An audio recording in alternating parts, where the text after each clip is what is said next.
You're watching the British Quadball Cup live in Sheffield.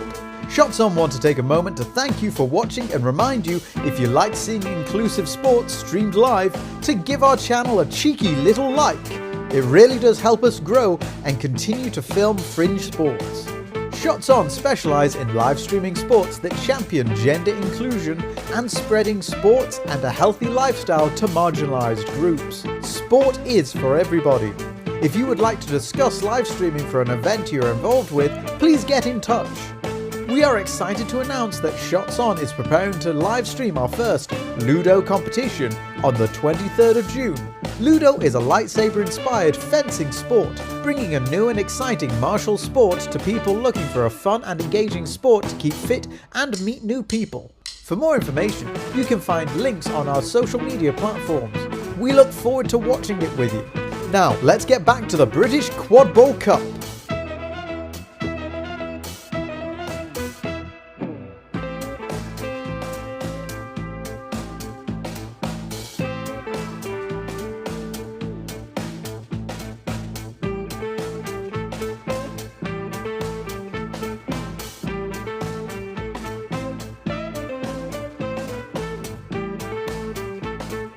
Hello! While we've got a minute before the game starts, we're just going to go over the rules very quickly for anyone who might be joining us for the first time. To start off with, we have the volleyball. This is used by the chaser and the keeper, who wear a white and a green headband. They use the volleyball to score through the hoops and get 10 points. When they score, you'll see the refs go whoop, and everyone goes, yes, that's a good point. My favourite part of the game are the beaters. The beaters wear a black headband like this. Their job is to use a dodgeball to beat out opposing players. If you're hit by a dodgeball, you have to dismount, which is get off your broom and drop any ball that you're holding and run back to your hoops and touch in at the middle. Once you touch in at the middle, you can rejoin the game and get back into it. Third and finally, we have the flag runner. Now the flag runner, kind of a ball, kind of not a ball. They're an independent player whose job is to come onto the pitch with a flag or tag attached to their back and try not to be caught. Each team has a seeker who will come on at the 20-minute mark of the game. Their job is to get that tag off the flag runner. Once they do, well, it becomes a little bit complicated then. If your team is in the lead and catches that tag, then well done, you've just got 30 more points, you've won, you can go down to the pub and celebrate. However, if you're behind on points, it gets a little bit more tricky. If you're 20 points behind and you are put into the lead by getting 30 points after a tag, then well done, you've won. Nice and simple. If not, then we go into overtime. 30 points are added to the score of the leading team, and that becomes the target that each team has to get to. Now, let's just go over a couple of the stranger rules of quadball. Yes, you do have a broom and you have to keep it between your legs. If it comes out from your legs, then you have to run back, touch in at your hoops just like you would if you were beat. It is also a fully contact game, which means that players are allowed to tackle one-armed or two-armed and from the back, but only if they're not moving their feet when they do it. It's a mixed-gendered sport, meaning that people of all genders are able to play. In the UK, we play with a 3 maximum rule, meaning that only 3 players of the same gender can be on pitch at any given time. Now, if some of these rules are going a bit quick for you, don't worry, you're going to pick it up throughout the day and our commentators are there to help you. But if you want to read up more about the rules or find a team and try it out for yourself, visit Quadball UK. You'll find a link in the description and you'll get all the information that you need. Now sit back, relax, and let's go play some quadball. Oh, by the way, before you go, it'd be really cool if you gave us a little subscribe and a like. Be very handy.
We're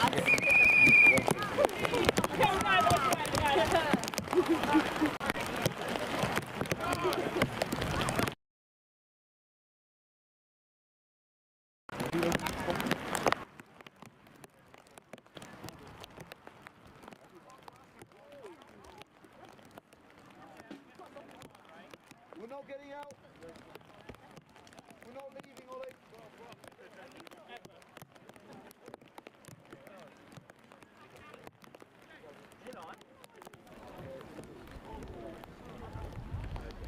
You can hear? Okay, perfect. All right.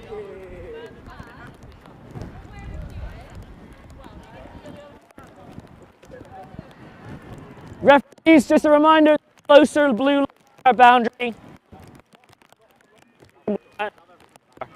The near one. The second blue line, or sorry, the closer blue line is the boundary, not the further one. Okay! This is Treff? Yeah, he's there. Yeah, so you'll be on your own. Okay! Wessex Warlocks versus Southsea! Wessex Warlocks I refer to as green team. Southsea I refer to as red team. Warlocks, are you ready? Southsea, are you ready? Brooms down! Ready? Brooms up! Fine. Jack! Play on, boundary! Green ball, green ball!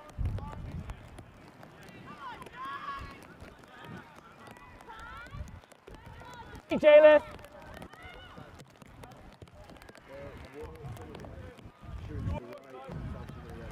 Keep pace with me, please, Arjun. Keep pace with me, please. Thank you. Past halfway.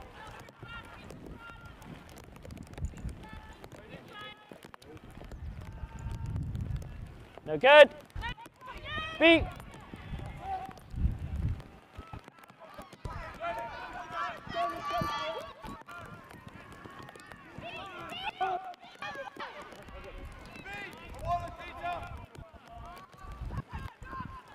Safe, Mikey.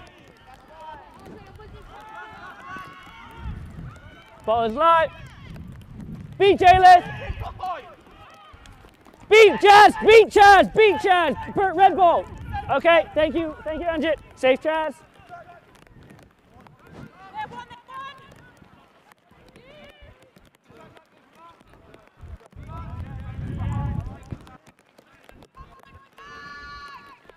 Past halfway.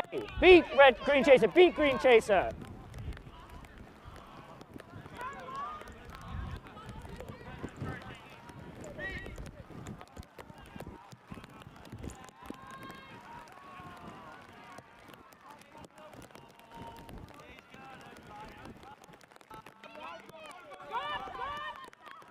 Oh.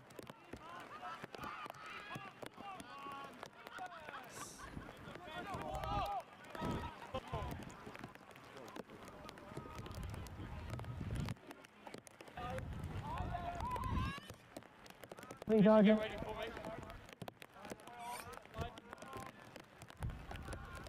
Pass halfway. Beat Phil.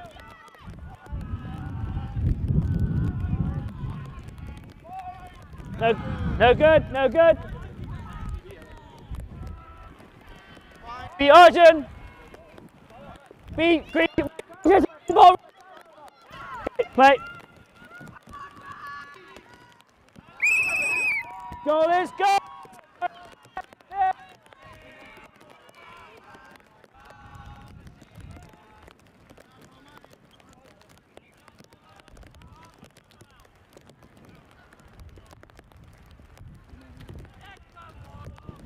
Pace with me, please, Arjun. Keep the game moving. Save both! Save both! Beat! Green Vita! Beat Chaz! Beat Chaz!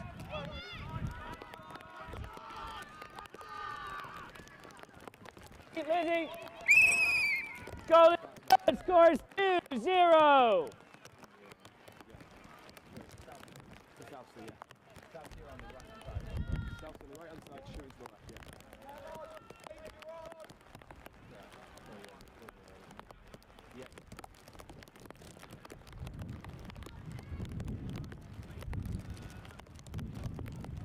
Save Mikey. Beat Arjun. Save Chaz. Boundary, red ball, red ball.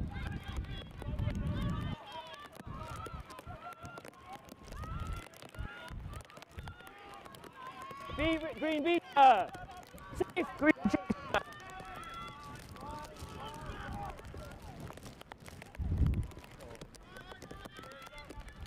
Fine. Go there. Score 3-0. Pick it up. No, don't touch. No, he needs to touch it, otherwise. Yeah. Yeah, but then, so you can't actually do that, that would be a foul. He needs to make it live, yeah. It's a stupid esoteric rule, but it matters. Keepers!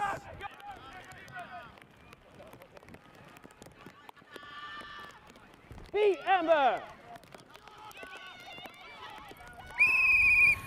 Goal is good, score is 4-0. Guys can get on the line of sight. Thank you. Okay, slide.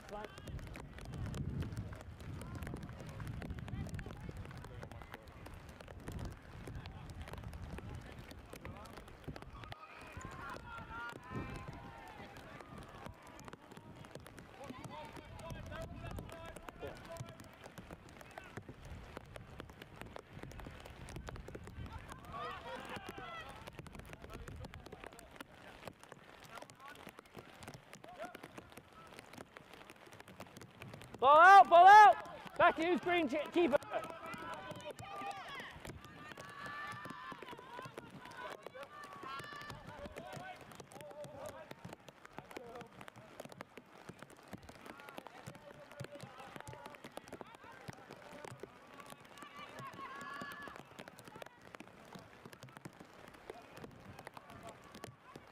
No good. Boundary, red ball, red ball.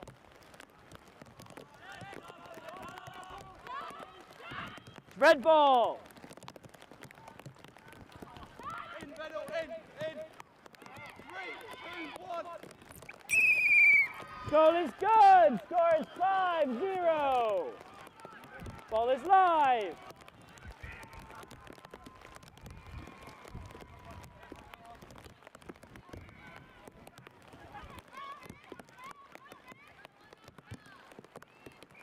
Beat green keeper. Beat green chaser. Brim down. Archie, Will. Okay. What did you see? You think it went over though? Yes. Sorry? Yeah, thoughts? Okay, beat behind. Okay, so call beat before. Okay. Goal is no good, beat before. Score is 5-0. Resume and remount my whistle.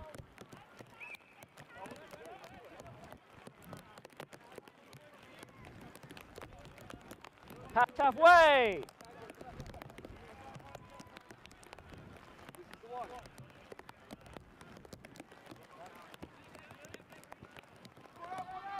Save Tristan. Beat green chaser.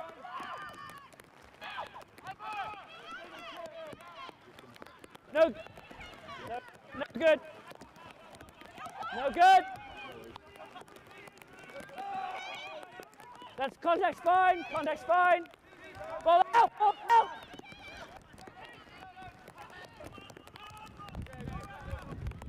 Beat. Save Jack. Save Jack. Beat L. Yeah, not a keeper. Okay. Yep.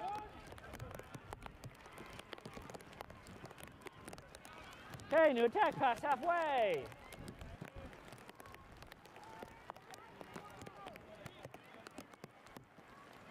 Beat Jalith.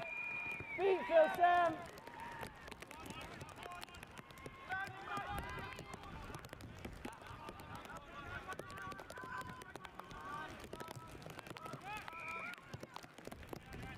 Beat Jack. Safe. Good. Okay, reset used. Ball out.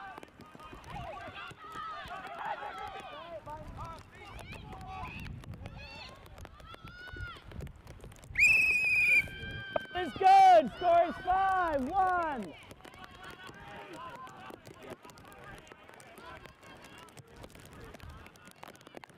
Table. Thank you. Score table. Fix the score.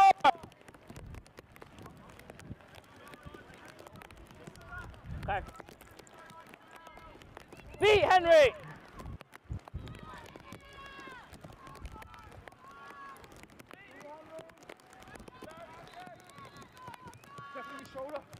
Pass halfway, it's fine. Ball out. Safe, Jack. No good. Play on.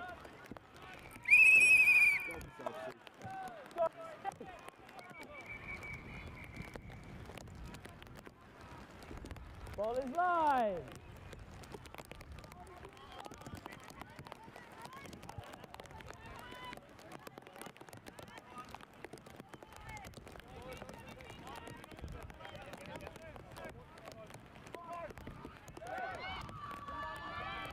Contact's fine. Ball out! Ball out!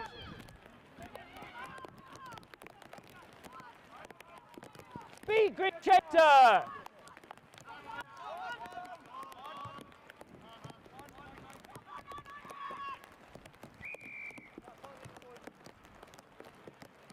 Beat Green Chaser!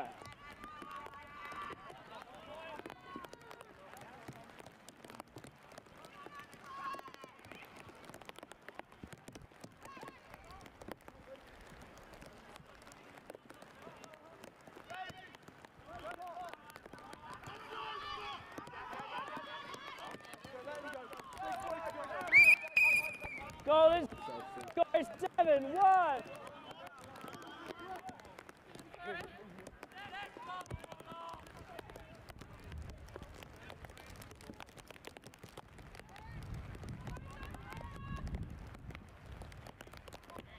Beat Green keeper.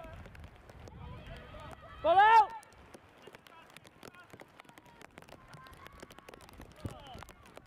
Keepers.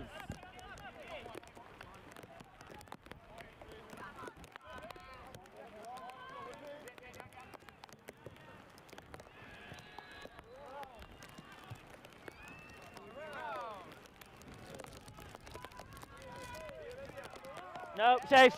Didn't release.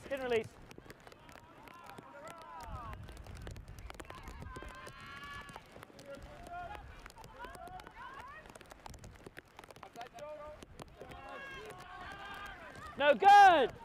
Beat Red Chaser. Keepers.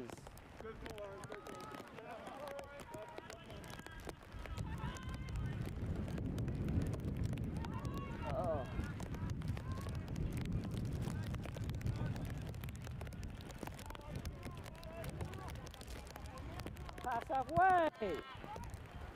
Safe. Beat Phil. No good. No good. Okay. Brooms down.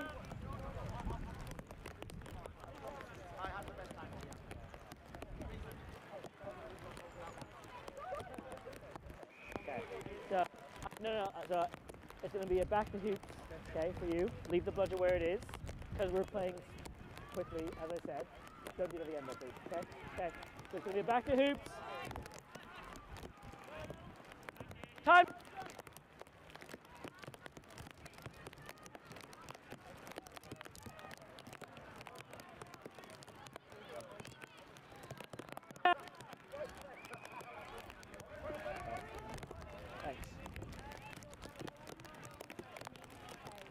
Yeah, I wasn't sure if that one was any good. Okay, fair, thank you. Okay.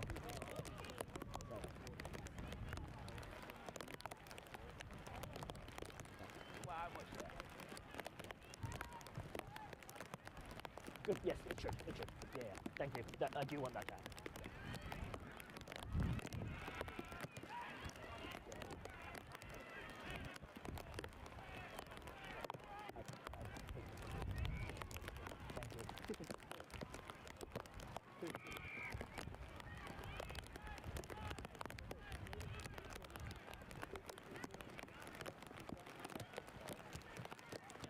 We are going to check Quadball though for that. We are going to turn the Quadball so Christian didn't release, so he interacted with the Quadball with the dodgeball. So normally yellow. I'm moving it on, but I am going to turn the Quadball. Okay. Yes, oh yeah, we're turning it over. Yeah, you're on defense now. Leave the budget, it should be on the floor. Should be on the floor, but that's fine, yep. Southsea, Warlocks, you have the Quadball. Yep. Yeah. Okay. No. All right. Okay, stoppage for timeout. Quadball has been turned over. No, you don't have it. Yeah, it's turned over. Ball has been turned over. Resume and remount my whistle. Ball out, ball out.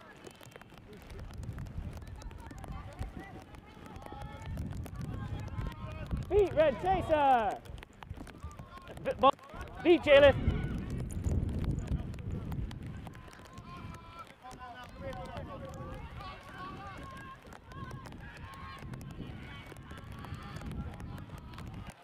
That's fine, Con, that's fine.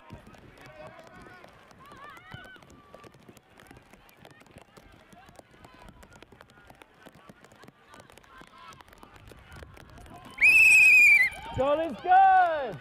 Score is 7-2.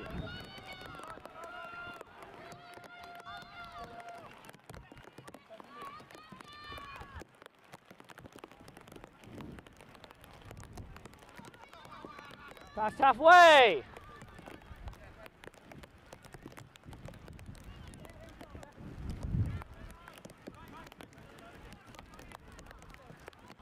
Stay, Tristan. Beat, okay.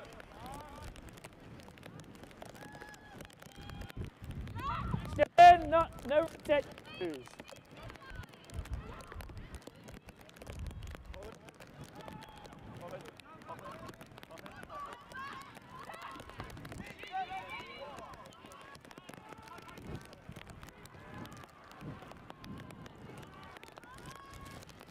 Beat Red Beater. Yeah, please. Thank you. Pass.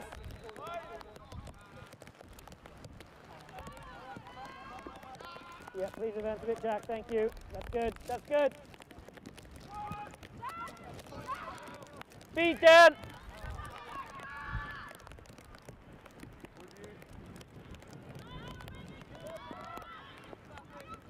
Please advance the Quadball, Southsea.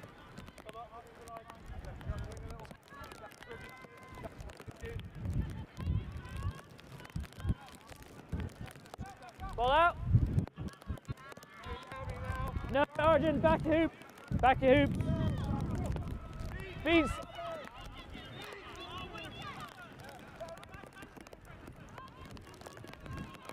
Sorry.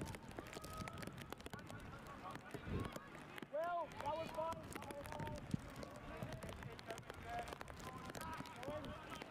Contact's fine, contact's fine. Ball out.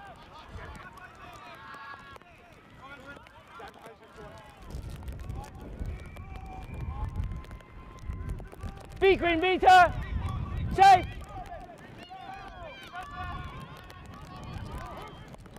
No good.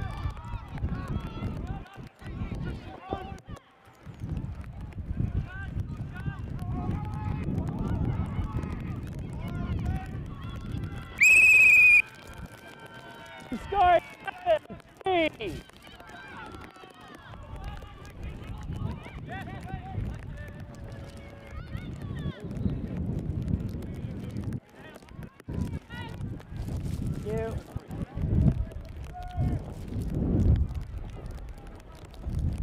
Beat both. Beat Harry.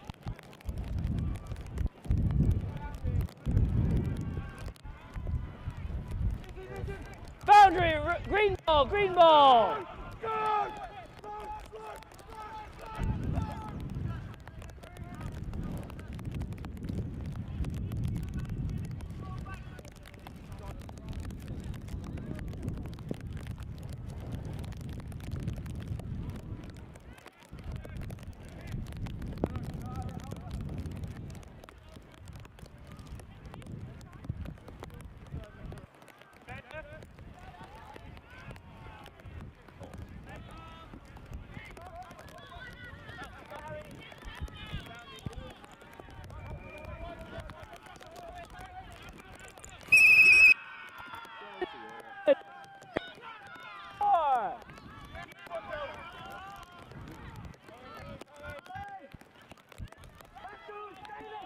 Jalen's back to hoops! Okay. Ref to me. Yeah. Same. Yeah. Yeah. Anyway. Yeah. Same. Yeah. Okay. Yeah.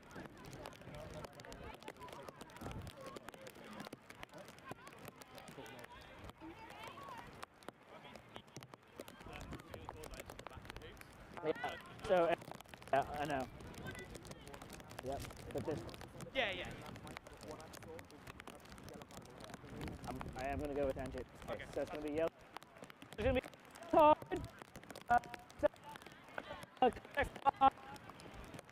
Where's the quad? Yeah.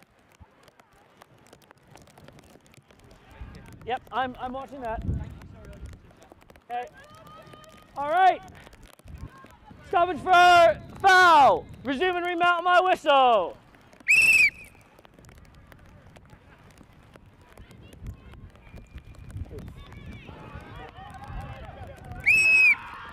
Goal is good. 5.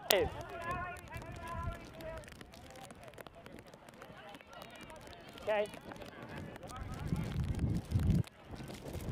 Both teams keep it calm, please.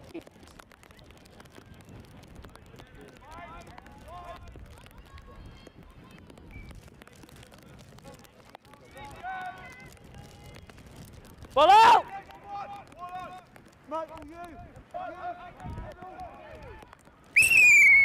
Goal is good! Hey. He wants it, please give it back. That's fine, that's fine.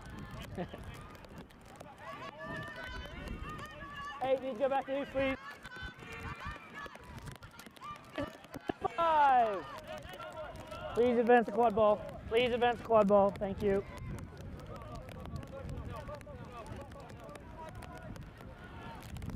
Keepers! Beat Murky! Safe Amber, safe Amber! Beat Henry! Goal is good! Score is 9-5! Teams, if you might rest, tell you to go back to hoops. I want you to go back.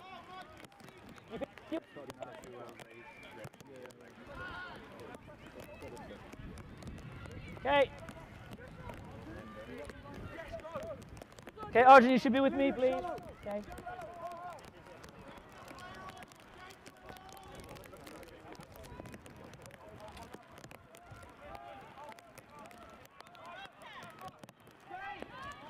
Amber, back to you, Tristan. Be Amber.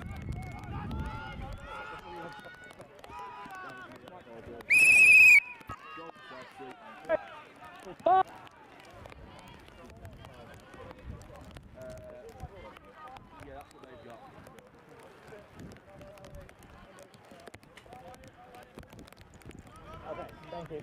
Yeah.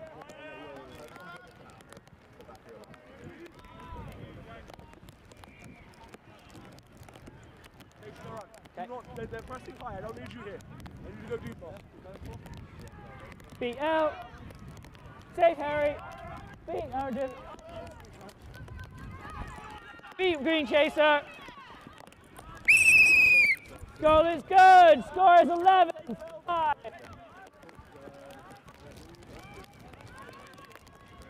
Yeah, green. Thank you, Brenda.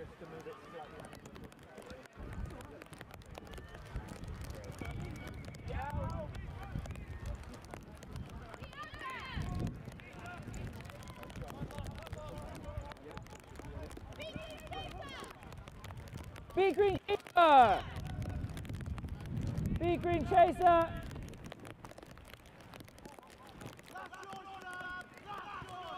No good. Keepers.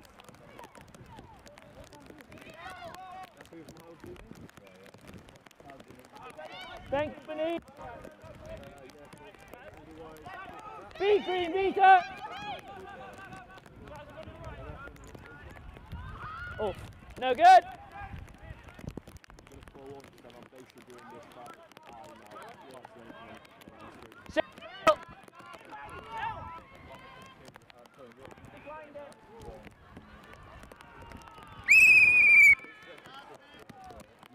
Oh.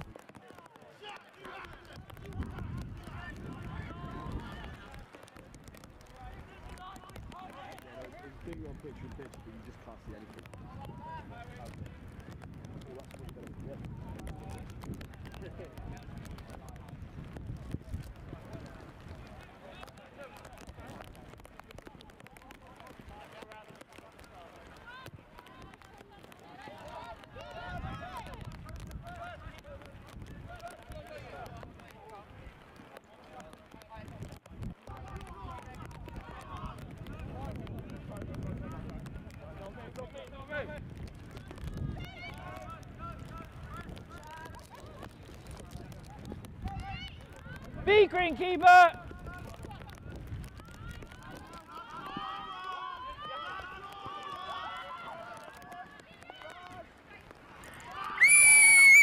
Goal is good. Scores 13.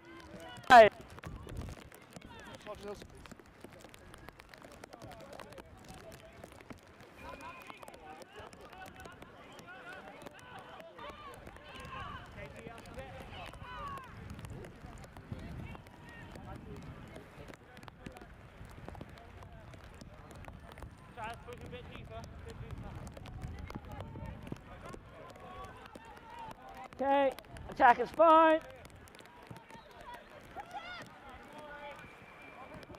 Boundary, red ball, red ball.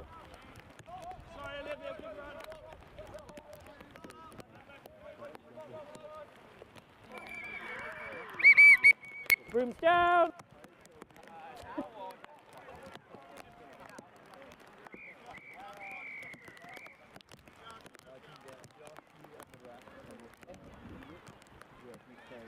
Gender's fine for Warlocks, so quick one. Who saw the catch? Okay. Yep, clean. Any fouls? Alright, so catch is good. Score's going to be 8 to 13. Set score 16. Okay. So you're going to continue, I assume, yeah? So, okay. Okay, fine. Yep, alright. Well, the catch is good. Okay. Yeah. Okay! So the catch is good!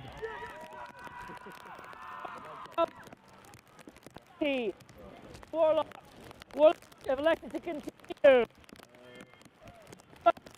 Another timeout. Time. Nice and quick. Yeah.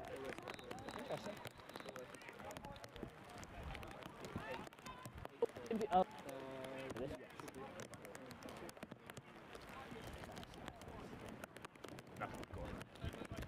Yep, I think so.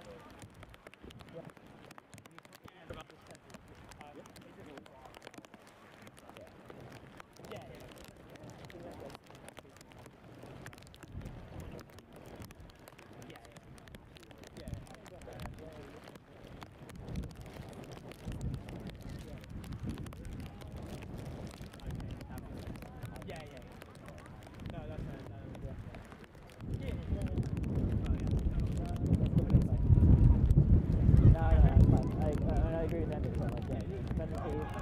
For us, it was going to be.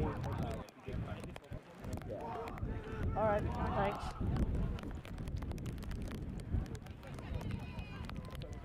That's fine. Yeah.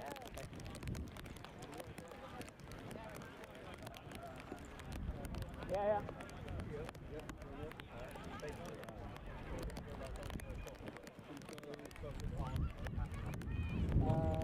Okay. Yeah. As long as the quad ball is made live. Yeah. Okay.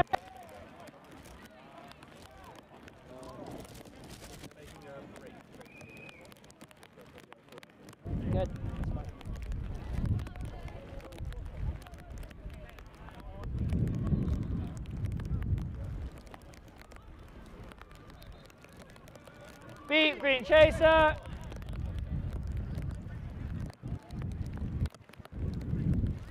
Ball out. Green keepers. Keepers. Beat red chaser.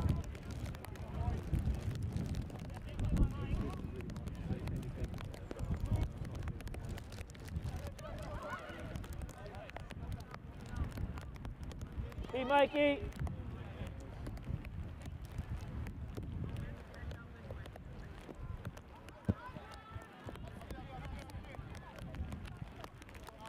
Beat Phil. No good. Beat Lizzie.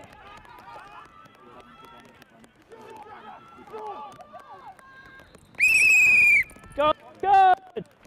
Score 16.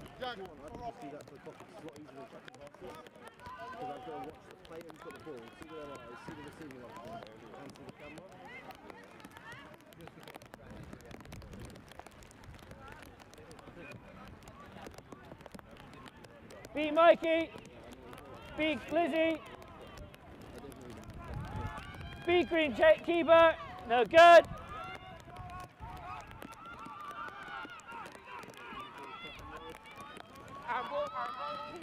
Beat Chaz. Ball out. Ball out. Safe. No, beat before. Beat before. Beat before. Beat before. 14. Beat.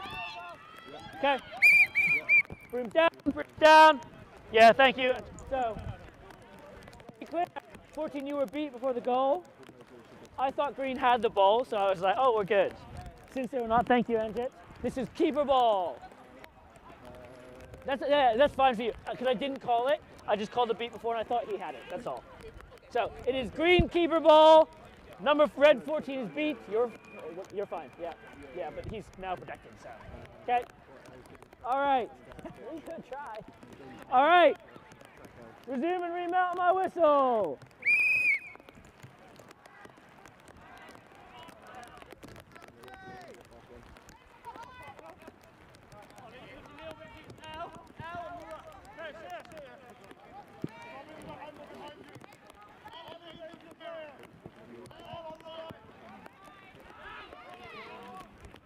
See Mikey.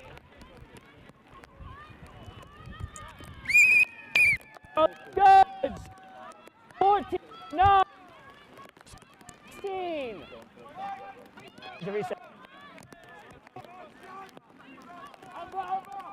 Yep. Good.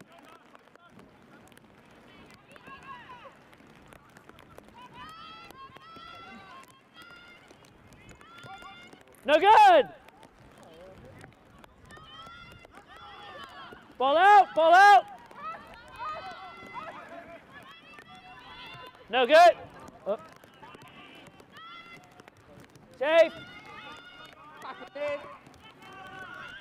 Drive, you! Goal is good. Score is 15-9. Set score 16.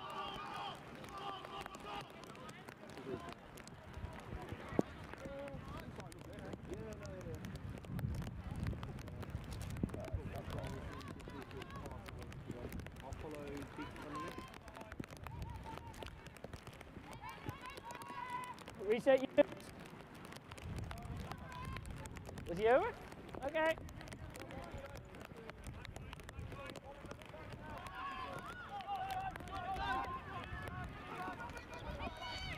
Beat green chaser.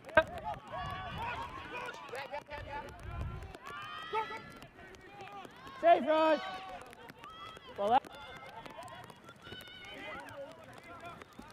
Beat red.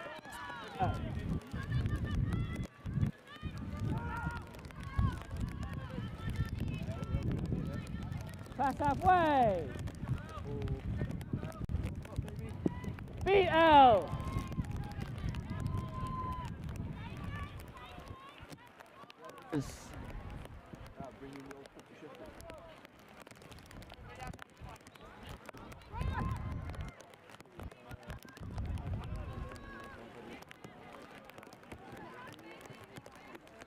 Pass halfway.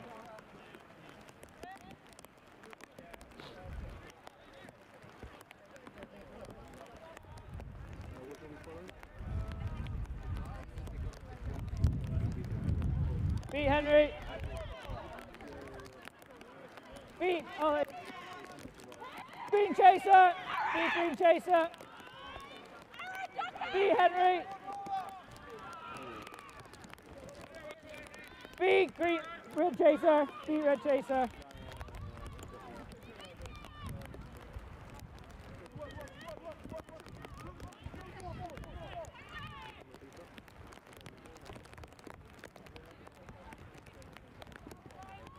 No good. Beat Tristan.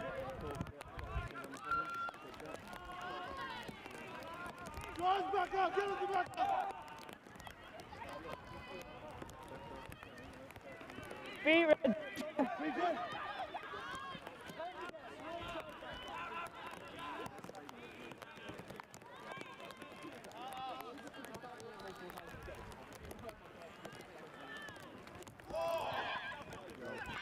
No good, no good. Keepers. No. Thanks, Arthur. Beat a green beater. Safe, Harry. Safe, Green Chaser.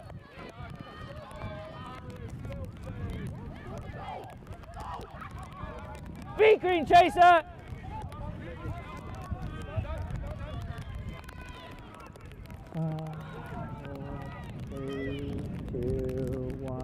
Okay, get up, guys. Keepers.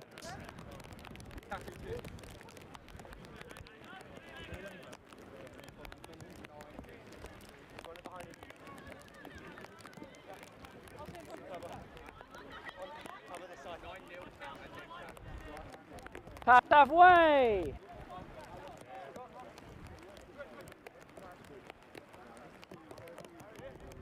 Beat Jack. That's fine, Con, that's fine. Beat Lizzie. Beat Tristan. Save Harry.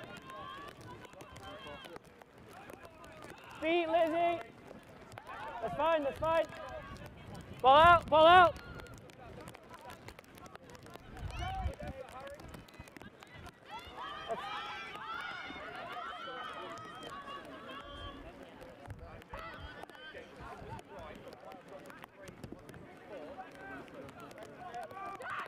Beat Jack.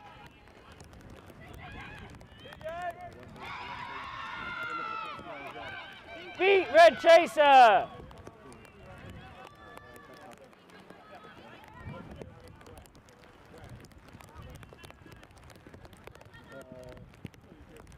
Ball is live.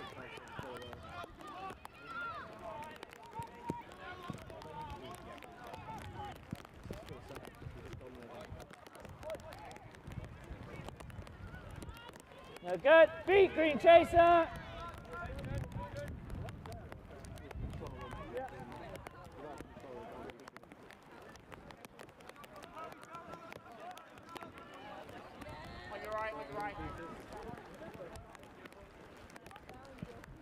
Beat both.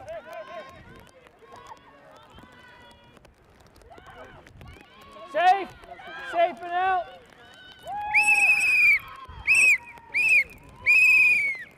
Oh, that's good. 16 to 9.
The most important bit is central content.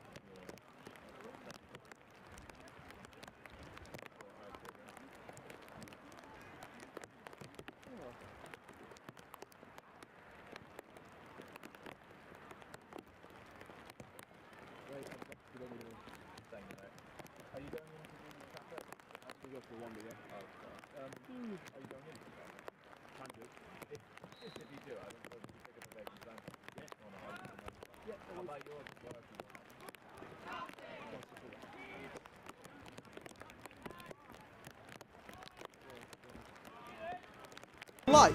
It really does help us grow and continue to film fringe sports.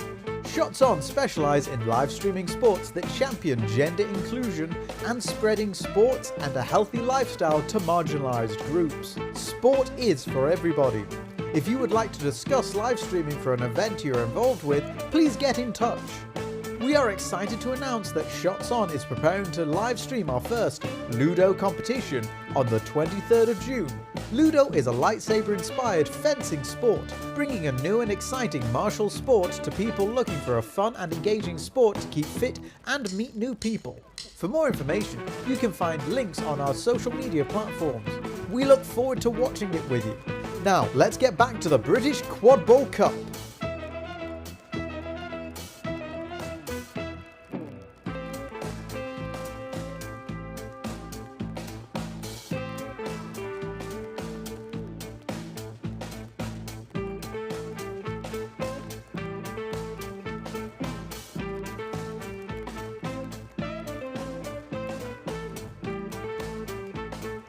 Hello! While we've got a minute before the game starts, we're just going to go over the rules very quickly for anyone who might be joining us for the first time. To start off with, we have the volleyball. This is used by the chaser and the keeper, who wear a white and a green headband. They use the volleyball to score through the hoops and get 10 points. When they score, you'll see the refs go, whoop, and everyone goes, yes, that's a good point. My favourite part of the game are the beaters. The beaters wear a black headband like this. Their job is to use a dodgeball to beat out opposing players. If you're hit by a dodgeball, you have to dismount, which is get off your broom and drop any ball that you're holding and run back to your hoops and touch in at the middle. Once you touch in at the middle, you can rejoin the game and get back into it.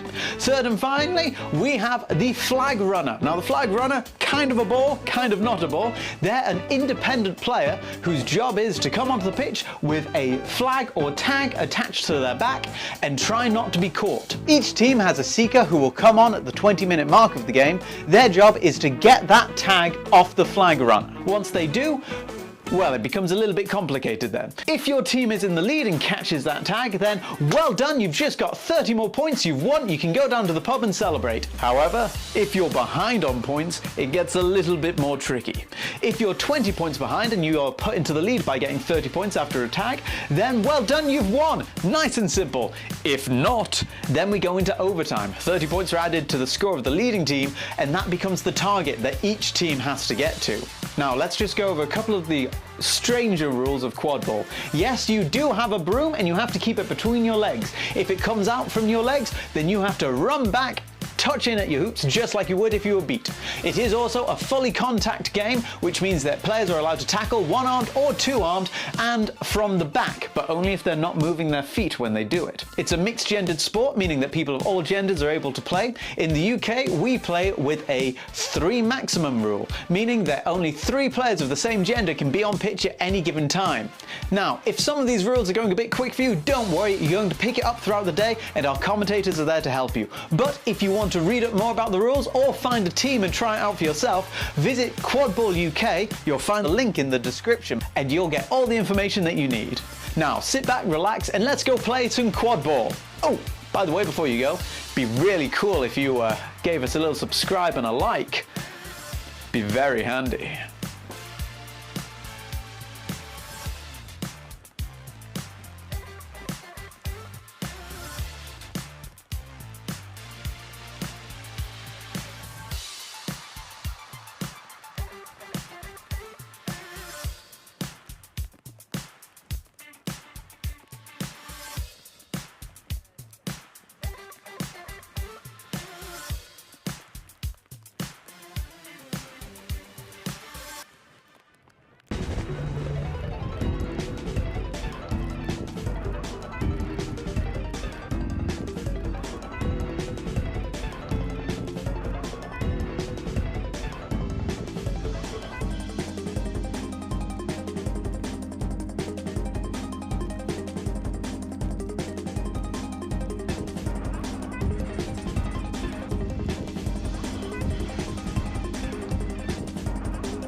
See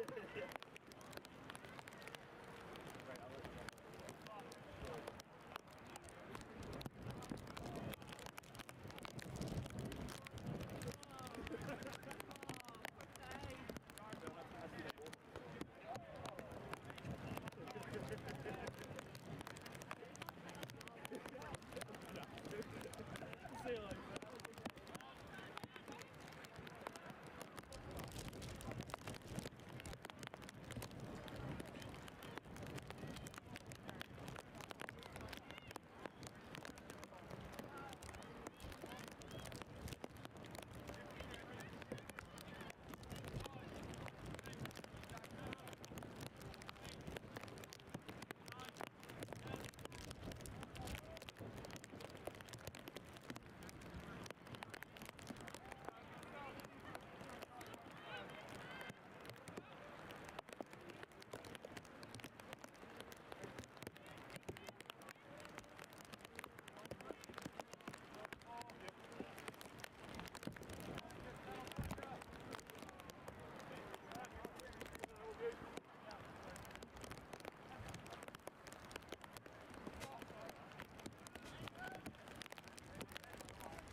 Yeah, you get it?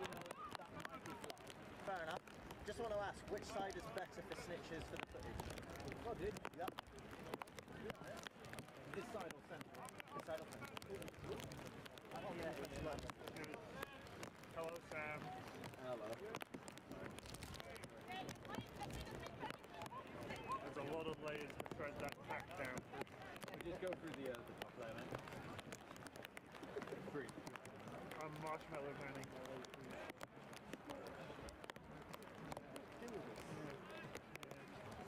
Yeah.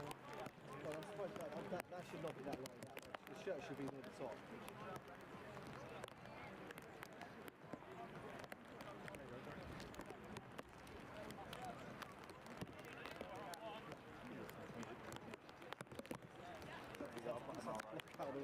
Everyone else. That's how I deal with referee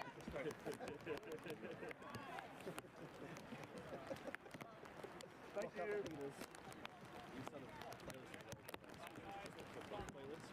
Oh, I have a single version of Son's Always First Foot View. If I was having a bad day, I could put it on full blast and leave it in the corner.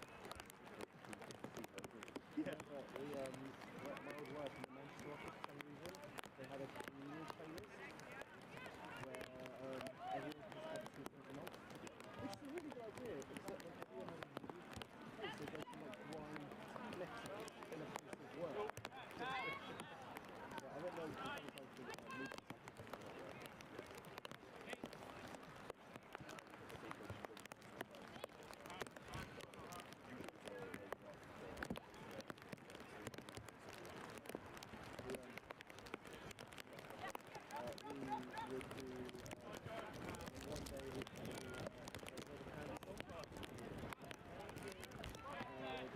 Shuffle, and then everyone stopped working, got up and did dance. Great day. seen that? I was watching the World Cup World Cup. Big time.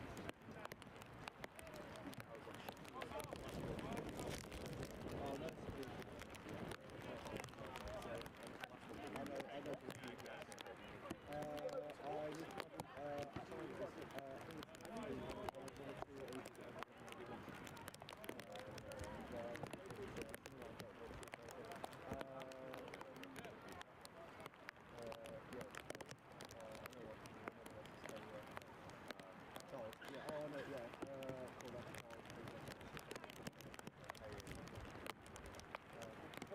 I refer to most people as they them.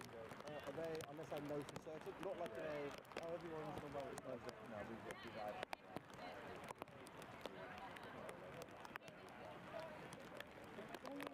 I really love, but that like it's the you know the inverse of what.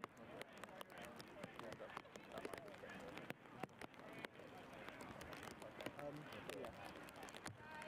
Fine. Yeah, I'll keep an eye. I've got to shoot tonight sometime. And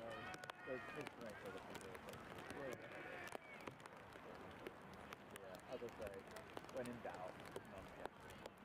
On names, I'll use names for most part. Numbers or content when in doubt. Yeah. But it's not like like. I really enjoyed some of the things didn't submit all their numbers. And they were cool. Well, whatever name you send me back, that's the name you really refer to. Well, that's okay.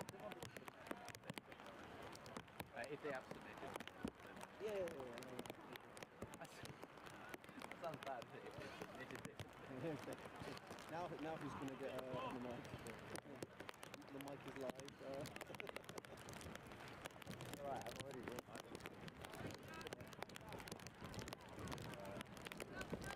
You know what? I like that coffee.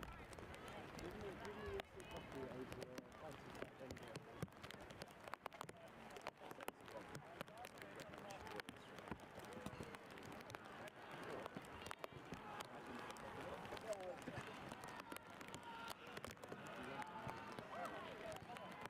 Born and bred like a local Smith there.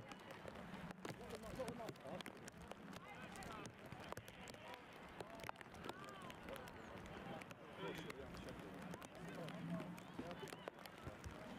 A lot more than I ever thought, actually.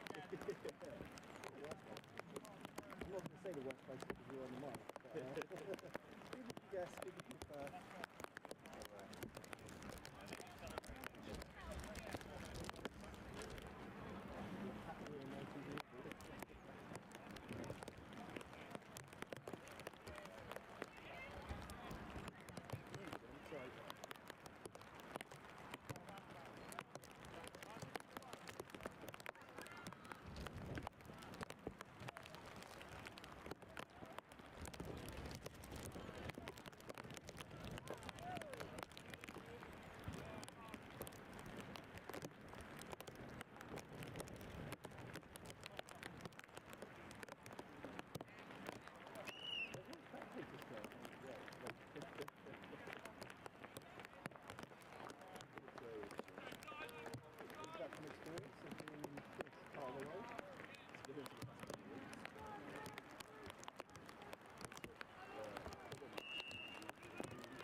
Warm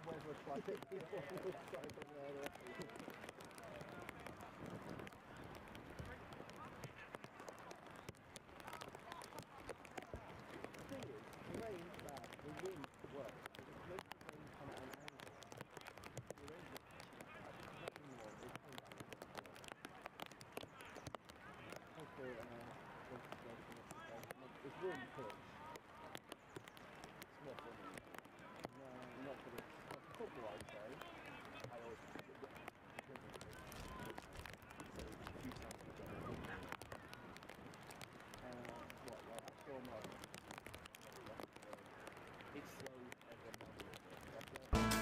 You're watching the British Quadball Cup live in Sheffield. Shots On want to take a moment to thank you for watching and remind you, if you like seeing inclusive sports streamed live, to give our channel a cheeky little like.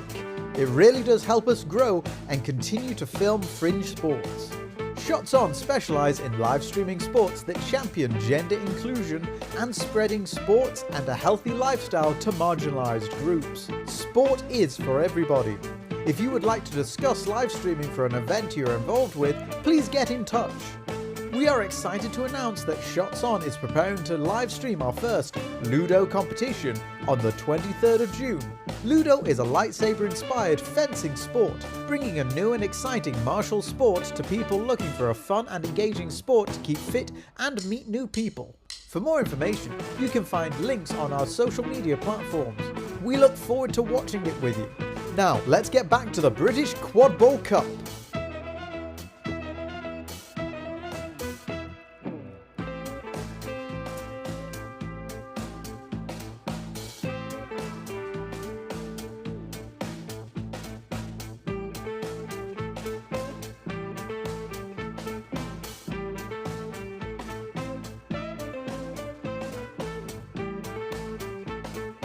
Hello! While we've got a minute before the game starts, we're just going to go over the rules very quickly for anyone who might be joining us for the first time. To start off with, we have the volleyball. This is used by the chaser and the keeper, who wear a white and a green headband. They use the volleyball to score for the hoops and get 10 points. When they score, you'll see the refs go, whoop, and everyone goes, yes, that's a good point. My favourite part of the game are the beaters. The beaters wear a black headband like this. Their job is to use a dodgeball to beat out opposing players. If you're hit by a dodgeball, you have to dismount, which is get off your broom and drop any ball that you're holding and run back to your hoops and touch in at the middle. Once you touch in at the middle, you can rejoin the game and get back into it. Third and finally, we have the flag runner. Now the flag runner, kind of a ball, kind of not a ball. They're an independent player whose job is to come onto the pitch with a flag or tag attached to their back and try not to be caught. Each team has a seeker who will come on at the 20-minute mark of the game. Their job is to get that tag off the flag runner. Once they do, well, it becomes a little bit complicated then. If your team is in the lead and catches that tag, then well done, you've just got 30 more points, you've won, you can go down to the pub and celebrate. However, if you're behind on points, it gets a little bit more tricky. If you're 20 points behind and you are put into the lead by getting 30 points after a tag, then well done, you've won. Nice and simple. If not, then we go into overtime. 30 points are added to the score of the leading team, and that becomes the target that each team has to get to. Now, let's just go over a couple of the stranger rules of quadball. Yes, you do have a broom and you have to keep it between your legs. If it comes out from your legs, then you have to run back, touch in at your hoops just like you would if you were beat. It is also a fully contact game, which means that players are allowed to tackle one-armed or two-armed and from the back, but only if they're not moving their feet when they do it. It's a mixed-gendered sport, meaning that people of all genders are able to play. In the UK, we play with a 3 maximum rule, meaning that only 3 players of the same gender can be on pitch at any given time. Now, if some of these rules are going a bit quick for you, don't worry, you're going to pick it up throughout the day and our commentators are there to help you. But if you want to read up more about the rules or find a team and try it out for yourself, visit Quadball UK. You'll find a link in the description and you'll get all the information that you need. Now sit back, relax, and let's go play some quadball. Oh, by the way, before you go, it'd be really cool if you gave us a little subscribe and a like. Be very handy.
but we're not sure it works because we're just not getting any answer. We're trying to work out if we can get going.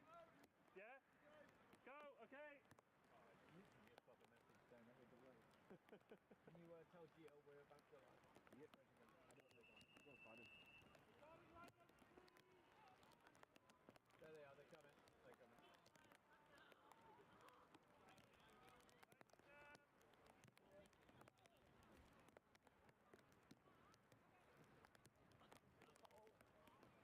Gio, you good to go live? Yep. Okay, we're going live. In 3, 2, 1, you're live. And welcome back to the British Quadball Cup 2024, Day 2, Slot 2. Ollie. Has now picked decided to volleyball, elude right? us. We are Yeah. in slick, I was going to say sunny, but it's definitely not. Slick Sheffield at the lovely University Hallam ground. In front of us now, we have Velociraptors Quadball Club to our right in the pink, and Phoenix Clapham Quadball Club to our left in the blue, purple with the orange trims. Should be a good game. Should be a close game. Both teams have played each other a fair bit. The edge of the football. Starting lineups for Phoenix, we have Otti, Roger, and Charles with in the chasing white headbands, with Rudy in a green headband, I believe. And then we have Ollie and Paola as our beaters. Phoenix have quadball. Okay, I've just been told Paola is wearing the wrong jersey and wants to be known as Raki this game, so I'll try and remember to correct myself on that one. And then for Velociraptors, your starting lineup in the chasers, we have Joe Crichton, Andrew Hull, Steve Withers and Cat Jack. Steve Withers being the green keeper running for the volleyball to start against Charles. And your beaters are Connor Doohan going for the contested dodgeball against Ollie, and Bill Orridge going for the uncontested. Should be a good game. Both Raptors, Charles are you ready? and Steve are very fast. Head ref Eamon's getting the Phoenix, game are on you go. ready? Yes! And we're ready. It's about to start. Ready! Brooms up! And we have a penalty called. I'm going to suspect, yep, it's a blue card, full start, Ollie win. Unfortunately, just went a little bit too fast just before the B Phoenix of number brooms up. That Start. is the legal We restart the allowance starting time procedure. to start. When you hear the B of brooms up, you are allowed to move, not before. And now it looks like Tom Haynes from the sideline is calling Connor to make a change tactically. Brooms Connor down. geared up to go for the uncontested Phoenix dodgeball. Ready! Brooms up! Speed from Connor and gets there. And then Paola goes for the one in the middle. Really nice play. Both dodgeballs miss. Steve gets there first. Passes to Andrew. Andrew steps, flicks it. Rudy stops it. Spins the hoop. Cat Jack behind. Unfortunately doesn't get there. And Rudy pulls up. Ball is very slippery. It's very wet. Connor Doohan immediately subbing off for Claude Goen there. So, as there was no goal, Ollie Wynn still sits in the sub box, in the sin bin, sorry, from the far side of the pitch for 1 whole minute. Dodgeball control is with the fact that both of the Raptors beaters are on pitch. Joe Crichton catches a loose pass. Andrew Hull running through. Paolo in there waiting. Bill Orridge tries to make distractions, and Andrew Hull scores as Bill is distracted. Really nice goal there from Andrew Hull and Bill Orridge working together. Those two have played since, well, basically time immemorial. Ollie Wynn back in, having conceded the goal. Phoenix. Unchanged starting lineup still. We've only had the one substitution for Quadball. Is a game in which you can have rotating subs on and off as many times as you want, for as long or as little as you want. Volleyball now with Otti, back to Rudy. Tries to look to open up this defence, this very tight, compact defence of Velociraptors. trying to get the ball behind hoops. Tries to go for a mistake. Rudy, Roger misses the pass to Rudy. Rudy's got scoops up by Steve Rivers. Steve Rivers drives past. Claude making beats. Passes off to Joe Crichton. Joe Crichton to Andrew Hull. Andrew Hull looking for something. Over the top to Cat Jack. Cat Jack unfortunately does not get the pass.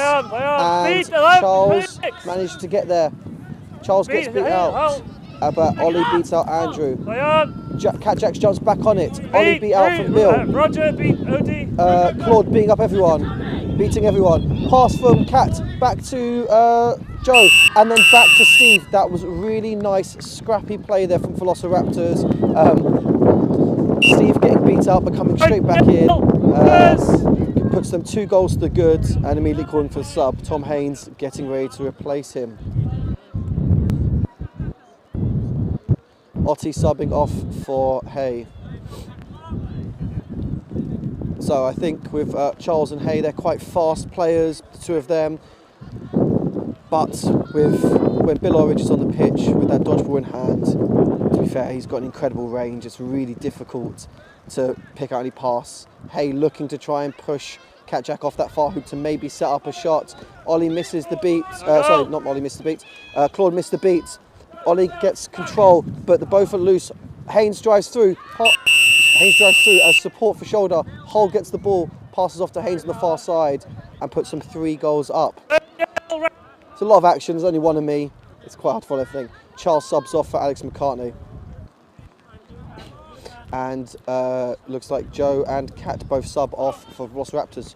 We have Claire Hemingway and Rachel Breer now replacing them in the chasing game. And Alex McCartney trying to make a gap, trying to force something, goes long to Hay. Hay comes back to Rudy. Rudy immediately chased down by Bill.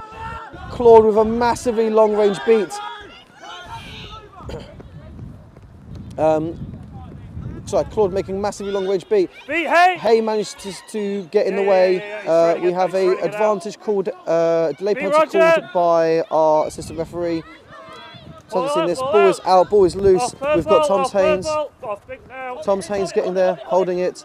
And Bill getting, there we go, Rudy beat out. I believe that this call from Matthew Houghton, our assistant referee, on the nearest right-hand side is about a third bludger something. I suspect, based upon the fact that there was no real volleyball action around. Yeah, so it's going to be a blue card but for we will see. passing after beat. You tell him. Yeah, can you? It was a pass after beat in affected play. There's a blue card for you, and then bludger turnover. Blue card. To the box, please. Phoenix 44. Illegally propelling a ball after beat. They already have 2, so that stays there.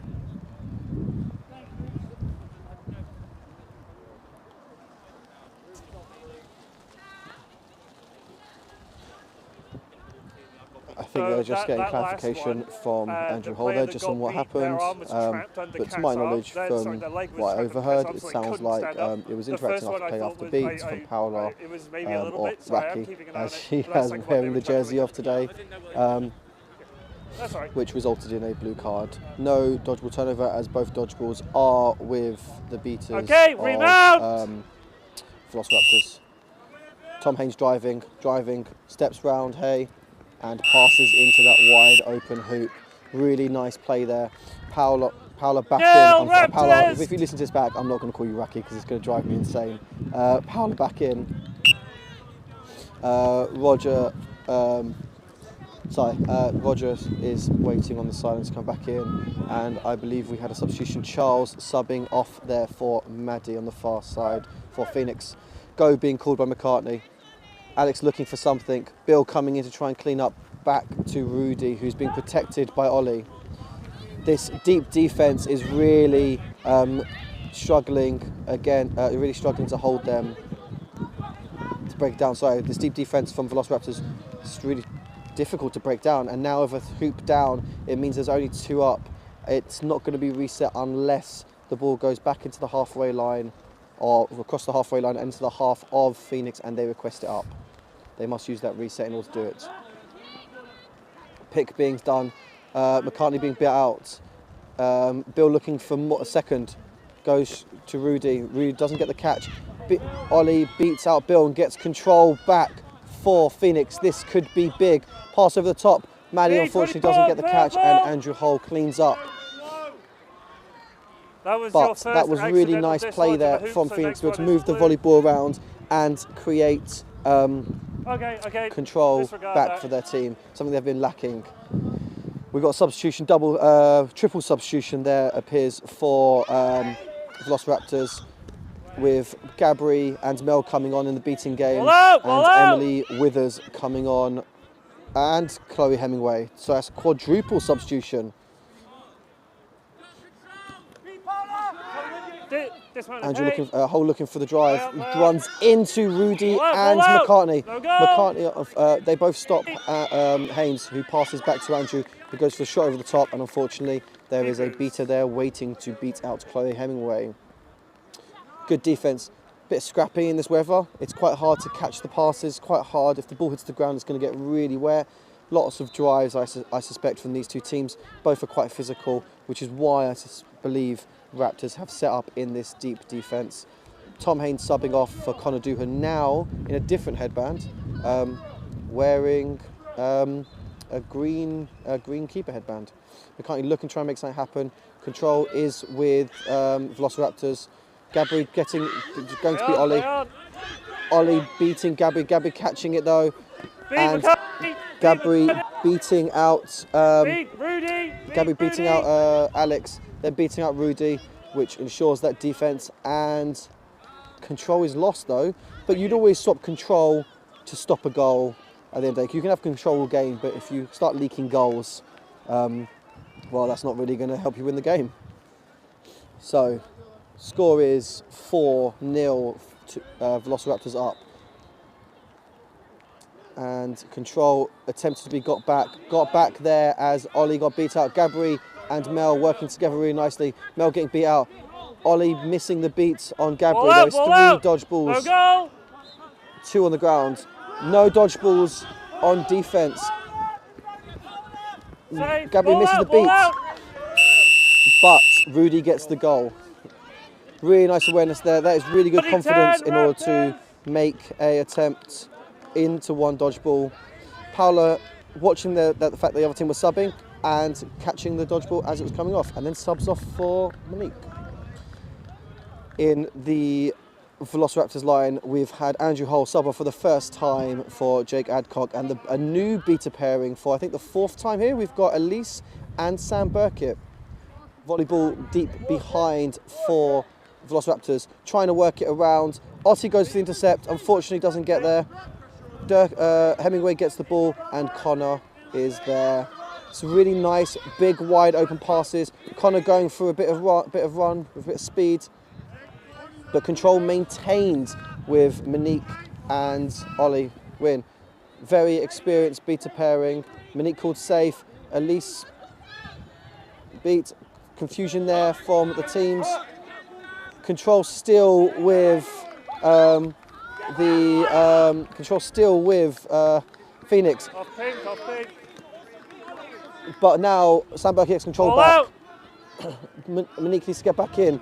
McCartney tackles Chloe Hemingway. Chloe Hemingway's not beat out. McCartney's got the ball, but there is a dodgeball on defence.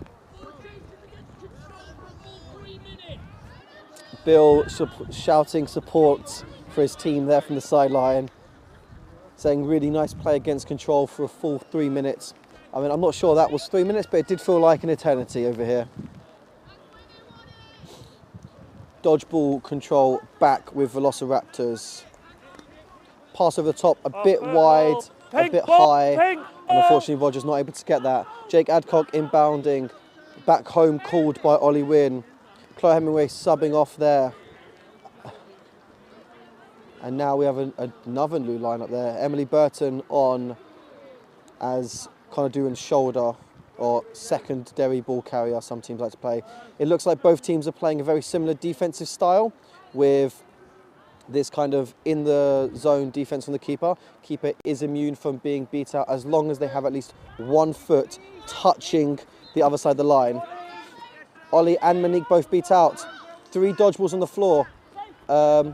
Sam Burkett trying to make a beat attempt, beats out Ollie, but Ollie managed to pass it back to Monique, and Rudy manages to smother that loose Keeper's ball. volleyball. Solid defence here.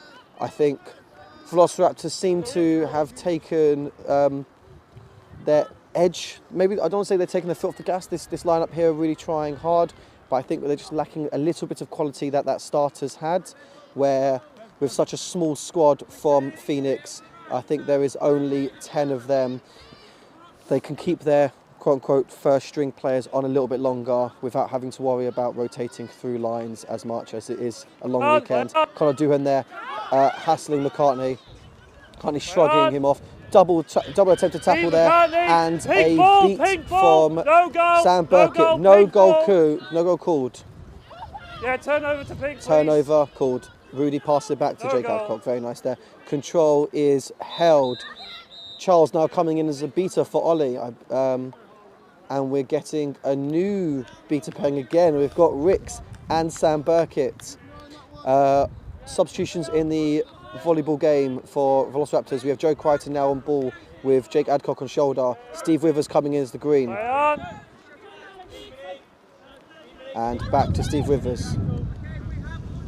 And control with Velociraptors. Trying to make something happen. And Charlie being called safe. Go being called. Steve steps round Otti, steps round Rudy, and dunks over Roger on the hoop. God, that was an incredibly athletic play there. Oh, question being asked about that. Matthew Houghton, assistant referee near side, calling it good. Where Dan Bennell, far side, calling a delayed penalty against, advantage against Phoenix, as indicated by the way that he is pointing. For anybody assistant referees out there, you point at the team that has done bad, and you put your other arm up in a bent fist up motion, as if you're trying to claim immunity as a beater. We're about, I think, 10 minutes in or so. 4 goals to the good for Velociraptors. I think they've got another 10 minutes before the Seekers are coming on, with the flag runner being released at 19 minutes. I think you want to get a few more goals. The legs for Phoenix are probably getting a bit more tired. They're going to have a bit more slow. They're going to try and grind this game out as much as possible and hope that Roger, who probably likely will be their starting Seeker, or maybe Rudy Abassi-Adams, will try and get that catch on our flag runner, James King-Nichols, today. Whereas I suspect it'll probably be either Connor Doohan or Tom Haynes for Velociraptors, both, well, all 4 of them incredible Seekers. But we're not there yet. We've still got another 9 minutes or so before we have to worry about that. For now, Phoenix have to worry about how to break down this solid defence, and that's not the way. Passing straight into the hands of the keeper. Steve Withers very fast, running through, runs round, passes off to the side, and a really nice goal from Joe Crichton, created by Bill Orridge screaming "Go, go, go" after the intercept from Steve Withers. If this goal is good, that puts them 5 goals up. But yet again, we have an advantage called against Phoenix by assistant referee Dan Bennell on the far side. Let's have a look at the callers. That's a blue card for you for bludger swatting. You stay where you are because the goal is good. Blue card bludger swatting there for one of the players. Unfortunately, sorry, I turned around. I believe it might have been Rudy, I'm not sure. So we have scored 5 goals to the good for Raptors. Game time is 12 minutes-ish, maybe 13 at a push. Oh, we're 11, I've been told. And the game is back on. Monique and Charlie trying to get control back there from B. Monique, very experienced beater, calling Charlie to calm down a little bit. He's fairly new to beating, to my knowledge, quite inexperienced. We've now got Rudy with the volleyball, looking for McCartney behind hoops, wanting that pass. There's 2 dodge balls on the hoops though, and Bill Orridge goes and tries to hunt down McCartney because they know where the danger is there.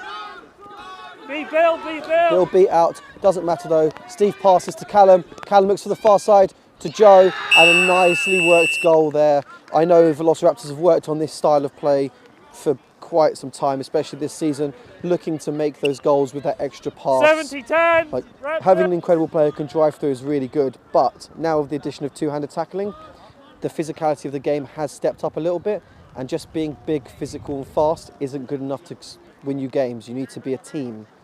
There's 6 of you on pitch, at, well, 7th with the Seekers being released. You win as a team, you lose as a team.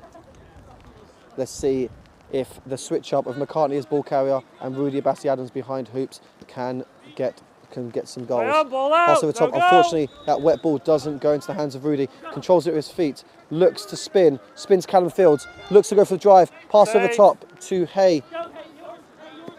Reset use. Reset use as the ball has passed the halfway line. That is totally fine as all 4 chasers for Phoenix are still in. But Bill is hunting down that pass. Bill wants to get the intercept. Doesn't want the ball to go to Rudy behind hoops. Ollie getting beat out there. Bill going for Rudy. Unfortunately, Ollie calling go. The team was not on the same level. Shot through the middle hoop. As turned in by Callum Field. Unfortunate there from Callum. It's you trying to go for the block. 17-20. Shot was probably going wide from my Raptors. angle, but Callum's minor deflection just puts it in through the middle hoop. Gives a second goal to Amber, Phoenix. can I get a time check? 5 goals down. This Time weather is not getting 15 any nicer. I would argue it's getting worse. So I didn't know But if, I'm not on the getting you pitch, to relay it. and Okay, I have to 15, play in this 30. cold weather, so I'm wrapped up warm, hopefully. Sorry. Time is 15:30. At this point, you want to start to be thinking about this end game. Mark, you're beat. Mark, beat. McCartney being called beat there, but Rudy, immune in the keeper zone, managed to get the beats. There is one dodgeball with no support. Maddie's running down the far side trying to help. McCartney's beat out. And Rudy is just trying to be a bit more patient as the Velociraptors transition game has been quite high. I feel there might be a pressure coming as there is only 3 players ready. I can't see where's the 4th? Oh, there we are. 4th volleyball player for Phoenix. McCartney was coming back in after getting beat there. Paola coming back in for a 3rd stint, I believe, trying to put pressure onto Ricks. McCartney beat out. Pink ball, pink ball. Goal is no good. Ollie has been called safe. Bill still maintains control. Rick subbing off for Claude. Bill beating up Paola, and Cat Jack also subbing back into the game. Bill coming off, getting a little bit of a rest before the flag runner returns. Gabri coming back on, and Tom Haynes also being in the green, going wide to Cat Jack, and Joe Crichton looking for the far side, and we've got Callum Field probably maybe getting the next pass. Nope, it's gone long to nobody, but that's a reset used. Tom Haynes getting back, no harm done. Control still with Velociraptors. They are quite happy with this at this point. Having control, having the volleyball means the other team can't score. As long as you maintain control, you have dominance when the flag runner enters the pitch and your seeker's going. Paola trying to steal there from Gabri, unfortunately it's not working. Pass back to Cat Jack. Pass with the feet though from Cat Jack, sorry. Callum Fields gets the ball, no dodgeballs, drives through. McCartney beats out. McCartney beating out there, Claude, but Callum going for a long pass. Really nice there, recycle from Claude there, but unfortunately Paola goes and goes. There is a loose dodgeball on the far side. Tom Haynes beat out, Rudy driving through.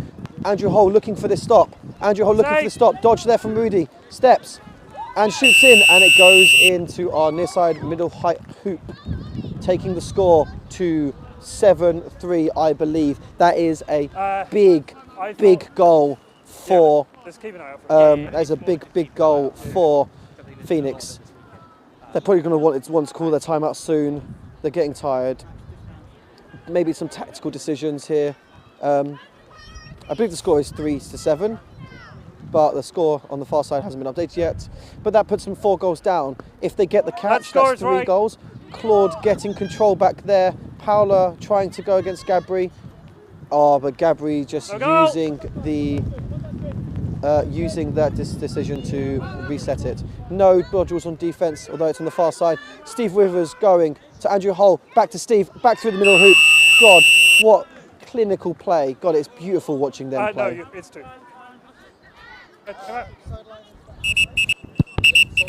And we have a stoppage here for Phoenix. I believe they want to call a timeout. So unfortunately, I know there is some rules regarding when you can call a flag runner timeout. has come on I'm not pitch. sure if it's before the flag runner They literally or just come on, which is why I before wasn't aware. the seekers are The released. timeout, that is an illegal timeout. I because do so it's a blue card believe for you, but then in the stoppage that it might be you've got to call your timeout before the flag runner is released, which means this is an illegal timeout, unfortunate for Phoenix. But what you can do is when there is a stoppage in the game, call your timeout. So it appears that Phoenix have taken the card for the illegal timeout and then called their timeout anyway. So 1 minute timeout, starting unfortunate now. for that, losing, I believe it's a captain's card, which means it would be Ollie Wynn, speaking captain, who I'm not sure if they were, I think he was on pitch, which means a beater might be down, although I'm sure we'll find out when we get back to the game. Both teams in their huddles now, discussing tactics going into this final section of the game. Raptors 5 goals to the good, probably saying, guys, we want to prioritise control. If we lose a goal now, that is probably not ideal, but control is the aim of the game at this stage. As losing that 1 goal puts Phoenix 4 goals down, Raptors 4 goals to the good, but a catch only gets you 3 goals.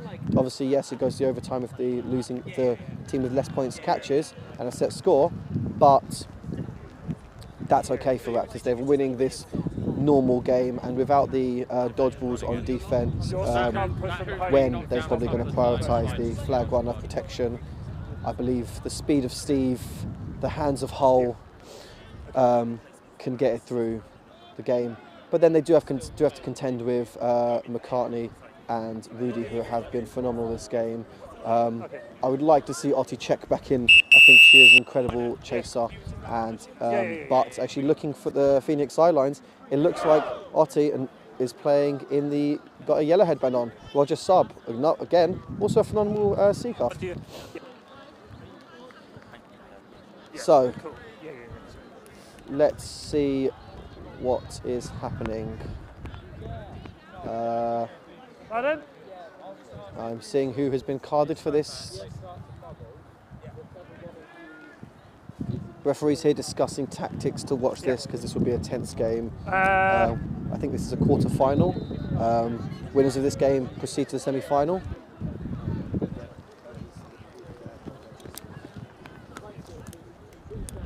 So yeah, I was right.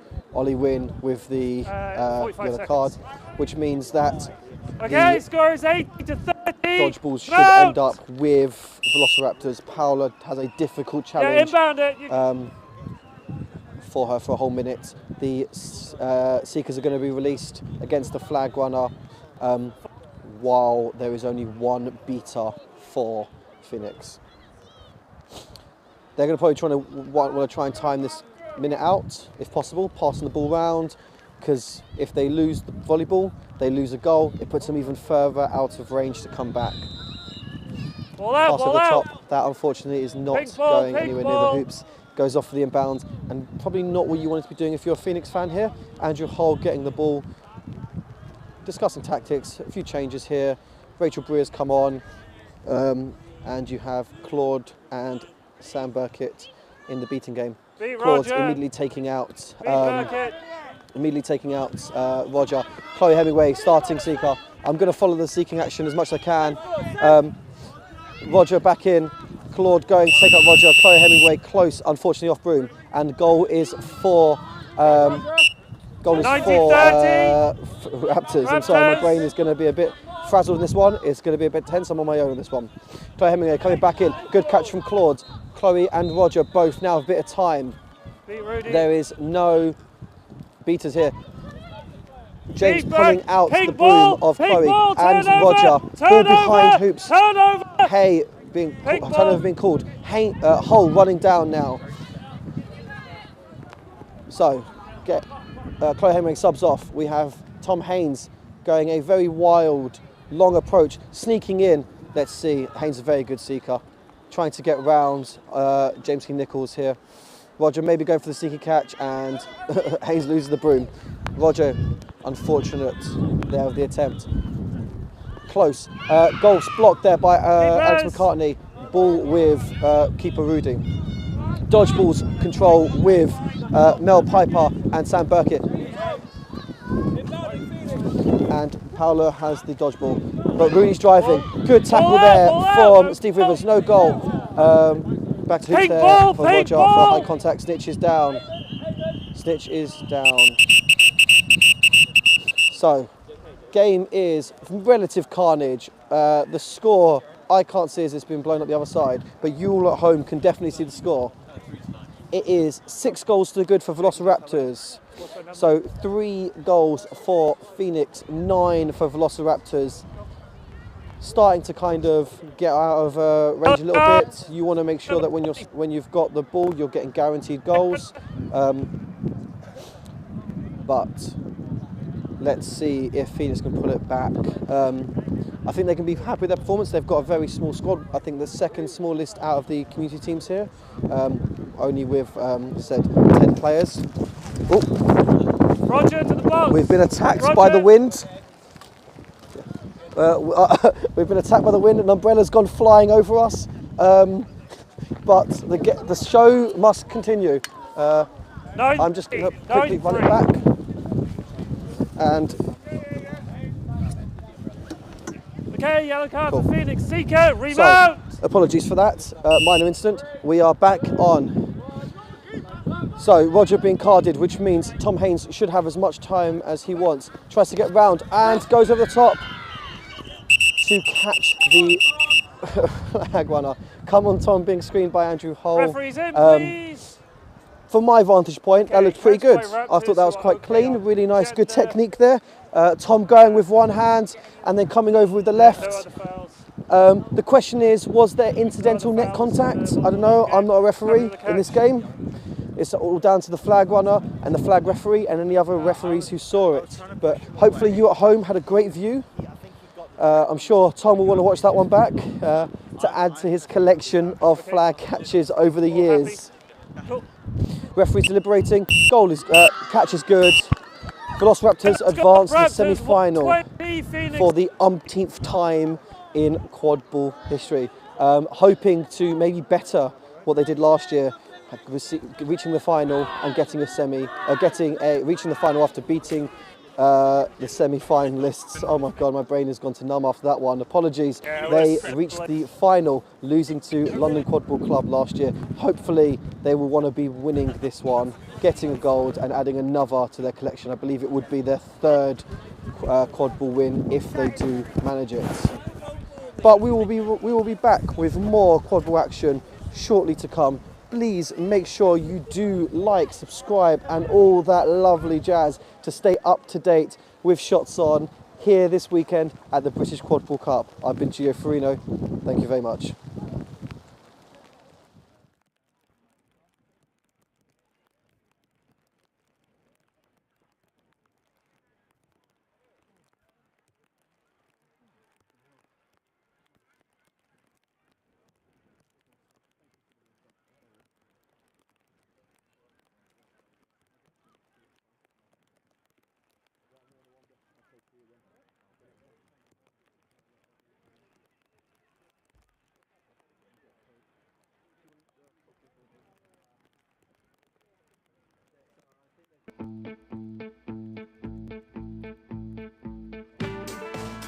You're watching the British Quadball Cup live in Sheffield.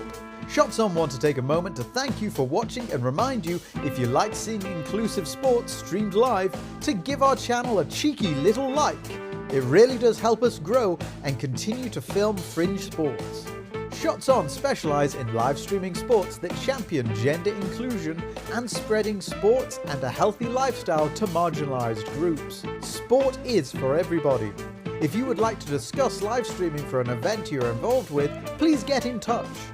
We are excited to announce that Shots On is preparing to live stream our first Ludo competition on the 23rd of June. Ludo is a lightsaber-inspired fencing sport, bringing a new and exciting martial sport to people looking for a fun and engaging sport to keep fit and meet new people. For For more information, you can find links on our social media platforms. We look forward to watching it with you. Now, let's get back to the British Quadball Cup.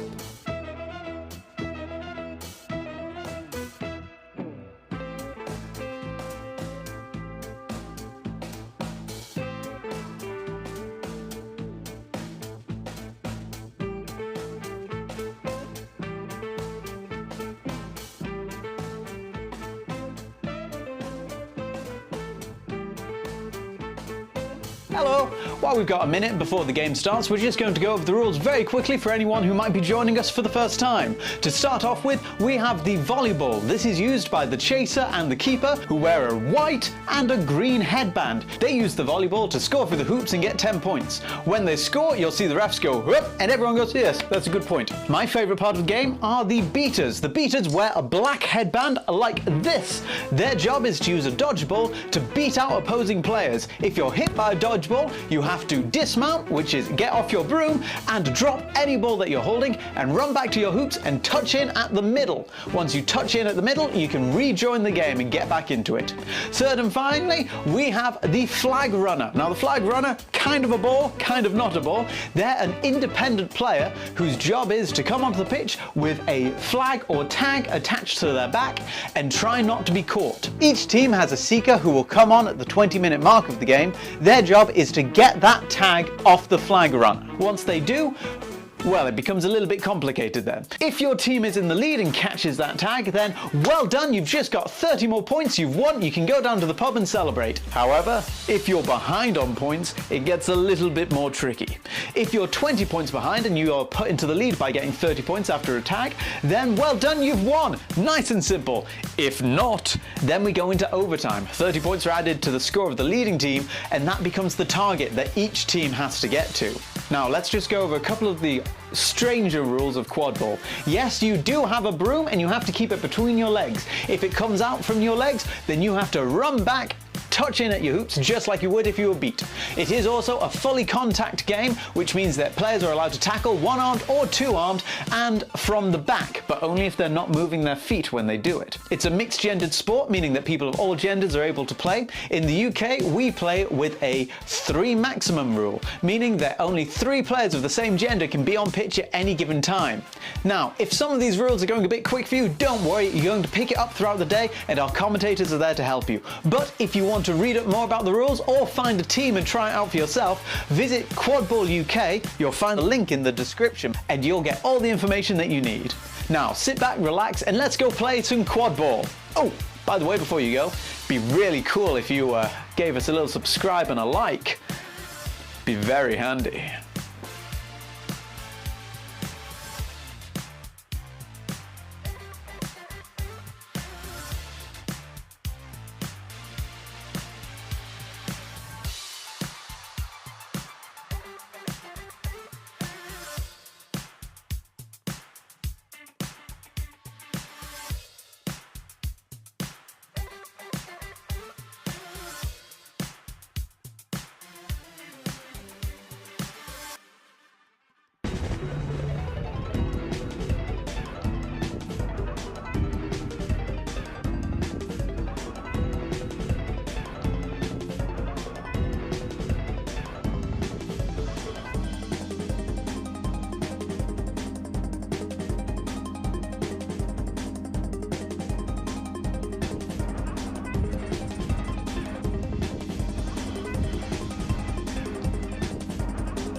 You're watching the British Quadball Cup live in Sheffield.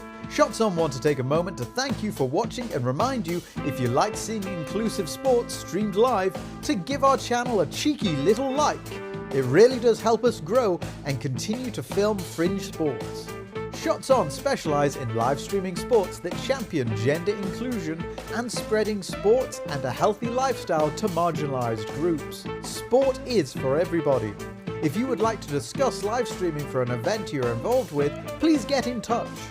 We are excited to announce that Shots On is preparing to live stream our first Ludo competition on the 23rd of June. Ludo is a lightsaber-inspired fencing sport, bringing a new and exciting martial sport to people looking for a fun and engaging sport to keep fit and meet new people. For more information, you can find links on our social media platforms. We look forward to watching it with you. Now, let's get back to the British Quadball Cup.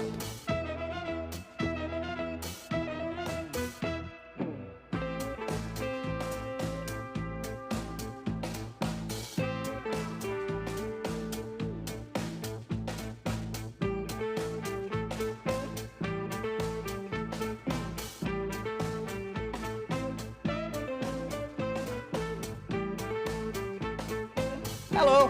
While we've got a minute before the game starts, we're just going to go over the rules very quickly for anyone who might be joining us for the first time. To start off with, we have the volleyball. This is used by the chaser and the keeper, who wear a white and a green headband. They use the volleyball to score for the hoops and get 10 points. When they score, you'll see the refs go, whoop, and everyone goes, yes, that's a good point. My favourite part of the game are the beaters. The beaters wear a black headband like this. Their job is to use a dodgeball to beat out opposing players. If you're hit by a dodgeball, you have to dismount, which is get off your broom, and drop any ball that you're holding and run back to your hoops and touch in at the middle. Once you touch in at the middle, you can rejoin the game and get back into it.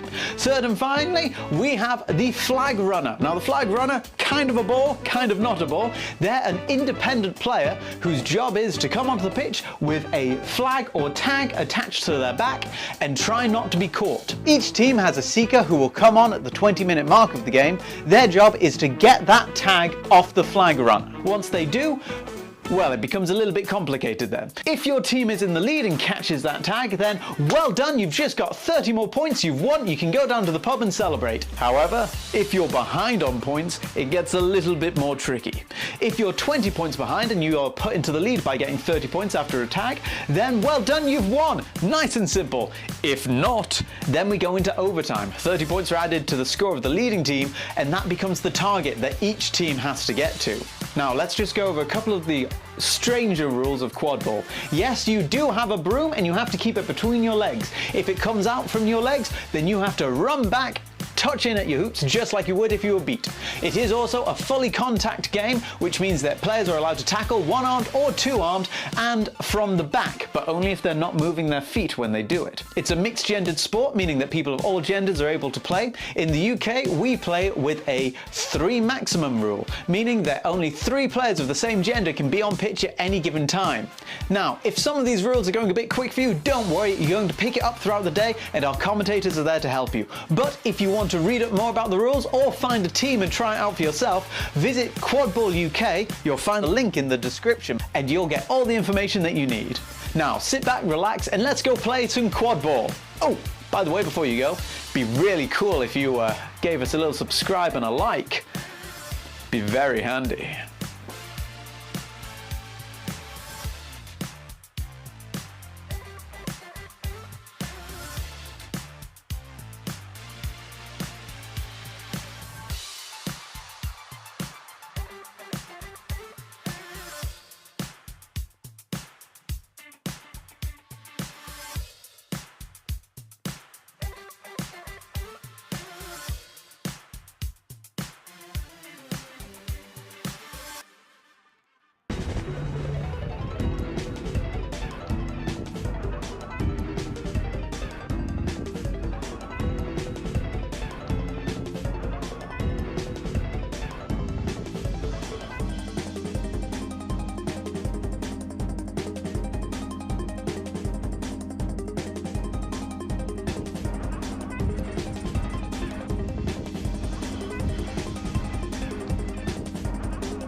Oh.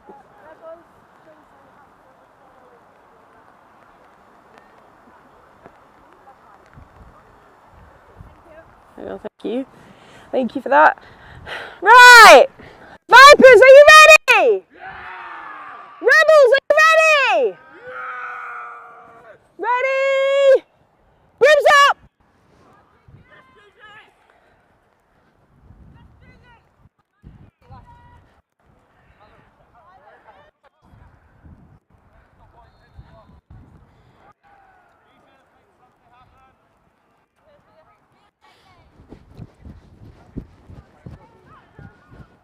Beat Kieran!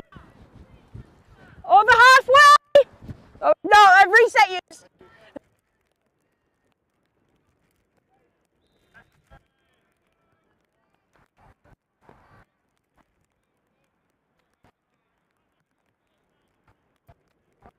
Sir.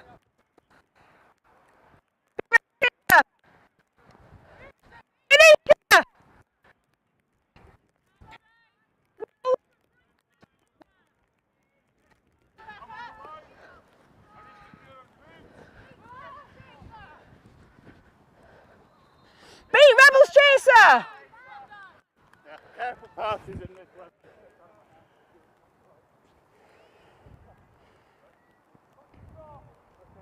No longer immune.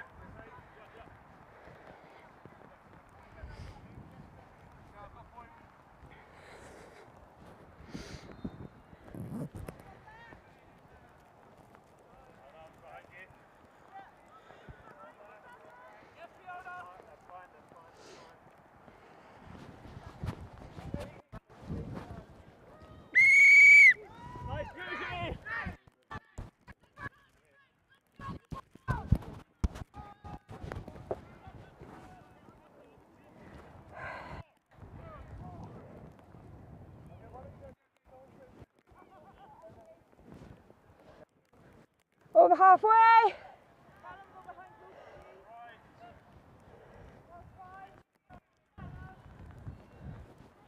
No good. Boundary!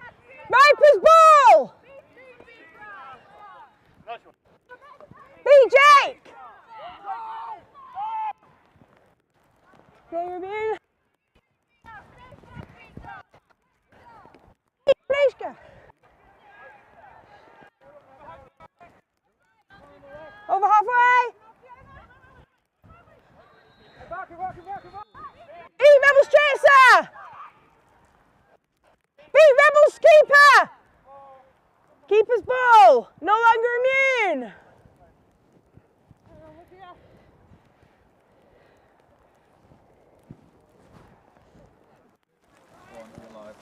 Hello, hello. Sorry for the late start to the commentary, but welcome back to BQC here in lovely West Sheffield. Almost possibly Rotherham, depends on who you ask. So, as we see here, there's a goal disallowed there by Kieran Purvis, number 3 from the East Midlands Vipers. And it's going to the, managed to keep the sacrifice two chasers there to sort of hold it up.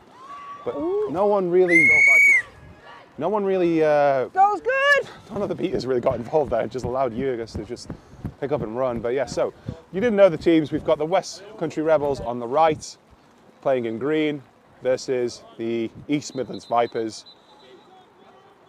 They are two teams that I know pretty well, having played them last year as a Promethean's captain for a fair, quite often to be honest. So, we see the West Country Rebels are quite slowly making their way up the pitch. Got for a 2-2 sort of offense here. Alex Roberts, I believe, number 26 is, ooh, okay. There's possibly go is the call from Vipers. Passes it off to Jurgis. Oh, it's a shame. He just drops his broom. Caitlin there, diving on the ball, Caitlin Riley. And just managing to hold it up there, so it goes back to the Rebels. Keeper. Two quite light rosters here, so I don't expect lots of drives, but to be honest, having watched Vipers play, I think they'll just try that anyway. Right, so over is the hoop, but boundary! Block ball! That's number, I forget who that is, but I remember that, I think that's Fiona Sawyer from formerly of Manchester University team there. Cleared out the back troll. Lucy Nichols comes on. Beat Rebels Chaser! In their place. Kieran Purvis going up the pitch with Kieran Bishon to their left, Anushka Brennan on the right, Hannah Daniels acting as a shoulder. I wonder if they're going to start passing or they're just waiting for a beater decision, and seems to be what they're doing. Jake is pressuring the quaffle there. Kieran Purvis managed to push it around, passes it over to Bishon, who's unmarked at the far short hoop. It's rare seeing a Bishon goal that isn't just him just running through 4 players, but turns out they can catch as well as run. Okay, so that leaves the score 4-0 to 3-0. Apologies. 3-0 to the East Midlands Vipers. Number 2 there for the Rebels with the quaffle is looking, assessing their options. Ran Morland there, the Rebels captain, unfortunately beat out. There's a press on there. Passes over to Ahmed Ali on the right. Ahmed Ali passes back to Griff, number 2. Oh, he just gets put out by Lucy Nichols. This is Bishon will have these goals all day.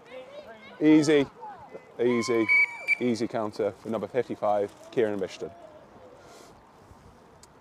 I'm loath to remind is the only other former Derby player still active in the UK besides for myself. Oh, how things have changed. Right. Beat Lucy! There's a beat both there, but Lucy Nichols is going to manage to capitalise.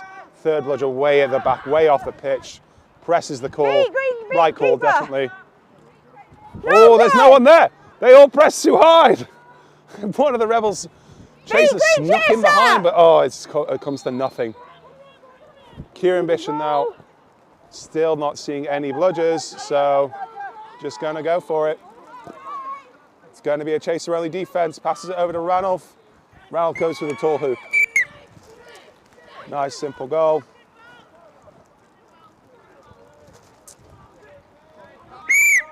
I think Rebels, fortunately, I think the problem may be a bit too aggressive with the beaters. Might want to be a little bit more conservative. They've got control back now, and I don't want them to sort of lose it quite easily again, just down the bottom of the Vipers' half. Over halfway. So number 82, number Ahmed Ali again. He's assessing his options. Got 2 chasers either side. Passes over. 24. It's a bit too high for them. Boundary. Black and ball. the boundary is the call. Heads back over to Bishon. Bishon is not going to go too aggressive this time. They know they've got bludger control. I think play for possession is probably the smart decision here. Durkin is our head ref today. Just telling the Vipers team just to hurry it up a little bit. Passes over to Bishon. Hannah Daniels. Oh no, I'd tell a lie. Of course, there are 3 Derby players. Hannah Daniels. How could I forget? Same year. Oh, I'm sorry. Right. Yes. Apologise for swearing as well. Right. Let's assess where all the beaters are, because it seems there might be a counter here with number 2 pretty much unmarked on the right there, with only Hannah Daniels and Kieran Bishon really the options to stop them.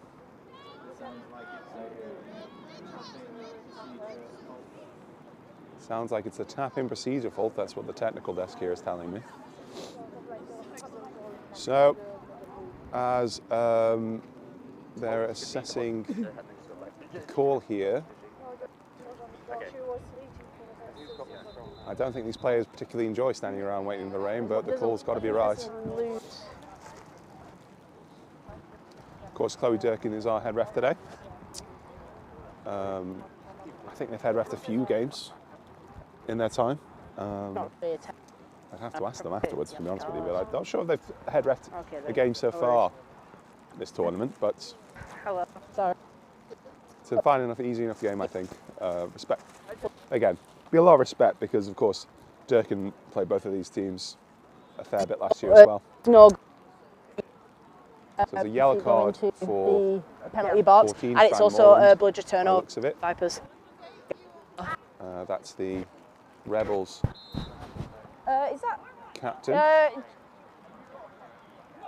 I okay. don't think there's they're a kind I of don't loose. think there's. What? This is a they're question both here from loose. the AR where the bludger goes, I think.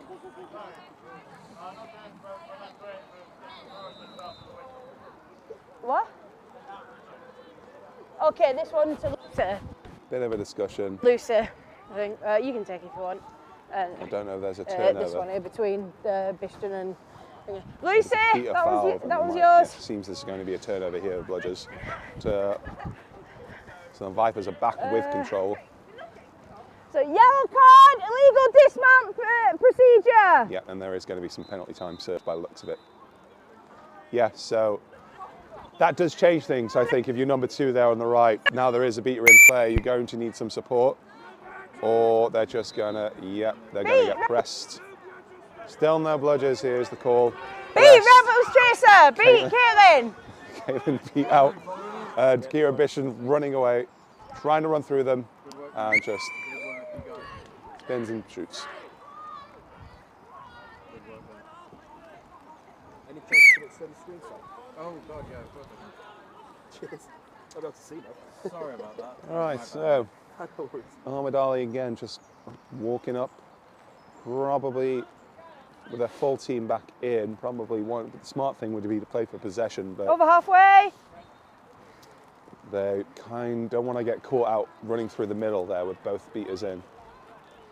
And they're just a little bit squeef. I don't think that pass was to anyone. Anushka's probably going to pick it up and run. There is a tackle there.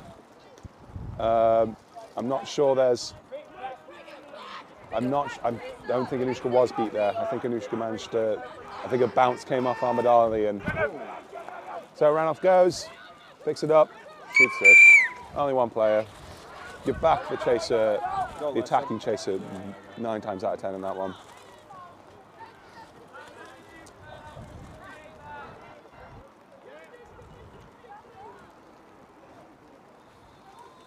Okay, so there seems to be both double beat there in the middle of the park.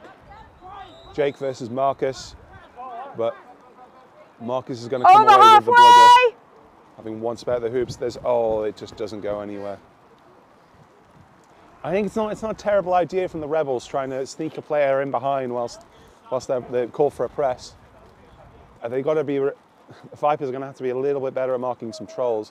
We've gotten lucky a few times, just that the passes haven't been great and the receives haven't been great. But on a different day, on a drier day, it could end up with a couple goals there. Okay, pass back to Molly. Maurice Smith, number 16. Experienced player, formerly of Reading, I believe. Back to Bishton. Bishton passes it over. Tim. No good! Goal's no good, but Tim managed to... Oh, there's a beat there, Anushka, and I think that means Rebels come away with the ball there. Yeah. No longer immune. Okay. Rebels again have bludger control? Over halfway. Seems to have been a substitute there. Number 16 came on. Going to guard the quaffle there. Whilst Jake, I assume, is going to head towards Fiona, even if it looks like they're just warding off Marcus there. Okay, passes to Caitlin. Safe, Caitlin! Didn't pass to really anybody, and intercepted by Molly, who's just struggling to pick it up and run with it. But there is a bit of a screen there. Passes to Tim. Oh, Tim just fumbles, but Bishon's picked it up. Bishon shoots, and it's a goal.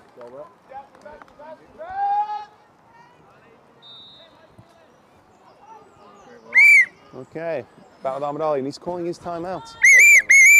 By the looks of it. As is his right, with the keeper in the quaffle. In their Let's own go get a keeper time zone, check. provided there is no snitch on pitch or the... 11:45. We've got 1 minute. Okay, so score currently 8-0. Yep. 8-0 to the Vipers here.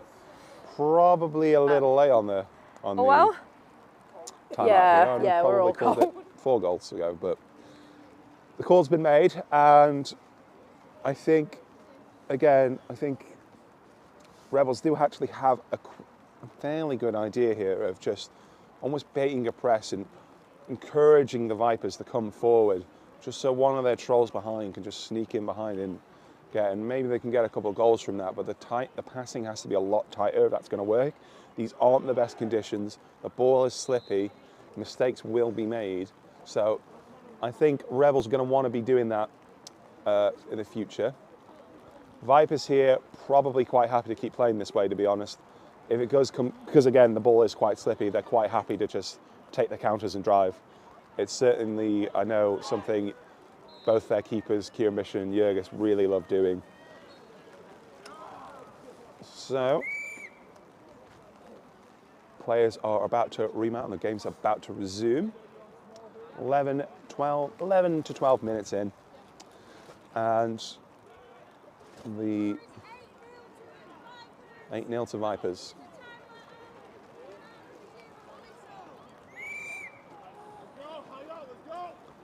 Okay. Jurgis and Tim covering the hoops. Molly and Anushka acting as a point and half. Covering the sort of left side here. Oh, and the right side. Anushka's going in for the tackle. Just maybe makes the hit here. Makes the hit here. They're going to do it? No, they're running into a beater here. Ah, and it's a block by Jurgis. Counter is the call. Counter is the call from the bench. Jurgis running through. Running through. Shoot. Goal to Vipers. That makes it 9-0 in the favour of the East Midlands team. I remember commentating the, I certainly saw an East Midlands game yesterday, and to be honest with you, they've got the fundamentals a lot more tighter than I find that the Rebels do. And even though both teams are really kind of lacking for numbers this weekend, the Vipers do have a small edge in that fact. So I'm going to pass to Fran, who's now in the white. Press is coming in, tries to get to Caitlin. Caitlin's still in, apparently. I think that beat just went by from Fiona, but ends up in Jurgis' hand. Jurgis going a little bit faster, but he's going off route ball. Just going to take it left around the hoops, behind the hoops now. Almost fails to fumble there, just playing around the immediate chaser in front of them. Anushka manages to pick it up, back to Kieran Purvis. Now Kieran's probably going to just run in here, by the looks of it, yeah. Only really one attempt at a tackle there, and we're quite happy with that.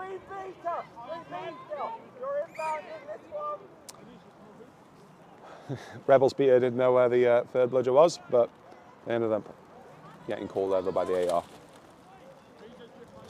Okay. Bludger control with Vipers here. I think that's why Fiona's coming a little bit more forward, but Jake is just gonna wrap there and just make the hit, and they managed to come back with the ball.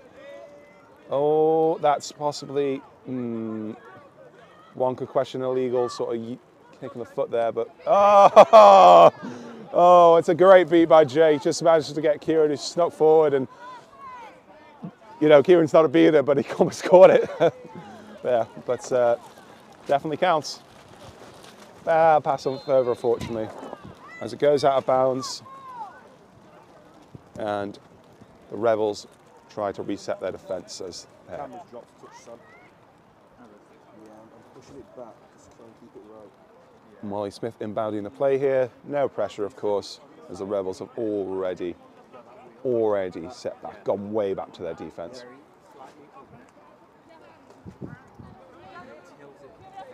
Now, I'm not really sure what the Rebels' defence is here. It's very tight, very close to the hoops. I'm not sure if there's set roles as such, but just who's around, you know, the zonal. Okay, they're taking it out right here. They're a little bit isolated. Unfortunately, they don't have the bludger control to really just knock out Vipers here. Fiona is covering Hannah Daniels, but don't know. Fiona's going in here. Going in. Oh, there's a miss opportunity there, but there's still a tackle through, and Kira manages to receive. a shot and scores another goal. No bludgers is the call.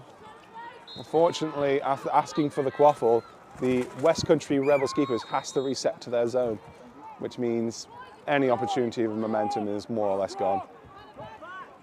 Drop is the call from the keeper. Right decision when you haven't got bludgers. No need to be too risky. Passes it over. Doesn't quite manage to get it. Oh, they do, but they can't release it. They're not getting a chance to release it, and oh my goodness, the ball still ends up with Rebels.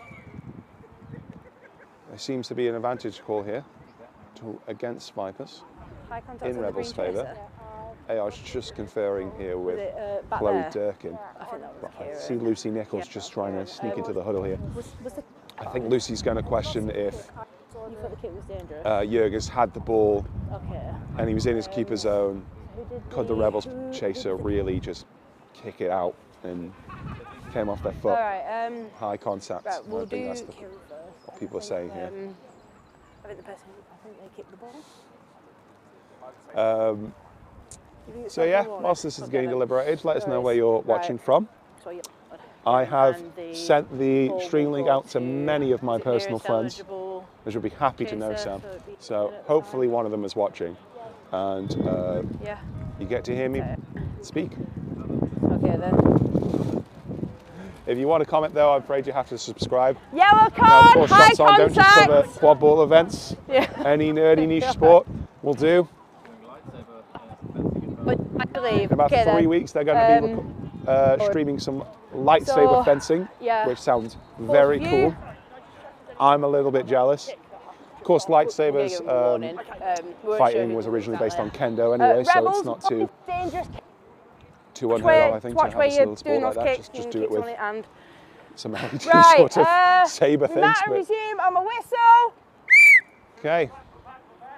No cards here, I think. It seems Rebels are going to come away with bludger control and the quaffle still. Just waiting for that fourth chaser to come back in. I perhaps maybe think the Trolls isn't working here. I think they're waiting for, oh, it's not the best of things, but you could have tried to force the drive here. Alex Roberts is just getting in on the right, and it's the first Rebels goal of the game. Okay, so there was a card there by Kieran, on Kieran Purvis, and he is just now coming back in. Takes the ball from Jurgis. Slow and hold is the call. Slow and hold, as they do not have bludger control.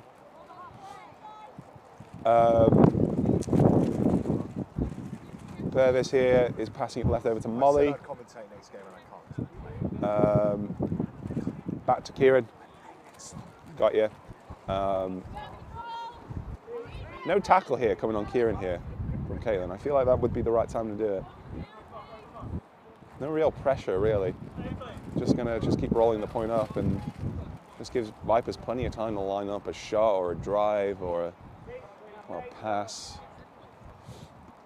Kieran seems to be going in. Oh, he's getting wrapped up. And then passing off to Molly.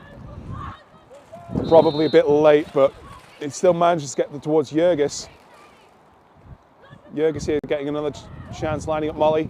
Molly shoots, Caitlin blocks it into the hands of the Rebels player. It's a good block by Caitlin Riley.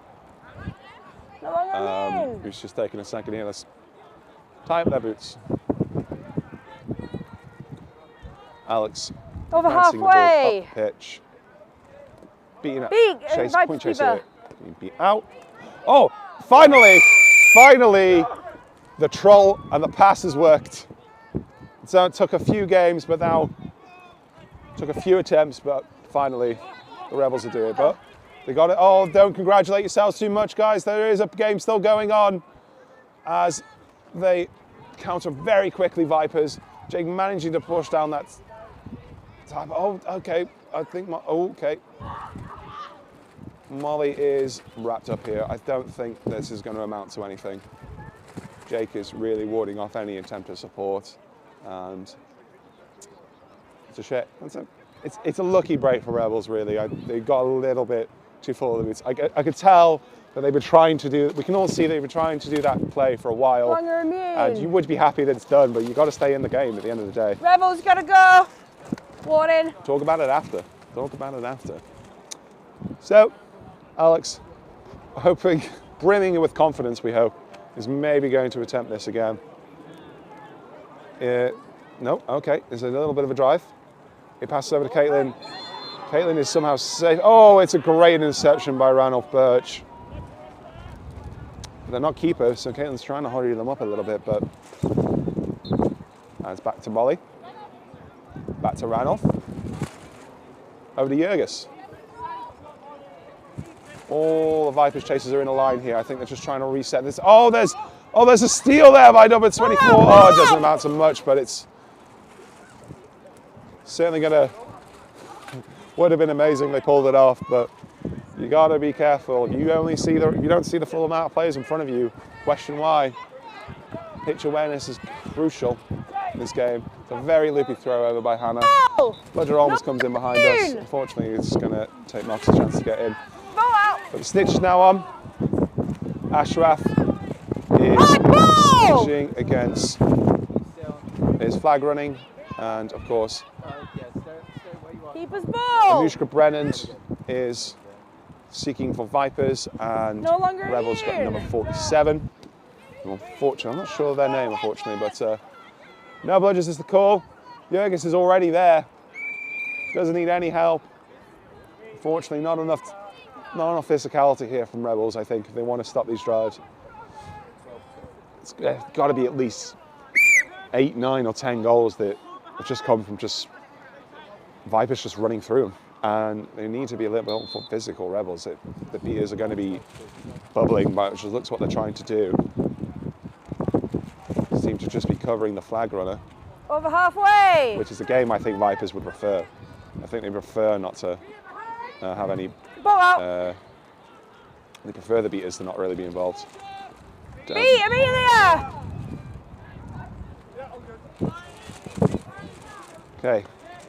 I do question if Ollie's going to actually have got a view, but oh, there's a beater right behind them. Beater right behind them. Counter is in. And I think that's it. Yeah, that's another goal to the East Midlands Vipers.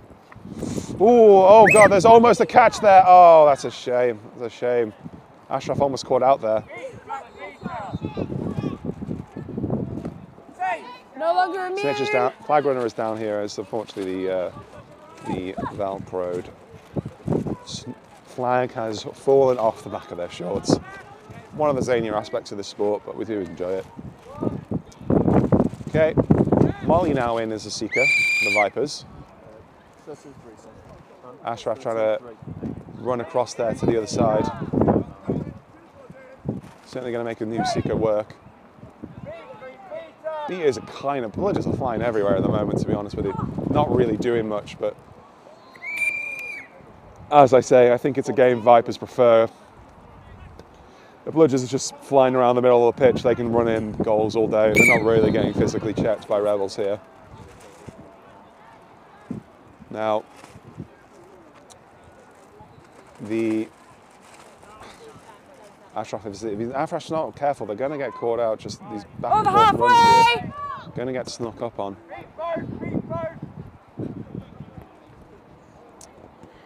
There's a little bit, not really much diving these days. I see many people dive.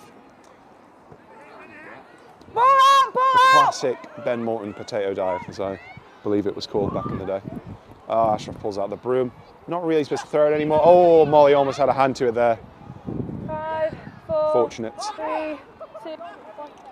Of course, the quaffle is just Sinus sitting on the pitch here, which means it's going to end up getting reset.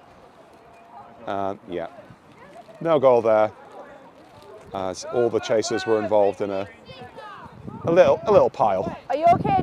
Pulling to warmth, like penguins. Very important in this weather. So, again, I think the. Ooh, okay, there's no. Molly here got in some time, but just doesn't really keep a good hand on their broom. Advantage here for the Vipers. Yeah, didn't stop the momentum. Okay, no worries. Vipers keeper was beat out. Okay, no worries then.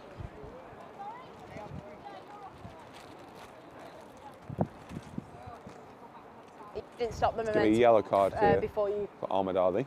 their keeper. So, yellow card, illegal back contact. Back contact, illegal back contact. Of course, Yeah, you can you do back contact Your now, but you ball. have to be firmly planted and You're not still carry beat. momentum forward into it.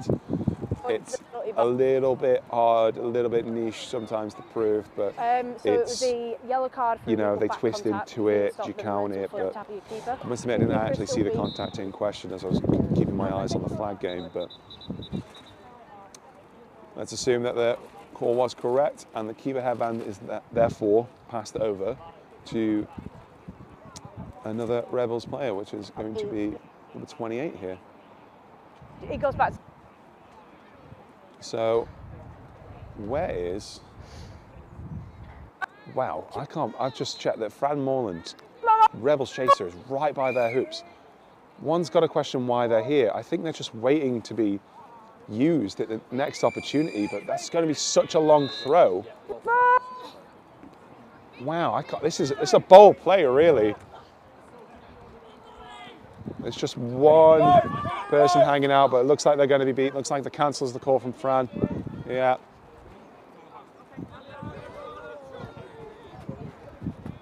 The troll did not come up to anything this time.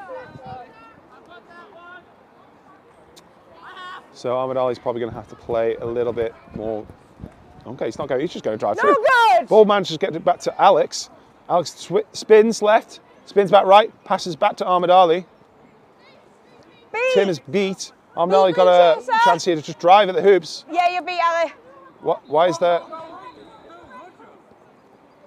Oh, this is unfortunate. This is unfortunate. There was a bit of confusion here. I think Ahmed Ali thought they had fouled and dropped or been beat and dropped the ball, but it was a friendly beat, so didn't amount to anything.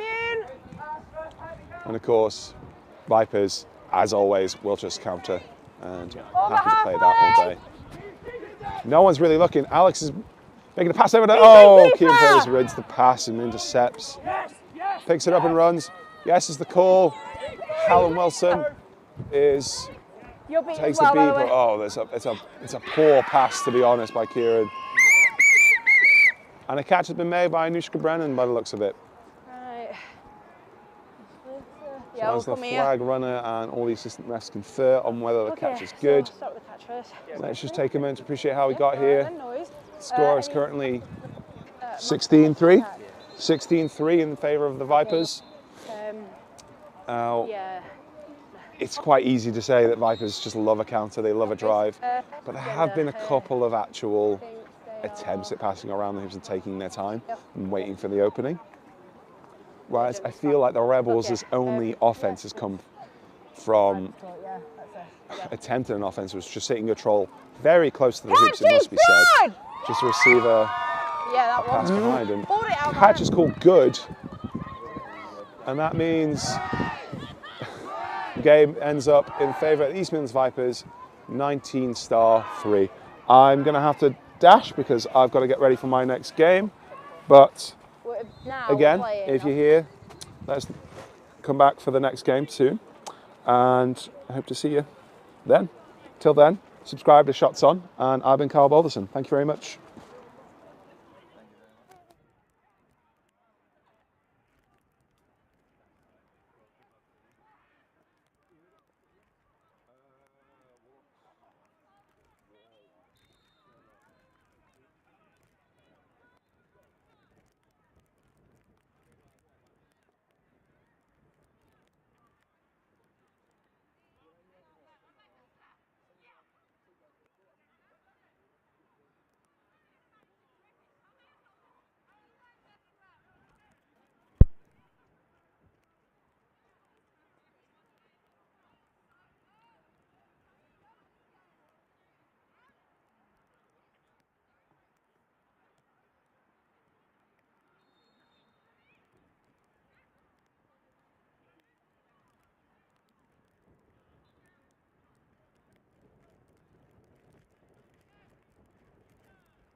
You're watching the British Quadball Cup live in Sheffield. Shots On want to take a moment to thank you for watching and remind you, if you like seeing inclusive sports streamed live, to give our channel a cheeky little like. It really does help us grow and continue to film fringe sports. Shots On specialise in live streaming sports that champion gender inclusion and spreading sports and a healthy lifestyle to marginalised groups. Sport is for everybody. If you would like to discuss live streaming for an event you're involved with, please get in touch. We are excited to announce that Shots On is preparing to live stream our first Ludo competition on the 23rd of June. Ludo is a lightsaber-inspired fencing sport, bringing a new and exciting martial sport to people looking for a fun and engaging sport to keep fit and meet new people. For more information, you can find links on our social media platforms.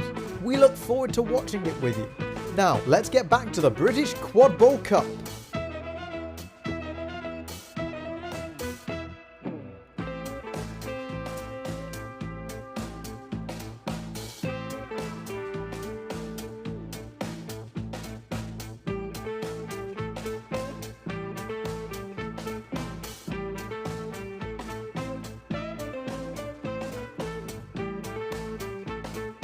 Hello!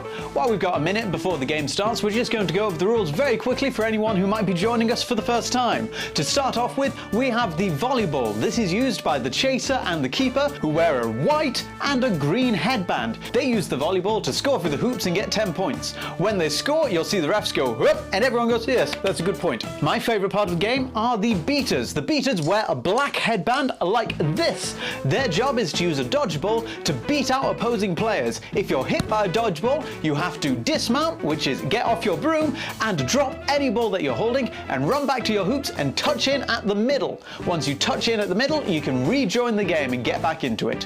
Third and finally, we have the flag runner. Now the flag runner, kind of a ball, kind of not a ball. They're an independent player whose job is to come onto the pitch with a flag or tag attached to their back and try not to be caught. Each team has a seeker who will come on at the 20-minute mark of the game. Their job is to get that tag off the flag runner. Once they do, well, it becomes a little bit complicated then. If your team is in the lead and catches that tag, then well done, you've just got 30 more points, you've won, you can go down to the pub and celebrate. However, if you're behind on points, it gets a little bit more tricky. If you're 20 points behind and you are put into the lead by getting 30 points after a tag, then well done, you've won. Nice and simple. If not, then we go into overtime. 30 points are added to the score of the leading team, and that becomes the target that each team has to get to. Now, let's just go over a couple of the stranger rules of quadball. Yes, you do have a broom and you have to keep it between your legs. If it comes out from your legs, then you have to run back, touch in at your hoops just like you would if you were beat. It is also a fully contact game, which means that players are allowed to tackle one-armed or two-armed and from the back, but only if they're not moving their feet when they do it. It's a mixed-gendered sport, meaning that people of all genders are able to play. In the UK, we play with a 3 maximum rule, meaning that only 3 players of the same gender can be on pitch at any given time. Now, if some of these rules are going a bit quick for you, don't worry, you're going to pick it up throughout the day and our commentators are there to help you. But if you want to read up more about the rules or find a team and try it out for yourself, visit Quadball UK. You'll find a link in the description and you'll get all the information that you need. Now sit back, relax, and let's go play some quadball. Oh, by the way, before you go, it'd be really cool if you gave us a little subscribe and a like. Be very handy.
other good refs on at the same time, basically.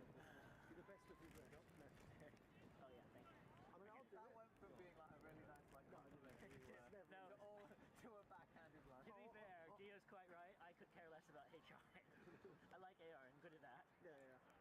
HR, I'm mid. But it's also like, realistically, the other good head refs are either playing this game or playing on the far side. At least the weather's. So you have to Don't say it! Don't say it! Yeah, I will punch you in the face, Sam.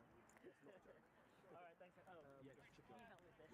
Yeah, I can't tell what the color is right now. With 3 coats on. I was going to say... Oh, you got it? Yeah, I'm alright. That's fine. I won't change that. Yeah, people aren't checking Facebook anymore. If people aren't on Facebook anymore, then we need to work out where they are. Yeah, But with people have the same community that Facebook has. yeah. But the point is,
which is the cool part of having an accent. Yeah, yeah.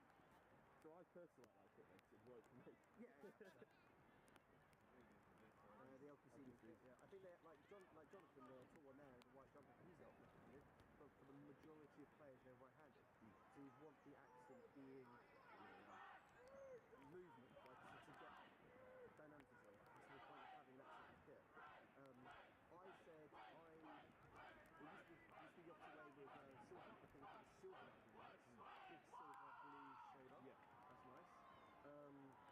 Yeah, but I'm not sure. Like, I don't like that one. It's busy. Yeah. It detracts from the action on the shoulder. Yeah. And then the other thing I would have changed is the back. I would have had it as a thick outline and then clear on the inside. Yeah.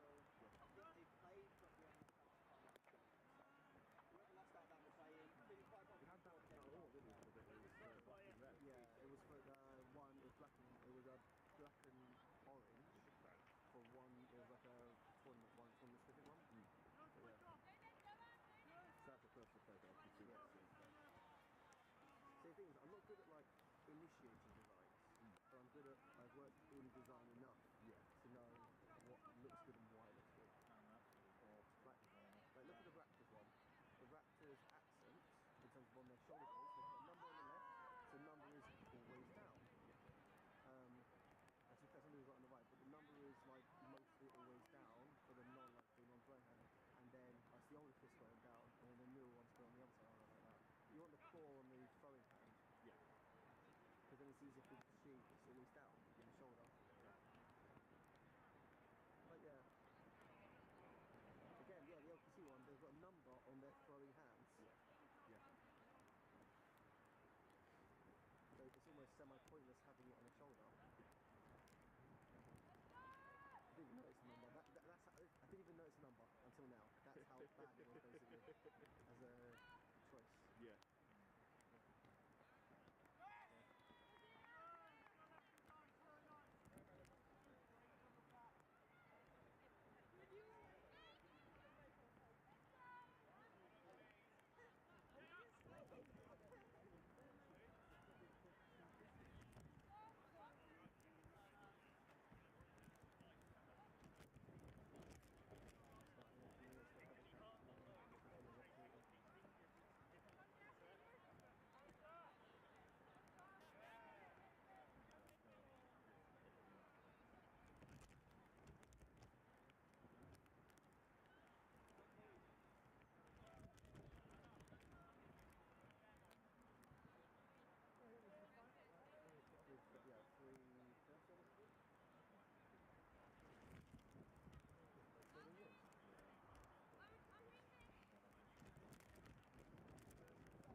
They have a slight purple hue, by the way. You know that.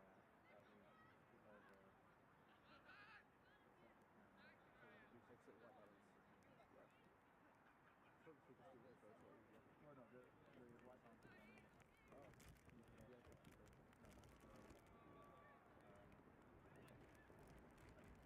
I don't know.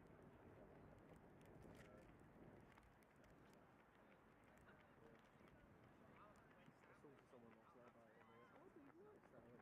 Yeah. There are a lot of people that don't. No one, again, it's not because I imagine that you went to the Mac or something like that. I had a Mac and a both, a bit of both, and I taught them both. Basically, I got good colour. But it's also, I think it's more, it's also if you don't look at pictures like that, in that way. Like whenever I look at any photography, I go framing, action, and colour. All framing should be deliberate. They've got 3 ones of this. What else did you do?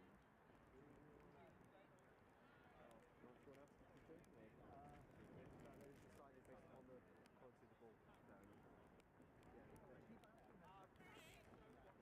You can't see the difference between walls and the. Oh yeah, no, I know. Yeah.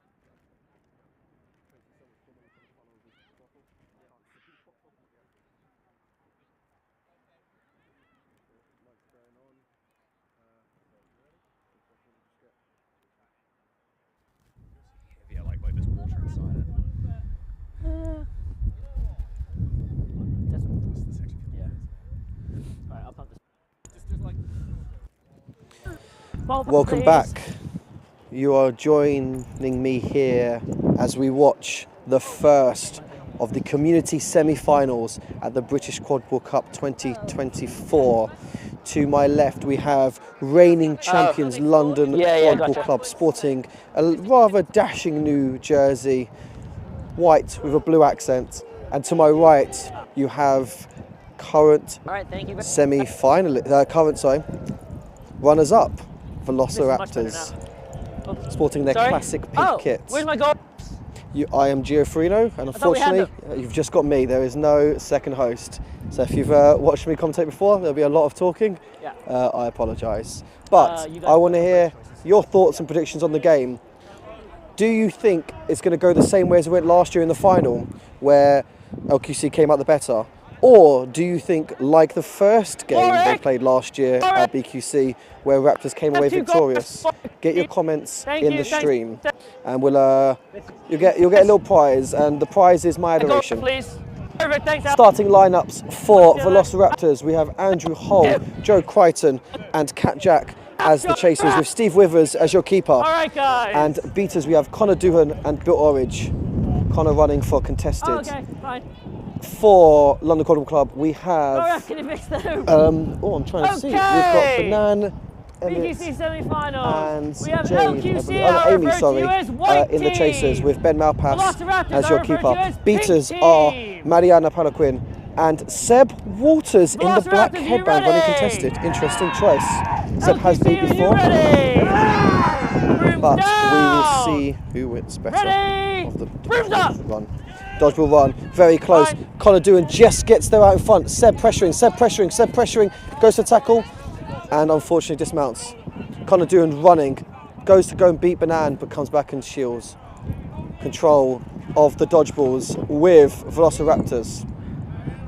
Immediately Seb subs off for Dan Trick, former Raptor Dan Trick coming in. Former Raptor Elliot Fisher.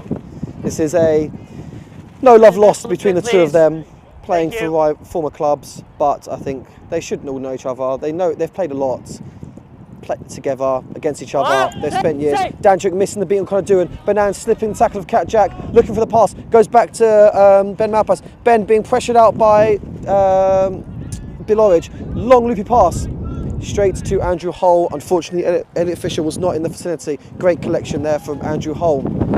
Game is 0-0. Tight game, tense game. Control with Velociraptors of Claude and Bill Orridge. Joe Crichton and Andrew Hull just happy to pass around each other. Claude coming out to try and beat out Banan. There is the middle hoop down, which means you have Elliot Fisher and Amy guarding the hoop, but wonderful play there from Ben Malpass. Sorry, wonderful play there from Steve Withers, who managed to avoid Amy's attempted tackle. Dunks over on that small hoop for the game's first goal. Bill Orridge beats out Dan Trick from behind the hoops, and Mariana tries to shield Banan and Ben, who are passing around. Elliot Fisher now with the quaffle. Volleyball back to Banan. Banan back to Ben. I think this is going to be the LQC style of wide open passing. Try to slow down the game, allow their beaters time to get control back. But Bill and Claude are sitting deep. Mariana and Dan Trick are going to have to do something incredible to get this. Mariana beat by Bill Orridge. Dan Trick retreats. Elliot Fisher back to Banan. I'm going to suspect that Banan is going to try and go back to Ben, as Bill Orridge did, and Bill Orridge came immediately out to mark the passing option. Claude steps out and beats out Elliot Fisher. I believe there's going to be a lot of shuttle runs for some of these chasers, unfortunately. Banan switches with Ben Malpass, passes back. Dan pressuring Bill Orridge. There's a lot of mind games being played. Steve Withers shadowing Ben Malpass. Steve and Ben both very fast.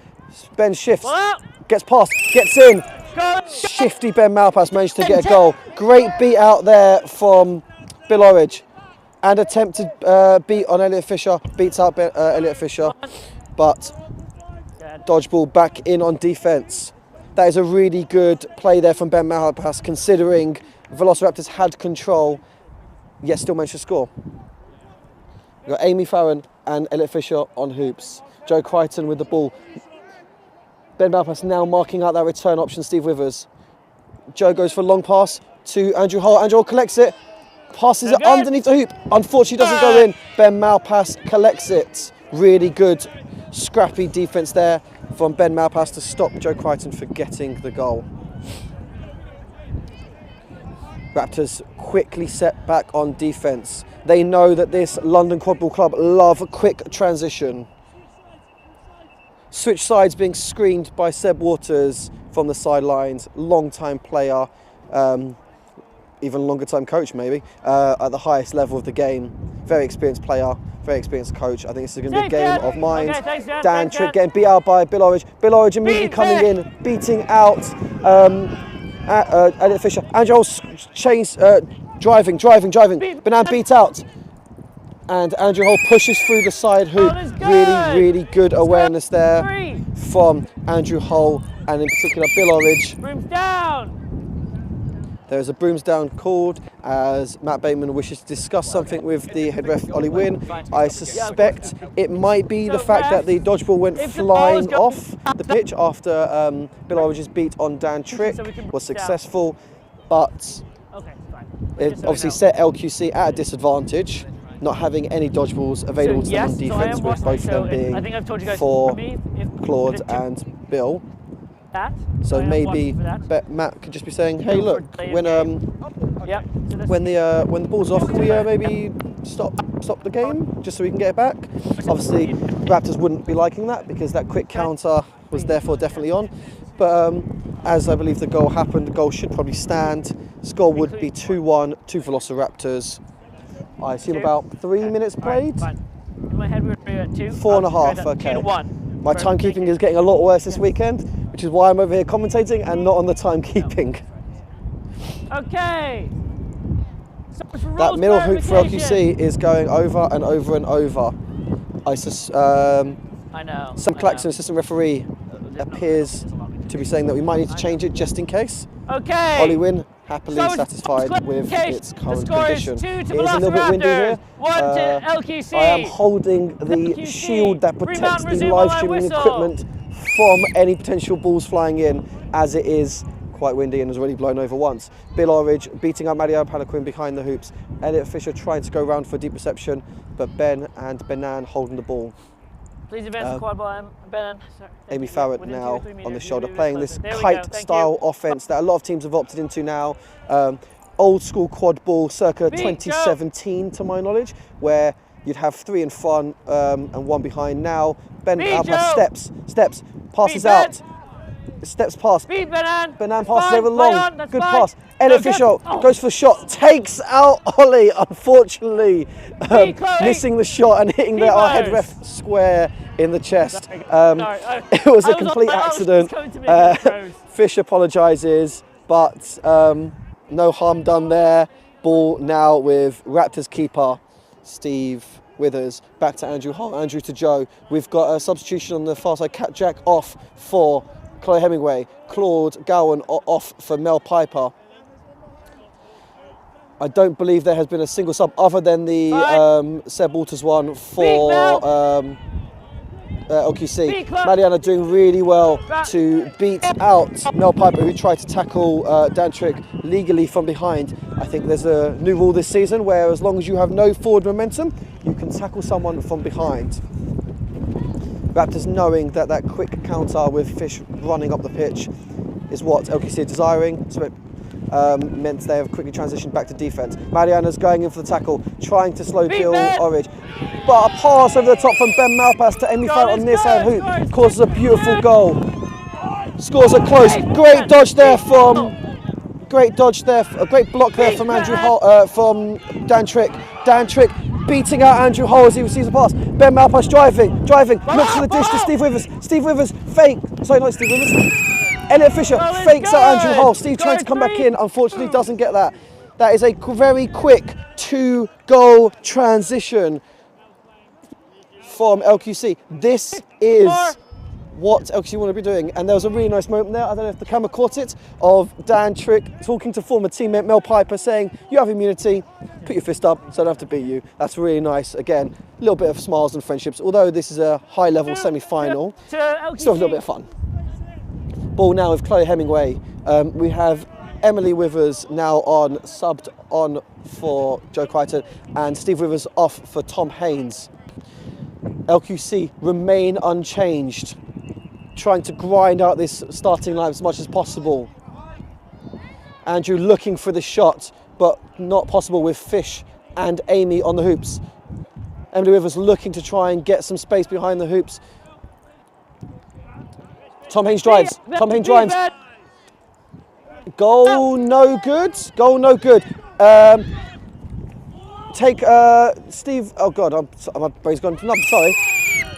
Elliot Fisher driving off of that missed goal, taken out by Andrew Hull. Offloads just before the tackle to Ben Malpass. Ben Malpass swiftly slices through that defense like Swiss cheese and gets the goal.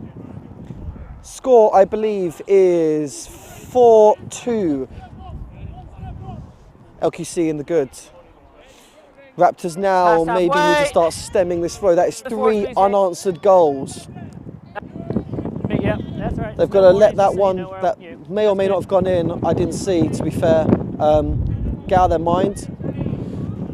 LQC content with the ball being placed in Chloe Hemingway's hands. Ben Malpass coming out to meet Andrew Hull. Andrew Hull gets into the hoop line, passing it through that middle hoop, and it goes straight in. Mariana's beat, unfortunately, slightly too late. Really nice push pass goal from Andrew Hull, taking the score to 4-3. LQC in the good. Still starting lineup on, unchanged LQC. The question does beg, how long can this starting line hang on? When are we going to see the first LQC sub? That's good. Mel Piper on for Ricks.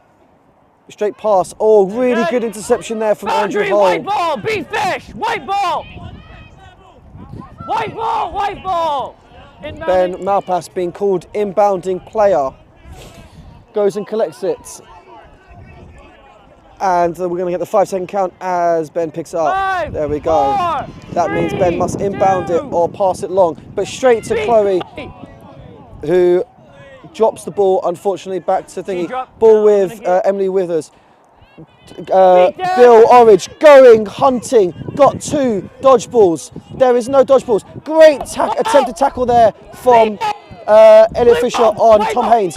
Ben Malpass takes out the passing receiver of Andrew Hull. And that's a really good, solid stop considering they had no dodgeballs. Bill Orridge hunting, unfortunately not getting the goal that he wants. Calls for a sub. Gabri is getting ready to come on and cause carnage. They need to be exposing this starting lineup of LQC. They haven't subbed off. Incredible fitness from them to be able to play at this high level for this long. And that man there, Ben Malpass, driving this offense forward and commanding the defense strong. Banan loves a shot. Where Raptors know this. You can see Banan winding up, but with Chloe Hemingway and Andrew Hull on hoops. Ben gets beat out, Marcel's just off, and fakes out Andrew Hull. Banan catches it after the pass. Fakes and goal. 5-3 to LQC. A couple of changes. Andrew coming off for Jake Adcock. Mel Piper for Claude Gowan again. And I think it was Chloe Hemingway for Emily Burton. I'm really demonstrating my memory skills trying to remember who's just subbed off. But Emily Burton with the ball. Go round being called by Tom Haynes. Tom Haynes being proverbial marked out by Ben Malpass. I believe that Emily might be looking to try and get Haynes out, but Haynes made a pass, and that is kicked out of bounds by Emily Withers. Really strong, solid defense here from LQC, who are now taking their first set of subs. Off comes Elliot Fisher, on comes Faye Davis, off comes Mariana Pelican, on comes Ollie Farrell, off goes Ben Malpass, and Seb Waters reintroduced into the game as a keeper. Amy and Banan unchanged. Banan with the volleyball, passes out to Seb. Seb also loves to slice through defences. Nice quick steps, gets almost tied up, but puts Haynes on the floor. Steps, looking for something. Passes to Amy. Amy comes back out to Banan. Really nice releasing of pressure there. Goes back deep to Seb Waters. Dan Trick trying to get control back with Ollie. Seb Waters beat out. Emily Burton gets there, but beat out. Back to Seb Waters. So, we're probably about, I would say, 13 minutes. Pass halfway. 12 and a half. My timekeeping is getting slightly better. 13 minutes, control with LQC. Ollie looking to try and make a tackle attempt on Bill Orridge. Claude shielding Bill with all their might, all their energy. That is incredible play. Just to allow Bill, almost got in there. Seb looking for once that tackle gets initiated, once Bill gets tied up, but the pass over the top to Faye Davis. Faye Davis through the middle hoop, straight into the hands of Tom Haynes. Tom Haynes looking for the quick counter, but there is no quick counter as Dan Trick stands over a second dodgeball while holding the first, thanking beta partner Ollie Farrell, who set up that incredible goal. Steve back to Jake, subbing off goes Tom Haynes. Far side we have Connor Doohan coming in as the keeper, and Bill Orridge goes off. Gabri now on. Claude beat out there from Ollie. This Raptor beta pairing need to break this strong control defense. They're trying to bait Seb out of the keeper zone so that Seb can be beat. But this is a game of mind games here as two teams who play the exact same way defensively, trying to create space, slow balling almost, I would say, but just tactically waiting opportunities. Mel Piper subbing in, coming in to go, gets control, causes carnage. Unfortunately, pass from Jake Adcock a little bit high, but that was fantastic play there from Mel Piper to get two dodgeballs on the ground. Unfortunately, Raptors not able to capitalise. Score is 6-3 to LQC. Ollie Farrell immediately going in for another tackle. Let's see if Mel Piper can shield as well as Claude did. Gabri slips it, looking to see if they can put pressure on the volleyball carrier, Seb Waters. Seb fakes the switch, looking for Faye Davis behind. Steps past Connor, but thinks better of it knowing that Gabri is there. Back to Banan. Dan Trick now coming in for the napalm, as they call it, where the unarmed beater goes for the tackle. Gabri immediately noticing, goes out to pressure the volleyball carrier, beats out Faye. Goal no good. Banan passes back out. No, does not pass, holds it. Seb calling for it. Gabri does really well there. Lots of energy, lots of aggression to force the volleyball players of LQC to make something happen. Pass over the top. Faye Davis misses the hoop. Unfortunately, Amy gets beat out. Jake Adcock collects and passes back to Connor Doohan. Really good, solid defense there, considering the fact that they had no control. Jake Adcock subbing off for Callum Field now. And Rachel Breer checking into the game for Emily Withers. Communication being discussed. Faye Davis and Amy on hoops. Banan being aware of Callum on the far side. Control of the dodgeballs still with LQC. It's been a tense game. LQC 3 goals up. At some point, your attention does have to start thinking about turning towards the flag run again. Connor Doohan gets on the ball. Seb tries to rip it out. Seb gets beat. Connor gets beat. Go being called. Go being called. There is no dodgeballs on defense. Banan beats out. Banan drives through, steps past Emily. Steps again and pushes through that far hoop.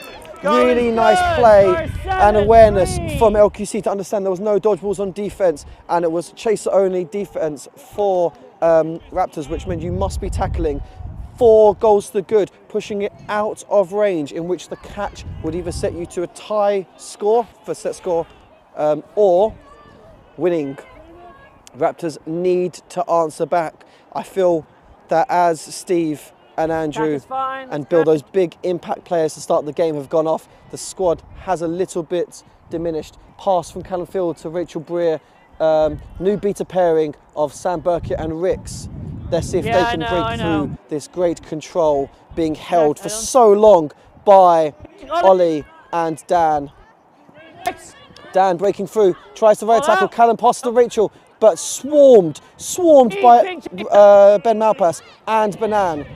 Ollie going for a tackle, Banan following Ollie, steps past Connor, pass over the top to Faye, Faye catches, middle hoop goal, puts them 5 goals to the good. This is, if you're an LQC fan watching this, this is what you want. Seeking game is probably going to start being in the question. I can see that Tom Haynes on the far side is wearing that yellow headband, indicating that he wants this. Our flag runner for the game, I am not too sure from here. I believe it is Rudy Abassi-Adams of Phoenix, a very good flag runner. And it looks like starting seeker for LQC is Ben Farrant.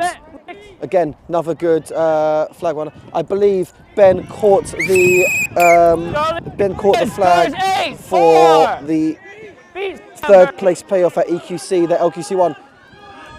Goal good from Andrew Hull's shot. Ben Malpass driving. Great attempted tackle there from Steve Withers. Loose pass, still no dodgeballs. Off camera, Dan Trick is watching 3. And now they have 2. There was the 3rd bludger, German style tactic. You love to see it in the UK game. Flag runner Rudy Abassi-Adams has entered the pitch. I will try and commentate on everything as possible, but this will be absolute carnage. It's 4 goals to good for LQC. That one game could be a big difference. Rudy coming over, chucking me his hoodie. And we are ready. Now control is most important. We have Claude and Bill on. Mariana and Dan Trick on. Joe Crichton unfortunately misses a catch but gets a secondary. Andrew Hull looking. Claude beaten out. A goal for Raptors is big here, but is not the game changer. More importantly, is not conceding. You want to keep the score as close as possible. I believe these 2 teams should be trading back and forth goals for goals. 5 seconds before our seekers are released. And now we have Haynes first to the ball. Bill getting Ben beat. Haynes close. Haynes fighting. Rudy backing off. Haynes not quite there yet. Oh, unlucky. Goes for the dive. Ben back in. Ben back in. Haynes close. Connor and Dan trying to get the dodgeball for each other. Connor doing beat out. Mariana and Dan Trick setting a bubble. The goal is good for LQC. Safe Dan Trick being called. Sorry. Now Tom Haynes back. Rudy defending. Score is 9-4. Goal from LQC. Tom Haynes down. Rudy still fine. Bill Orridge stopping Ben Farrant from getting close. Tom has time. No good. Shot through the middle hoop from Andrew Hall, unfortunately not good. Rudy holding off. Haynes gets it down. Broom's down. You need a whistle. So, Seb shouting instructions, going, if this is good, it doesn't matter. We've got the dodgeballs on the ground. We've got the volleyball. If we score this, if we can run through and score this goal, that means we'll get 2 more to win it. If this catch is good, that will take our score to 9-7. Set score being 12. First player, first team to get that final 12th hoop will win and advance to the final of this BQC 2024. Refs are deliberating on the catch. seeing if there's any fouls, seeing if there's any gender issues, checking to make sure that Tom was totally legal on their catch. What a great shielding bubble created by the beaters of Raptors, Bill Orridge in particular, keeping Ben Farron nowhere near Rudy, our flag runner. Penalty time won't be negated. And 12 LQC is Mariana. They are checking. It looks good. Is it the chaser? Chaser Yeah. in the back? Okay, fine. Rudy giving a Got thumbs it. up. Right, so I'll adjudicate Looks that. good. Mariana will be We're just beat. waiting for the official call. She had a Um, bludgeon, so- And then it looks like, I think Raptors are going to want to play on because they're going to gain the momentum. They're going to want to try and get to that final. They're not going to Thanks, concede Rudy. despite catching. Okay, listen up. So catch is good. Catch is good. Yeah, so adjudicate a couple of things. So chaser 12 for LQC. Yellow card, illegal contact, contact from behind. Penalty time is negated by the catch. So you stay there. In addition, Mariana, you were beat earlier, so it's going to be you were going back to hoops. Bludger with Connor. Okay. Sorry. So, just for clarification, I don't know if that came through. Number 12 for LQC, yellow card for back contact. Time served by the catch. Mariana played after, was beat in the instance just before the whistle was called, and that meant the dodgeball turnover to Connor Doohan, who does have Dan Tripp right next to him. No. So what will they do? I suspect they'll probably throw it back. Dan will probably beat out and run after that one, and I think Bill will try and contest it. Because that third one is on the ground to the left of us by Ben Malpass's feet. I think there's minor confusion and just clarification as Gabri and Matt Bateman are discussing what is going on, whether the goal is good and which order happens. This is a good list. This is a... The wind has picked up just a little bit, considering the weather has now stopped raining. I'm going to take this as an improvement. I'm being told to say to not jinx it, but you know what? I don't care. I don't care. I'm cold. I'm on my own. Sam's not helping me with the commentary, though Sam has been operating the behind the scenes incredibly well. All the camera switches and including operating the cameras, multiple cameras at one point, I think I saw. What incredible work from them. And I think the best way to thank them is to subscribe to the live stream channel. There's no need to worry about that coffee turnover. But I'm getting disapproved shakes of the head here. I'm going to do that. It may not be the right. But I'm going to take that. I think So, Matt, I'm sorry. I think I'm going to turn over the quaffle. I think the disapproving looks are more on the cheesiness of all this. But special shout out to Josh as well, who has been operating the camera this weekend. Without volunteers like these two, we would not have coverage here. And anyone at home watching, or anyone who watches back later on, if you are listening to this in the future, hello from the past. As you can tell, I have lost my mind a little bit in this long stoppage. There's not much to talk about during a stoppage.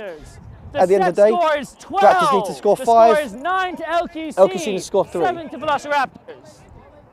You want to go to the back? You have a choice. Yeah, you can go to the back line, anywhere along there, or where you are.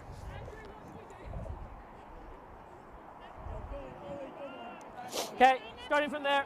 That's fine. Okay. Resume and remount my whistle. Beat Connor. Steps the pass. Ooh. I feel like we all go, ooh, it's fine, incidental. Back to hoops called. Ben Malpass running through, no dodgeballs. Andrew, unlucky. Ball coming out. Brooms down being called as it was a pass after beat. I enjoyed the diving attempted flick pass, but unfortunately Ben lost his broom. Ball's turned over to Steve Rivers. There is Challenge for turnover. Resume and remount my whistle. Mariano's beat. Dodgeballs control with Bill Orridge. Steve Rivers wanting. Connor Doohan going hunting. There is no dodgeballs. Passes to Andrew Hall. Unfortunately, got distracted. Looks away. There's a dodgeball behind. Passes through. Rachel Bridd doesn't get the catch. And Ben Malpass can collect a little bit of nerves, a little bit trying to rush this goal. I understand that the other team just needs to get 3, but if you've got to get 1. You've got to get these goals. If you don't get any goals, you're not going to win. Take your time. I don't know, I'm saying this, but it's quite hard. Seb Waters checking back into the game. You have Jade, Elliot Fisher and Benan in the chasers for LQC with Seb in the green. You have Joe Crichton, Andrew Hull and Rachel Breer, chasers for Raptors with Steve Withers in the green. Mariana trying to pressure out Bill Orridge. LQC content to just play it round, keep control of the dodgeball. Beat attempt there from Bill Orridge. Seb slaps it back. Go being called. Steve Withers going. Looking for the pass. Unfortunately, just a bit long for Joe Crichton there. Control maintained by Claude and Bill. This is going to be a tense ending to the game. Okay. Bring down. Okay, LQC have called their Timeout called by LQC. I suspect they need to just shore up a few things. Their defense is a little bit ropey. I feel like they're lucky to not have conceded the last 2 attacks there.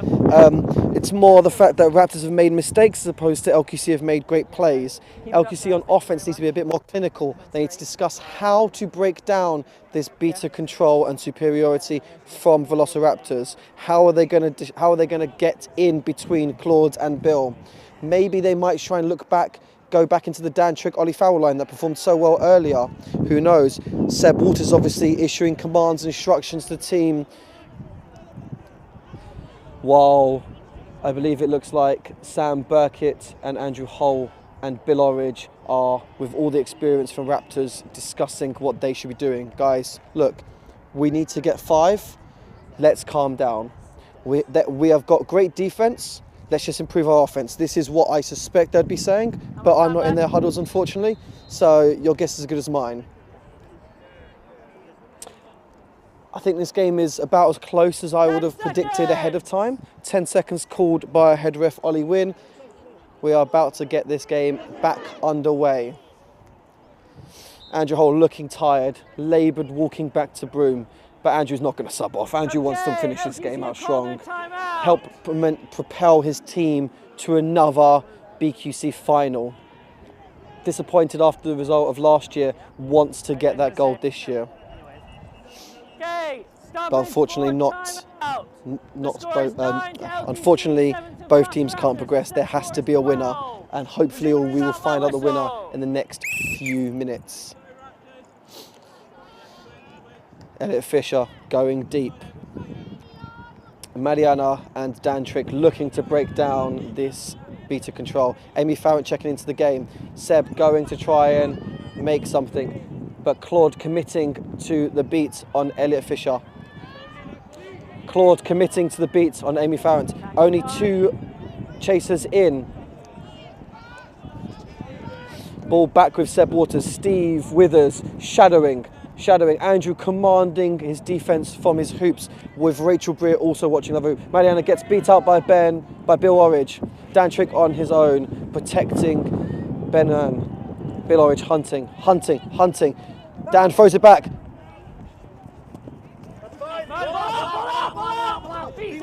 Seb beats. And Steve Withers collect. That is what you want if you are a Raptors fan. Now they have a chance for a set offense, something we haven't really seen from them in this overtime period. Their quick counters were a little bit left wanting to the finished product. Andrew Hull commanding Chloe Hemingway to go behind. Hemingway with the ball, looking with Steve Withers, Rachel Breer behind. Steve looking for an opening. I don't think that shot is there with Amy and Elliot Fisher guarding those 2 hoops. Really nice play. Steve long pass to Andrew Hull. Andrew looking for that shot. Middle hoop. Shot wide open, allegedly.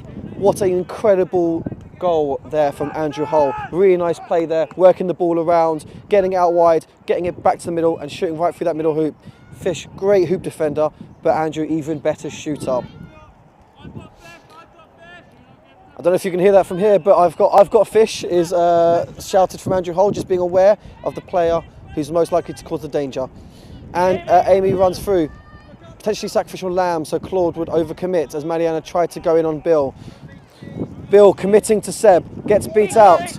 Seb gets ball back with Banan. Seb running back into Andrew going. Please advance a bit, Banan. Sorry, not Andrew. Bill going and beating out Elliot Fisher. That's good. Banan passing back to Seb.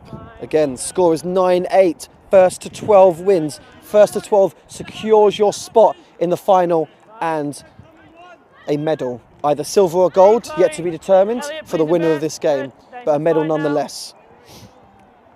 Both teams will want that coveted gold though. Both teams, I think, two-time champions. I think they want to make it a third, which I believe will be the first time in history in the BQC British Quadball Cup to be a third-time winner. Control now back with Dan and Mariana. What incredible work. Banan passes wide, long. Booms down. Goal was called good by head referee. Protests from the Raptors side. Goal ref said it didn't go in. I don't think it went in, but I'm not a referee and I have no say in. We have the operations department behind me pulling out all their technical wizardry. They have the advantage of VAR. Unfortunately, referees on the pitch do not. Let's see. No good, which means that's fine. Ball is with Seb, where Seb would be roughly there. The downside is the momentum is not there, and Bill is in front. I suspect he might be looking for that left-hand hoop with you've got the fact you've got Elliot Fisher right there. He's going to run, push there to left. Unfortunate take from Elliot Fisher. The pass not quite in the range. Seb subs off. Ben Malpass back on. Ben will want to be carving up this defence again. Andrew Hull with the ball. Steve Withers going deep. Claude subbing off for Ricks. And you have Chloe Hemingway with the ball. I don't think Banan subbed off this game. Correct me if I'm wrong, live stream. Comment. But I don't believe Banan subbed off. That is incredible fitness and commitment from them. Banan pressuring out Steve Withers. Bill Orridge trying to screen. Ball back with Chloe Hemingway, looking for Steve again. Control of the dodgeballs with Dan Trick and Mariana. Ricks behind hoops, hunting, trying to find the chink in the armour. Where is the gap? How are they going to break through this defence? Ricks beat out. Ball with Andrew Hull. Elliot's mind will have that middle hoop shot straight in it. But switches hands as Andrew goes to the other side. Ball now with Steve Withers. Ricks back in. Chloe Hemingway back to Steve. Ricks hunting behind. Pass Steve to Andrew. Andrew cuts back in and they swap positions. Both teams trying to find shots through the middle hoop, a little bit low this time. Can't, no dodgeballs. Ricks kicks one's back. Ricks get beat out. No dodgeballs on defense. Fish running, fish running, fish running. Bill Curtin trying to get that dodgeball. Steps through, gets past Andrew, gets past another one, but does not get past the beat of Bill Orridge. Sam Claxon on the far side, assistant referee, saw that beat, calling it. I think it was beat before. Again, we have the advantage of seeing live stream replays, incredible technology. But the referees have to make the decision in the game, and intense games like this, split seconds matter. Okay, sorry. So, it went to the hoop. Goal is no good. Goal is no good. Score still 9-8. Set target is 12. LQC are still hunting for those goals. Raptors have only scored one in this overtime period. This game is still being dragged out. Bill hunting. Mariana recycling that dodgeball. Nice back. Claude goes in for the tackle. Takes out Dan Trick. Claude gets beat. No dodgeballs. Pass. Back to Andrew Hull. Flaps the catch, unfortunately.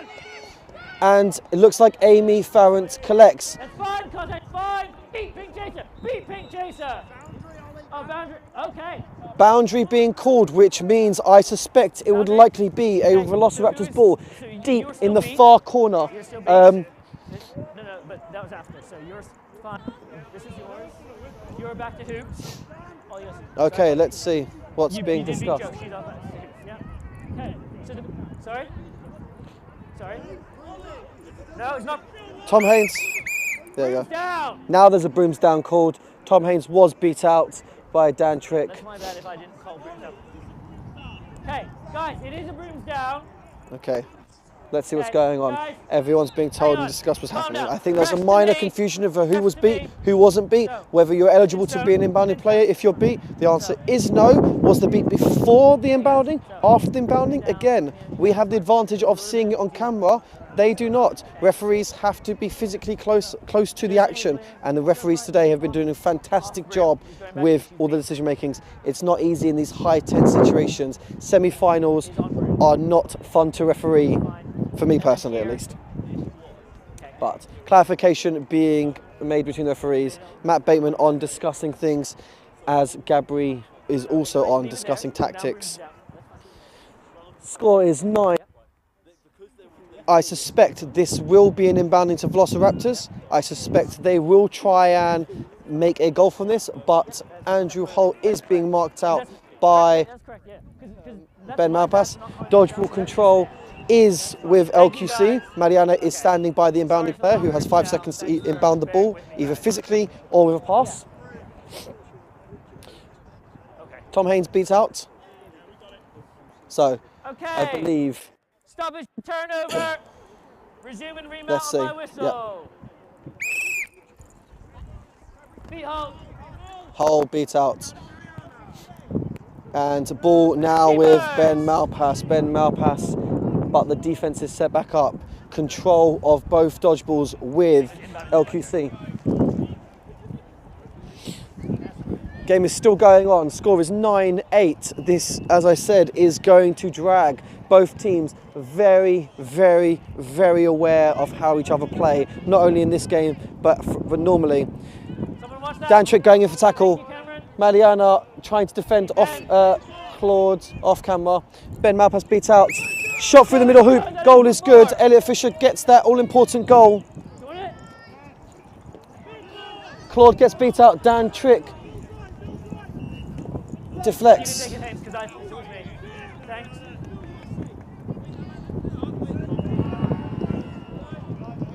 Yep. Brooms down. So that's you. Minor Keep your confusion head there back, regarding whether the hoop needs to be up or not, but it's totally fine. I think the hoop is being caught by a bit of the wind. We need a bit more weight in that hoop. Okay, so play on after me. So, So you can. score is 10-8. Target is 12. LQC just need 2. Velociraptors need 4. Fine. 30 minutes played. This is going to be a long one. I suspect I'm going to make a prediction. I think this game goes to 38 minutes. I want to see your score, your time predictions in the comments. Give it to Bill. How Yep. long do you think this game will go on for? I'm going 38 minutes. Between 38 and 39. Don't have to be. I don't want to call the winner, but I think it'll be about that long. Resume and remount on my whistle. So, Tom Haynes looking. No dodgeballs. Passes to Andrew. Andrew gets it in. Goes for the pass to Emily Withers, but gets the goal. 10-9. Raptors need 3. LQC need 2. Ball with keeper Ben Malpass. Benin Amre has not subbed off. They have put in an incredible shift. 30 minutes of game time, plus all the stoppages to be playing at this high level, high intensity, incredible player. Dan Trick and Mariana looking to break through this control of Claude and Bill. Dan Trick misses the beat. Bill coming hunting. Beats out Ben Malpass. Beats out. Beats out. Good tackle there from Ben Malpass, and Dan Trick manages to clean up the beaters. Keeper's ball. Considering that there were that Benan, Fish and Ben were all beat, incredible commitment there to get back on defence, tap back in after being beat. God, I'm just tired watching them. I'm not even playing.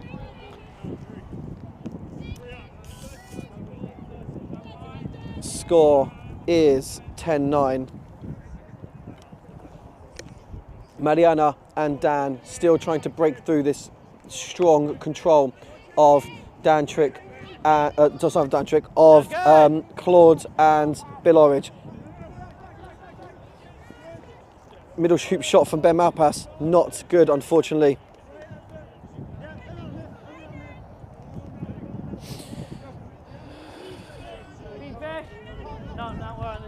Elliot Fisher beat out there from Claude. Ben Malpass asking for that middle hoop to be reset, but unfortunately, unless you take the reset, it will not be reset itself. Only when all three hoops are down will the game be stopped to be reset. Claude tries to pressure, Dutch drops the ball. Tom Haynes tackles. Tom Haynes tackles Ben Malpass. There is now dodgeball with dodgeball with Bill Orridge. Great catch from Bill Orridge. Reset has been used though. Yeah, this is fine. This is fine.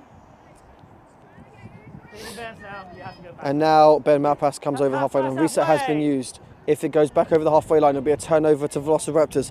Big if possible. Velociraptors got a big, strong defense. So Mariana going to try and cause chaos again. Gets that dodgeball control, break through Bill and Claude. Bill wanting to beat out. Claude making Elliot Fisher do shuttle runs. It's exhausting being that deep chaser, and Claude and Elliot subbing off. Faye Davis ready to come in and be that sacrificial lamb on the far side. It's no fun, but it's such a key component of the game. Mariana trying to get Claude to commit. Claude commits, beats out Ben Malpass. Ben Malpass passes long and deep to Banan, who collects. Banan's got all three are on the far side. You've got Faye, Mariana. Bill is beat. Dan goes to inbound it. Shot from Banan, misses. Ball now with Velociraptors. This is big if they can score off this. They have control. Bill Orridge subs off for Gabri. Claude subs off for Ricks. Set offense here. I hear cheers from the far side. I believe Werewolves of London in the Umber semi-final have caught against Southsea Quadball Club. That just based upon the cheers, I suspect that was it. I assume that would be catch to win. Really good strength there from Tom Haynes in our game to shake the tackle of Banan. Banan looking to go again to try and steal it. Ball to Andrew Hull. Andrew looking for that shot. Joe Crichton looking to try and push Amy off the hoop to set up those shooting lanes. But Faye Davies is also there. Incredible shot stopper as well. Emily Withers, far side. Ricks beats out the player. Hull gets beat out after passing to Tom Haynes. Tom Haynes tries to dunk it in, but incredible stop there from Faye Davis, who is unfortunately injured in the result. So, big stop there.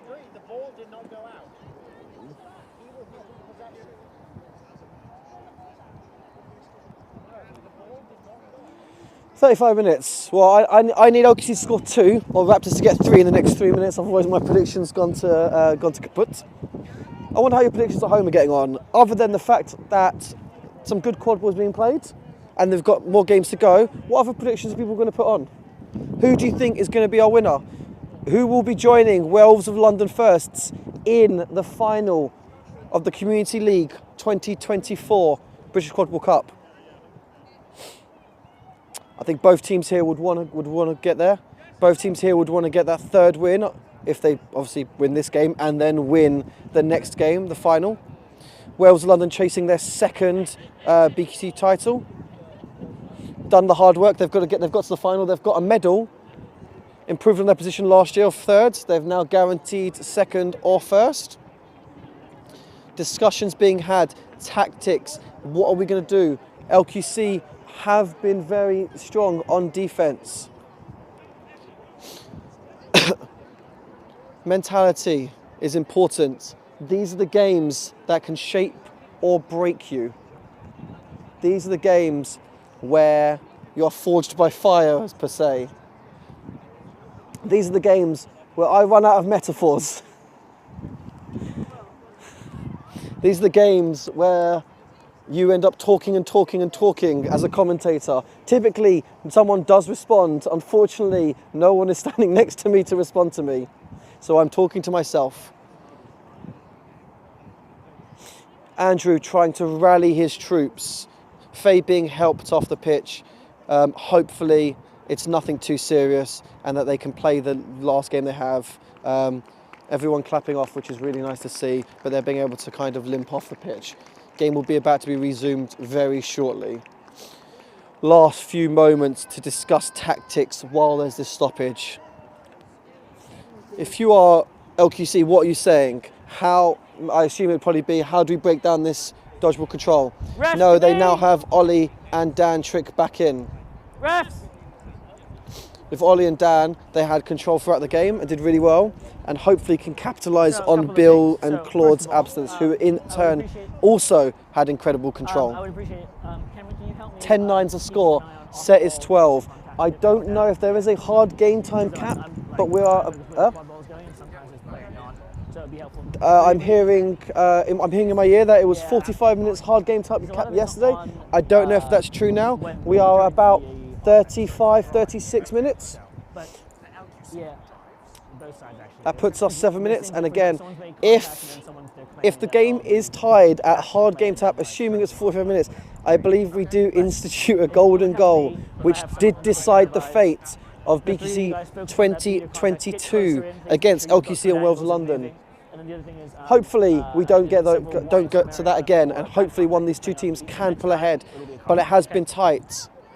If it does obviously hit that 45-minute mark right now, LQC will win as they are up. We're good, honestly. Don't worry about But who knows? Yeah. An Andrew Hull goal, Okay. a Joe Crichton shot. Stoppage Anything for can happen in the injury. next 7 minutes. The set Make score sure you is stay tuned for every 12. second of this nail The score is biter 10-9. semi-final. Quadballs with LQC. Resuming the remount of my whistle. Game gets going again. Ollie Fowle subbing off. I think Jade also subbing off. Mariana coming in and Elliot Fisher coming back in. So, Dan Trick calling Mariana to shield Elliot there. Connor Doohan now in as a beater. Connor can do everything, it appears. They have played really well this tournament, and they are still playing really well as the game's still going. Tom Haynes shadowing Ben Malpass. Mariana trying to screen in case Gabri fancies a long-range beat. Tense. Gabri coming, and gets out Ben Malpass. Gabri recovers, but Dan Trick cleans up, and control is now with. Pass back out.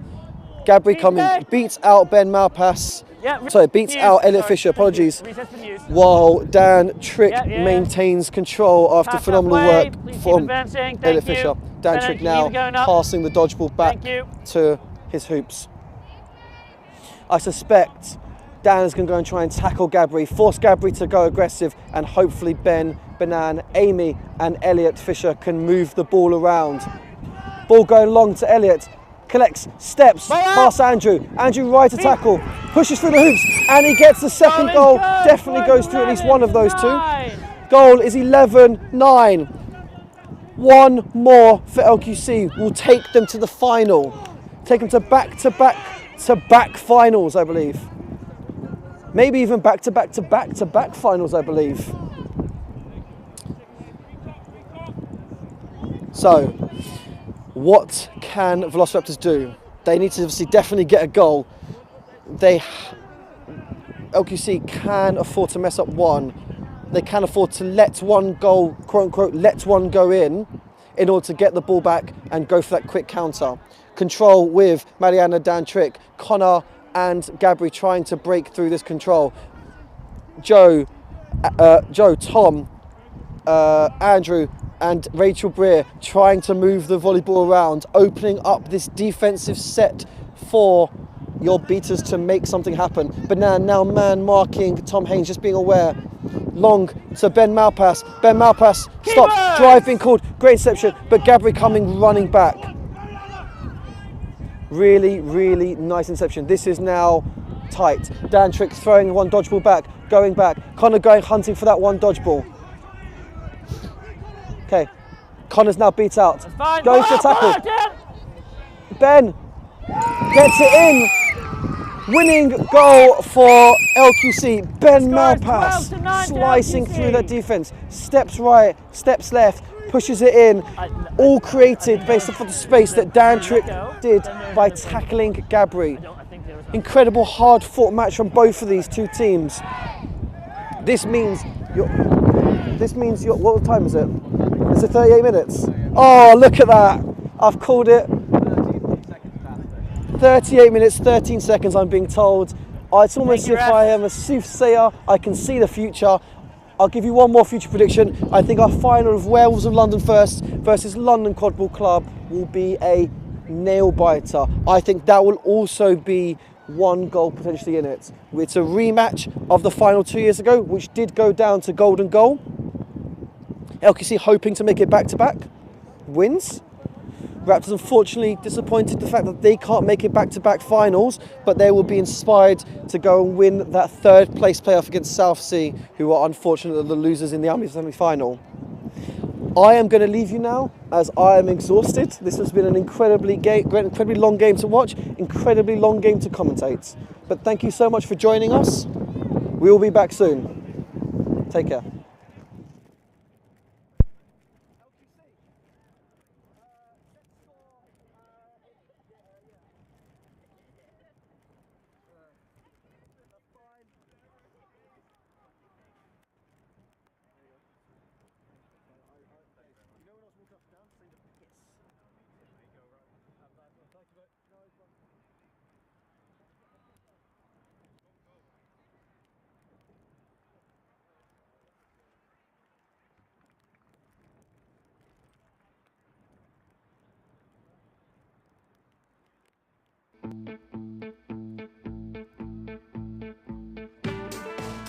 You're watching the British Quadball Cup live in Sheffield. Shots On want to take a moment to thank you for watching and remind you, if you like seeing inclusive sports streamed live, to give our channel a cheeky little like. It really does help us grow and continue to film fringe sports.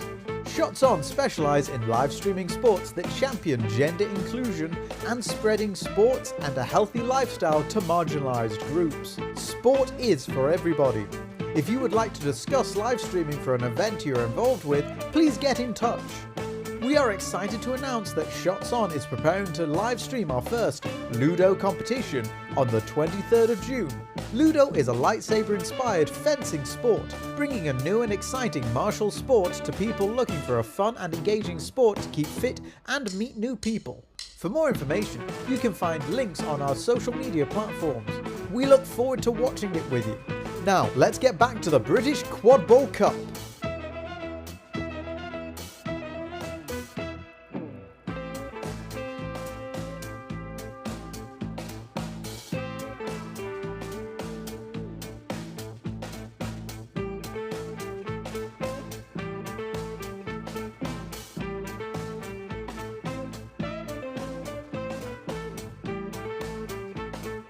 Hello! While we've got a minute before the game starts, we're just going to go over the rules very quickly for anyone who might be joining us for the first time. To start off with, we have the volleyball. This is used by the chaser and the keeper, who wear a white and a green headband. They use the volleyball to score through the hoops and get 10 points. When they score, you'll see the refs go, whoop, and everyone goes, yes, that's a good point. My favourite part of the game are the beaters. The beaters wear a black headband like this. Their job is to use a dodgeball to beat out opposing players. If you're hit by a dodgeball, you have to dismount, which is get off your broom and drop any ball that you're holding and run back to your hoops and touch in at the middle. Once you touch in at the middle, you can rejoin the game and get back into it. Third and finally, we have the flag runner. Now the flag runner, kind of a ball, kind of not a ball. They're an independent player whose job is to come onto the pitch with a flag or tag attached to their back and try not to be caught. Each team has a seeker who will come on at the 20-minute mark of the game. Their job is to get that tag off the flag runner. Once they do, Well, it becomes a little bit complicated then. If your team is in the lead and catches that tag, then well done, you've just got 30 more points, you've won, you can go down to the pub and celebrate. However, if you're behind on points, it gets a little bit more tricky. If you're 20 points behind and you are put into the lead by getting 30 points after a tag, then well done, you've won. Nice and simple. If not, then we go into overtime. 30 points are added to the score of the leading team, and that becomes the target that each team has to get to. Now, let's just go over a couple of the stranger rules of quadball. Yes, you do have a broom and you have to keep it between your legs. If it comes out from your legs, then you have to run back, touch in at your hoops just like you would if you were beat. It is also a fully contact game, which means that players are allowed to tackle one-armed or two-armed and from the back, but only if they're not moving their feet when they do it. It's a mixed-gendered sport, meaning that people of all genders are able to play. In the UK, we play with a 3 maximum rule, meaning that only 3 players of the same gender can be on pitch at any given time.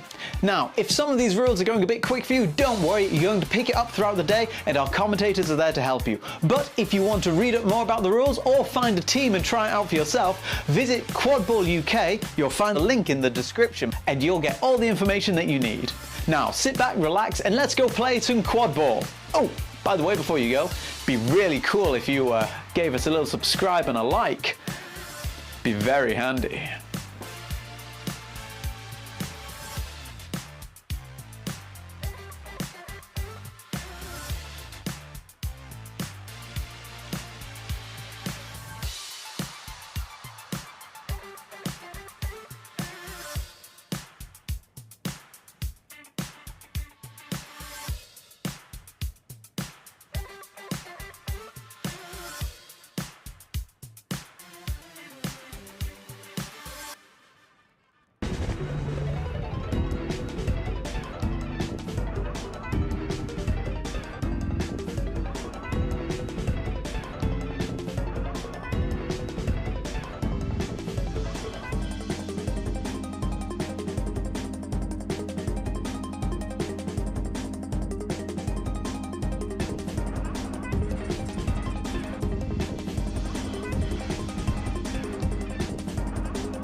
not going to play. Does it not come in leagues?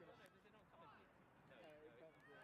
Comes in heights. Yeah, you run comes in leagues. Yeah,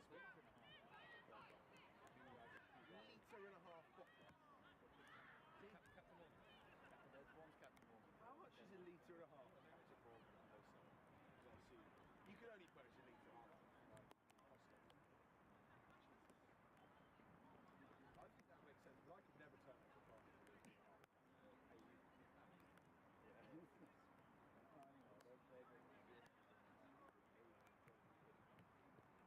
I think it's mostly living out of South. We're just talking about Sam's age of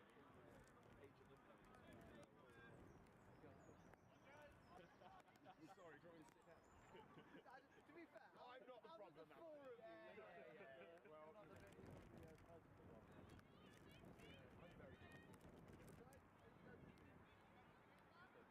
No, God no, we're 5th set. So that'll be happening at the same time as the university. I'm feeling for Wolves too. But probably good. We already beat Wolves too, so we love it.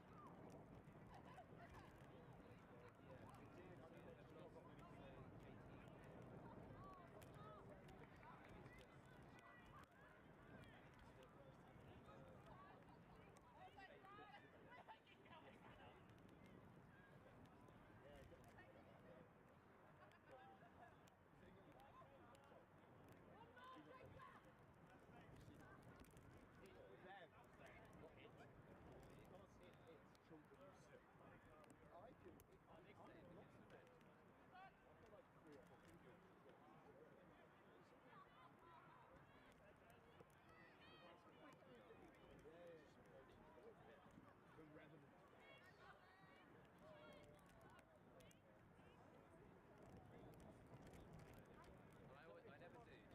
I never do, just in case that person is like a future. And then they're like, oh, I've got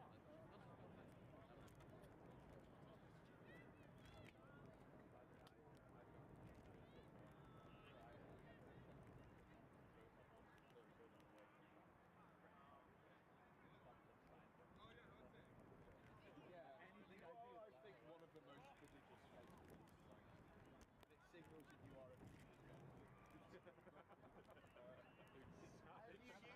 you use it in the way use Facebook in the way my grandma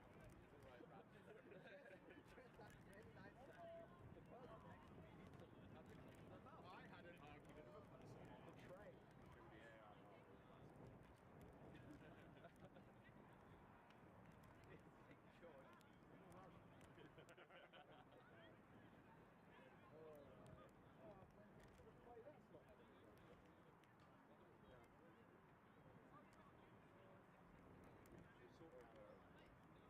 Sort of on the schedule, Michael's trying to stuff.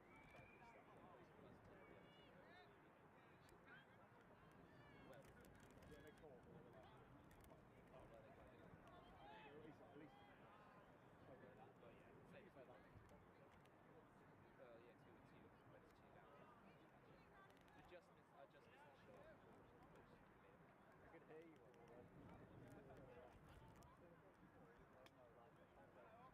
You'll be able to hear it. Let's get your mics.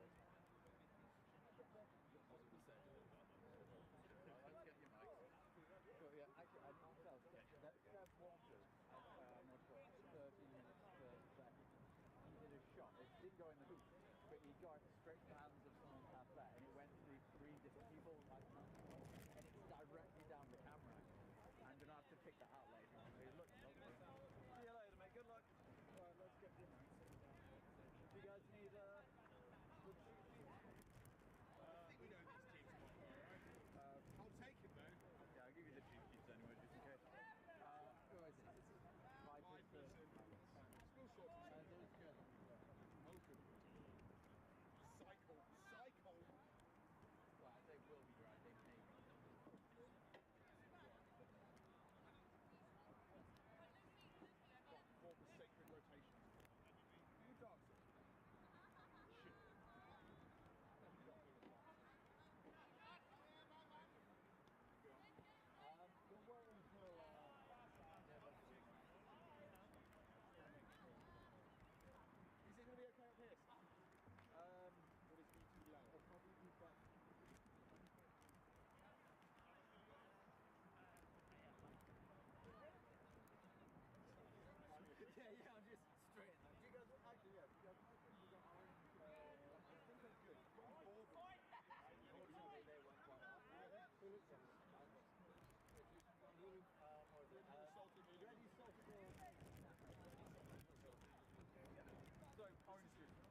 they shouldn't be having, but I don't care.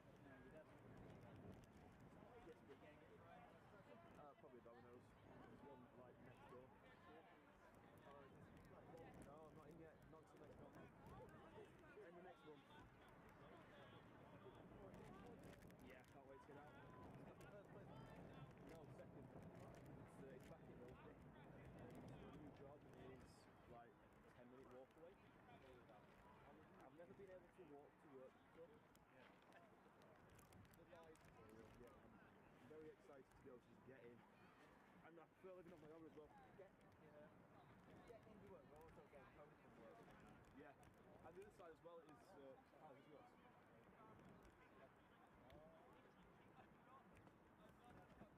the other side as well is it's between work and where I'm living. There's Hillsborough Park and also the Leisure Centre. So it gives me more of an incentive to go to the gym. And also, you know, my plan is eventually I'm going to get some get us off site.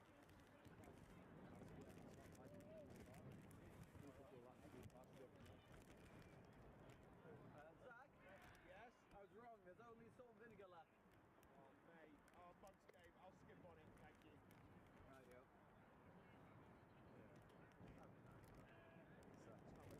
Can't wait to sort of my life is when it gets back again, so shows and stuff like that. Can't wait to be able to get back and not have to worry about being noisy. I knew it was coming. It was very much at the same time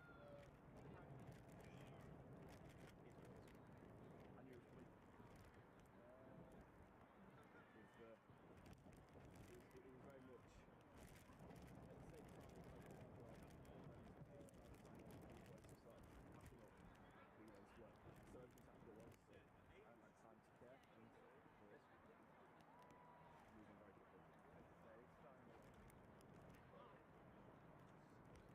I needed it.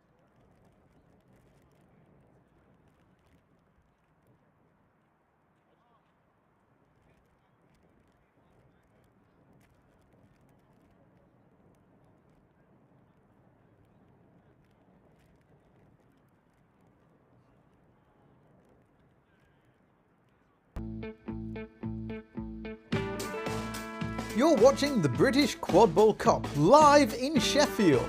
Shots On want to take a moment to thank you for watching and remind you, if you like seeing inclusive sports streamed live, to give our channel a cheeky little like. It really does help us grow and continue to film fringe sports. Shots On specialise in live streaming sports that champion gender inclusion and spreading sports and a healthy lifestyle to marginalised groups. Sport is for everybody. If you would like to discuss live streaming for an event you're involved with, please get in touch. We are excited to announce that Shots On is preparing to live stream our first Ludo competition on the 23rd of June. Ludo is a lightsaber-inspired fencing sport, bringing a new and exciting martial sport to people looking for a fun and engaging sport to keep fit and meet new people. For more information, you can find links on our social media platforms. We look forward to watching it with you. Now, let's get back to the British Quadball Cup.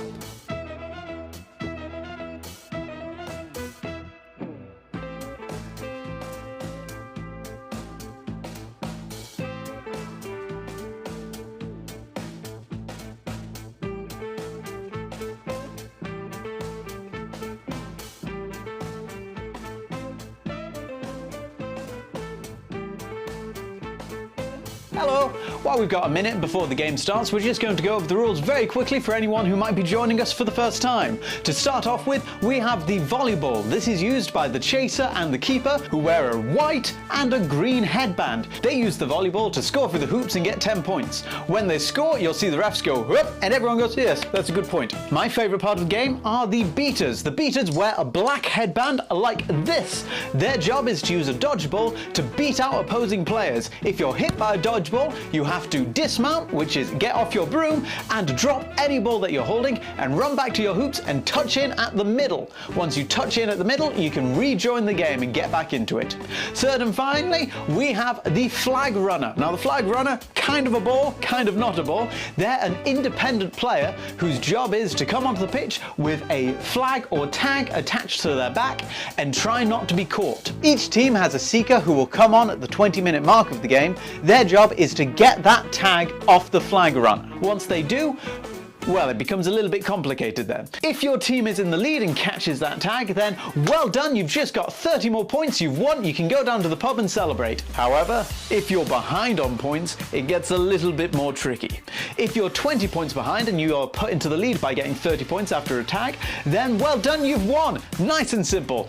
If not, then we go into overtime. 30 points are added to the score of the leading team, and that becomes the target that each team has to get to. Now, let's just go over a couple of the stranger rules of quadball. Yes, you do have a broom and you have to keep it between your legs. If it comes out from your legs, then you have to run back, touch in at your hoops just like you would if you were beat. It is also a fully contact game, which means that players are allowed to tackle one-armed or two-armed and from the back, but only if they're not moving their feet.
Not a problem. It's if they intentionally try to throw it off the pitch.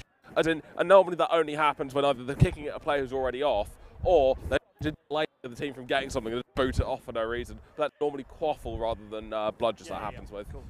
Fine. That's fine. They shouldn't do. That's a really simple rule. Well, yeah, I've been told it's always intentional if there's no attempt at a beat. That's just not true. It's just not true. Just do what my headrest tells me. Your head refs need a slap. Right.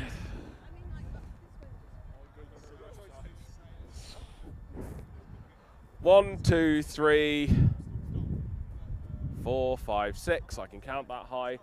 2, 3, 4, 5, and 6.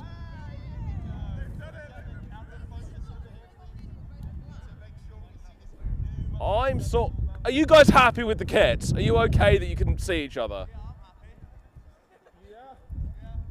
I think we're okay.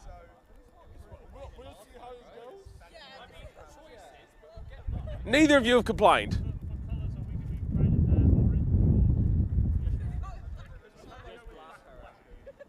Should we do red and orange?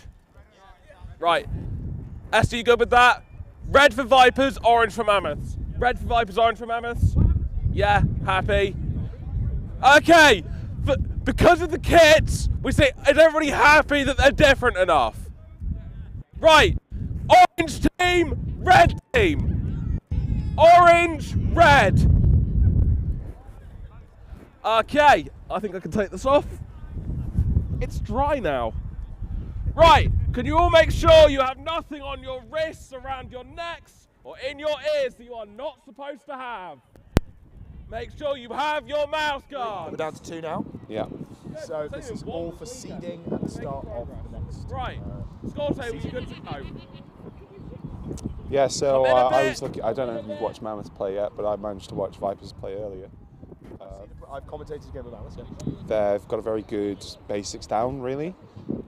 Just lots of like drive and counter play. That's what you use. The blue spot's Quite about fair where enough. you I'm not should sure be. how Mammoths like to play, but Yay! talks through it. Very kind of... Vipers, are you ready? Yeah!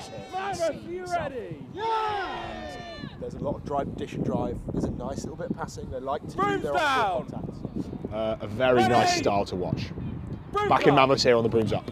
Yeah, smoked there. Both of the Mammoths players coming away with their respective balls. Volleyballs and dodgeballs, all in the hands of the Oxford Mammoths. Vipers dropping now into a nice, deep, like sort of 2-2 defence with a point and half point.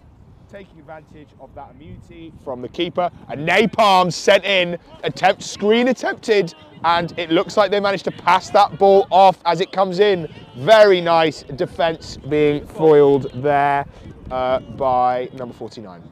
Yeah, you saw that Fiona, number 6 there, did manage to get the ball slide out of hand, but just went in Wilson's hands. And yeah, one of the nice moves you can do, there's a few things you can do for the napalm. Screening is one of them, making sure that, so napalm, for the uninitiated, is when you have control of the dodgeballs, you throw one of them back and attempt an aggressive off-ball contact to make some play into one of the arm players. Good bit of defense there from the Mammoths. The counter is on. Let's go, let's go. Moving lightning fast down this right flank. Number 71 pulls the arm out of the air. He's going to get a second chance. Loops it up. Let's see if 25 can finish. Throw it back, reset into the hands of Mammoths. A little bit of a cool down now. The counter's dead, but they're still going. Great tackle, takes the legs out from under them. Offloaded again to 25. Advantage being declared now against the Vipers. I think we're going to see a call for contact below the knee there, Connor. Not Connor, your name's Kyle.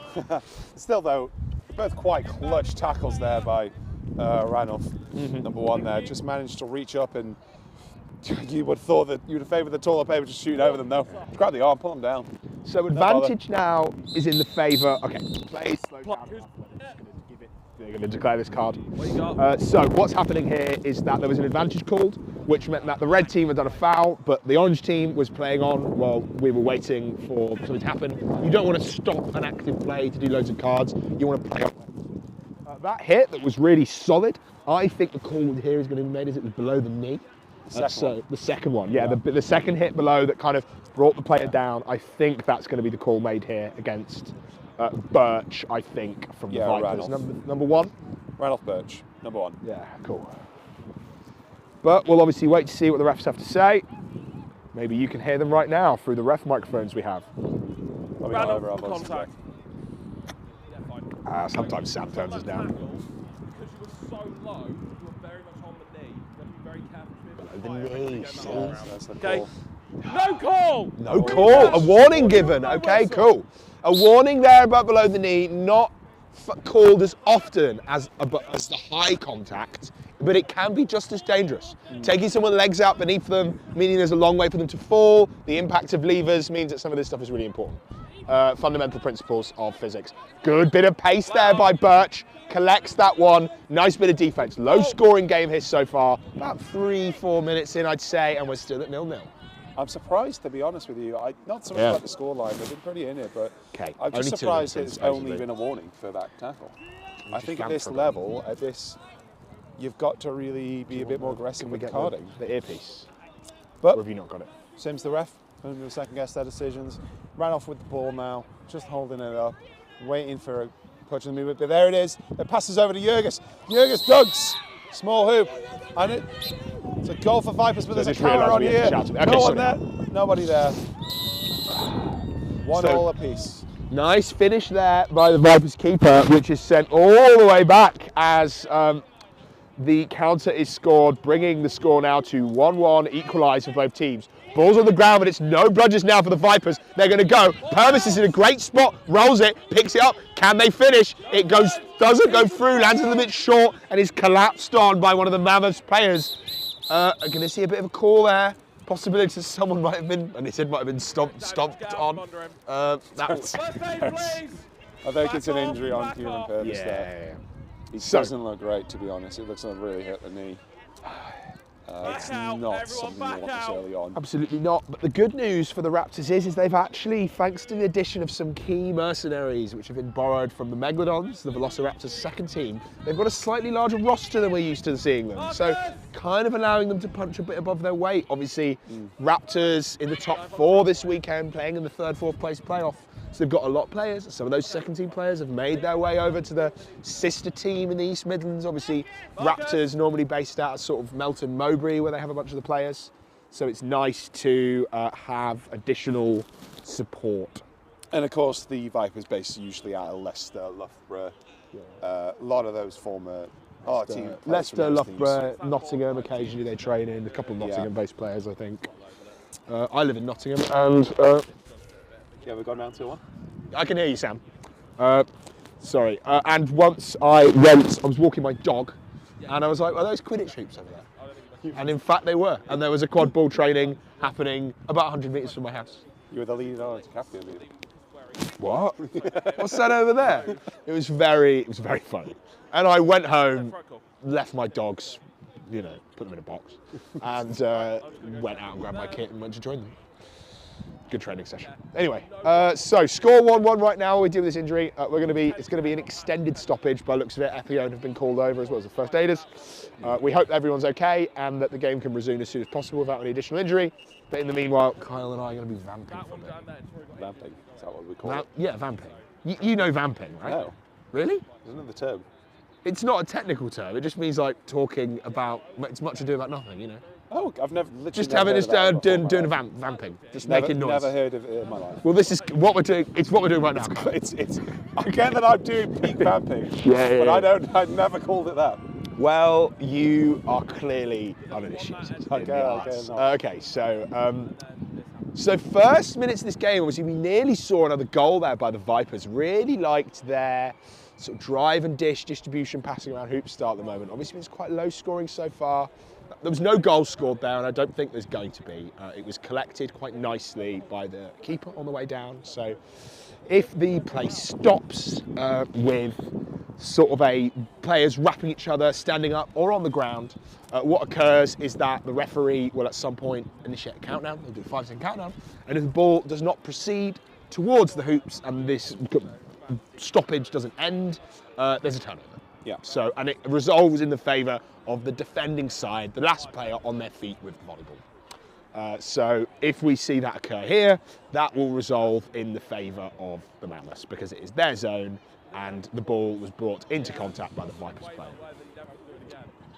So let's talk a bit about how both those goals turned out, really. I would actually think the Vipers were the slightly more technical team there. Absolutely, yeah. It was a good counter by by Mammoths. Like, they knew to go, they went down that wing. A lot of the times teams to score, they have to overextend a lot of players, bring a lot of players into the keeper zone, use their dodgeballs quite aggressively to beat people out around the hoops, and that's not favourable if you're trying to defend from that. So these counters happen, and they're the way that a lot of goals in the game are scored, especially at the, lower levels of the sport, right? The counter is something that good teams prepare for, and it's harder to get away with countering against a more experienced team that knows where to position. You always want, I feel, the best players, best teams really have someone centrally on offense who can put in a good tackle just if ever goal goes south, or a beater, just not really committing into the offense. Yeah, and the problem can be, but if you only have one player back and one beater back, we can do these moves that we like to call addition drive. You have the options, you're running lines alongside people. This is what in rugby would be called an offload. When you're moving up, you have a player on your side and there is a pass to the side. Obviously it's always backwards in rugby, but in quad ball, we can throw in all the directions because we have an elevated big brain sport, the beautiful game as I like to call it, Kyle. So we're going to see East Midlands Vipers player Kieran Purvis here being removed from the pitch by the first aiders. Obviously we'll see play hopefully resume in a minute, but yeah. Well, you got to think this is their last game, isn't it? Last game, of course, yeah. Out there. You have to, obviously you don't want to get players injured in this game, but at least there's... tomorrow. Yeah, well, we'll see. Yeah, not exactly sure what occurred there. We won't dwell on it too much, but looks to be relatively serious. We're having some players move back onto the pitch. Check where the brooms are. I think again swapped for Anushka Brennan here. Yes. Possibly. No, It looks like they were just collecting a water bottle. Cool. Okay.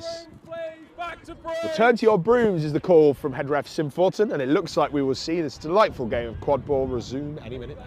Oh, that's great. It is going to be Anushka. Typically plays in 55, but of course, short. I don't think they've had the notice to get a Vipers kit, so they're playing in one of Emily Burton's. That seems to be Emily Burton over there. I don't think it is, but it's not their kit. No, not their kit. No, of course, Emily Burton on the Raptors. Really? Yes, there's been a bit of a switch around there. Hell yeah! It's not normally. Why would it be expected? Anyway, so play due to resume any minute now. We're going to see Tim Luck going for the play here. Used to be a beater back in their Nottingham days, but is now playing as a chaser. Usually got some sort of baked good with them. Oh, I've not. Have you sampled any of Tim's baked goods this weekend? Not yet. I've been busy. I'll need to approach them after the game and see if I can get them to give me some stuff. Okay. So Hannah and Anushka are on point. Although not for long, because it looks like someone's about to get rolled and sent all the way home back to the hoops. No, walks past, steps behind. 1 player behind now. Tim steps up. Number 71, thrown back. I love the way that the Mammoths are moving this ball around. Looking good, challenging the play here. Obviously they're moving into control, which means you have to be more cautious than normal. And a good immunity call there means that a beat does not count. Throws it over. Can it be finished? No, it can't, sadly. But it looks like they've not recovered yet, but they have now. Counter's going to be on.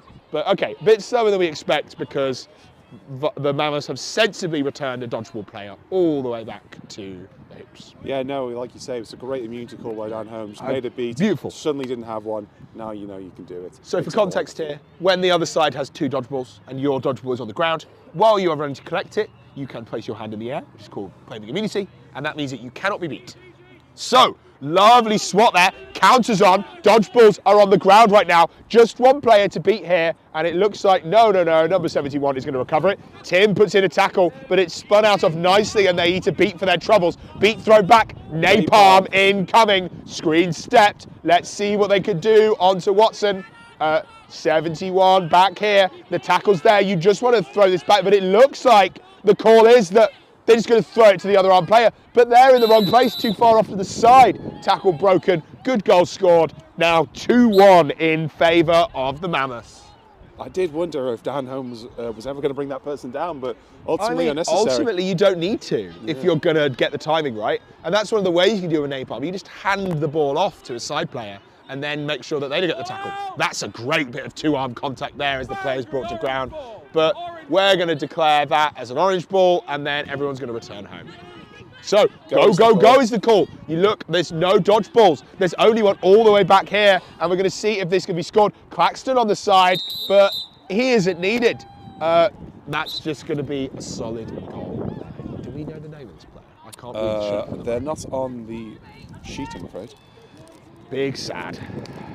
Might be Scott Surrey, I'm not sure. Right. Okay, so.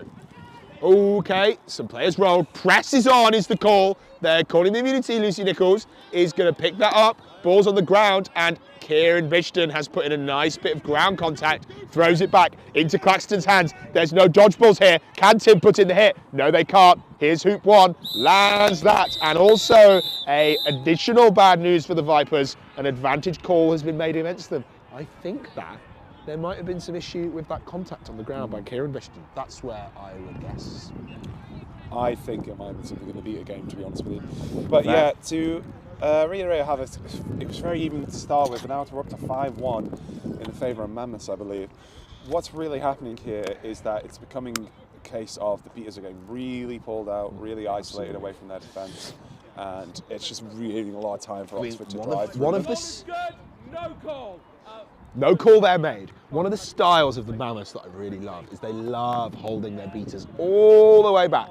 They sit on the hoops, they make you come to them, and it means that when it goes wrong, when you're trying to do that recovery, where you're trying to retain control of the dodgeballs, you have to really send your beaters all the way up, and it can just be, it can open you up to a lot of counters. It opens you up to a lot of shooting as well, because you're setting your defense so deep. Look, there's not a single player outside this, outside the keeper zone.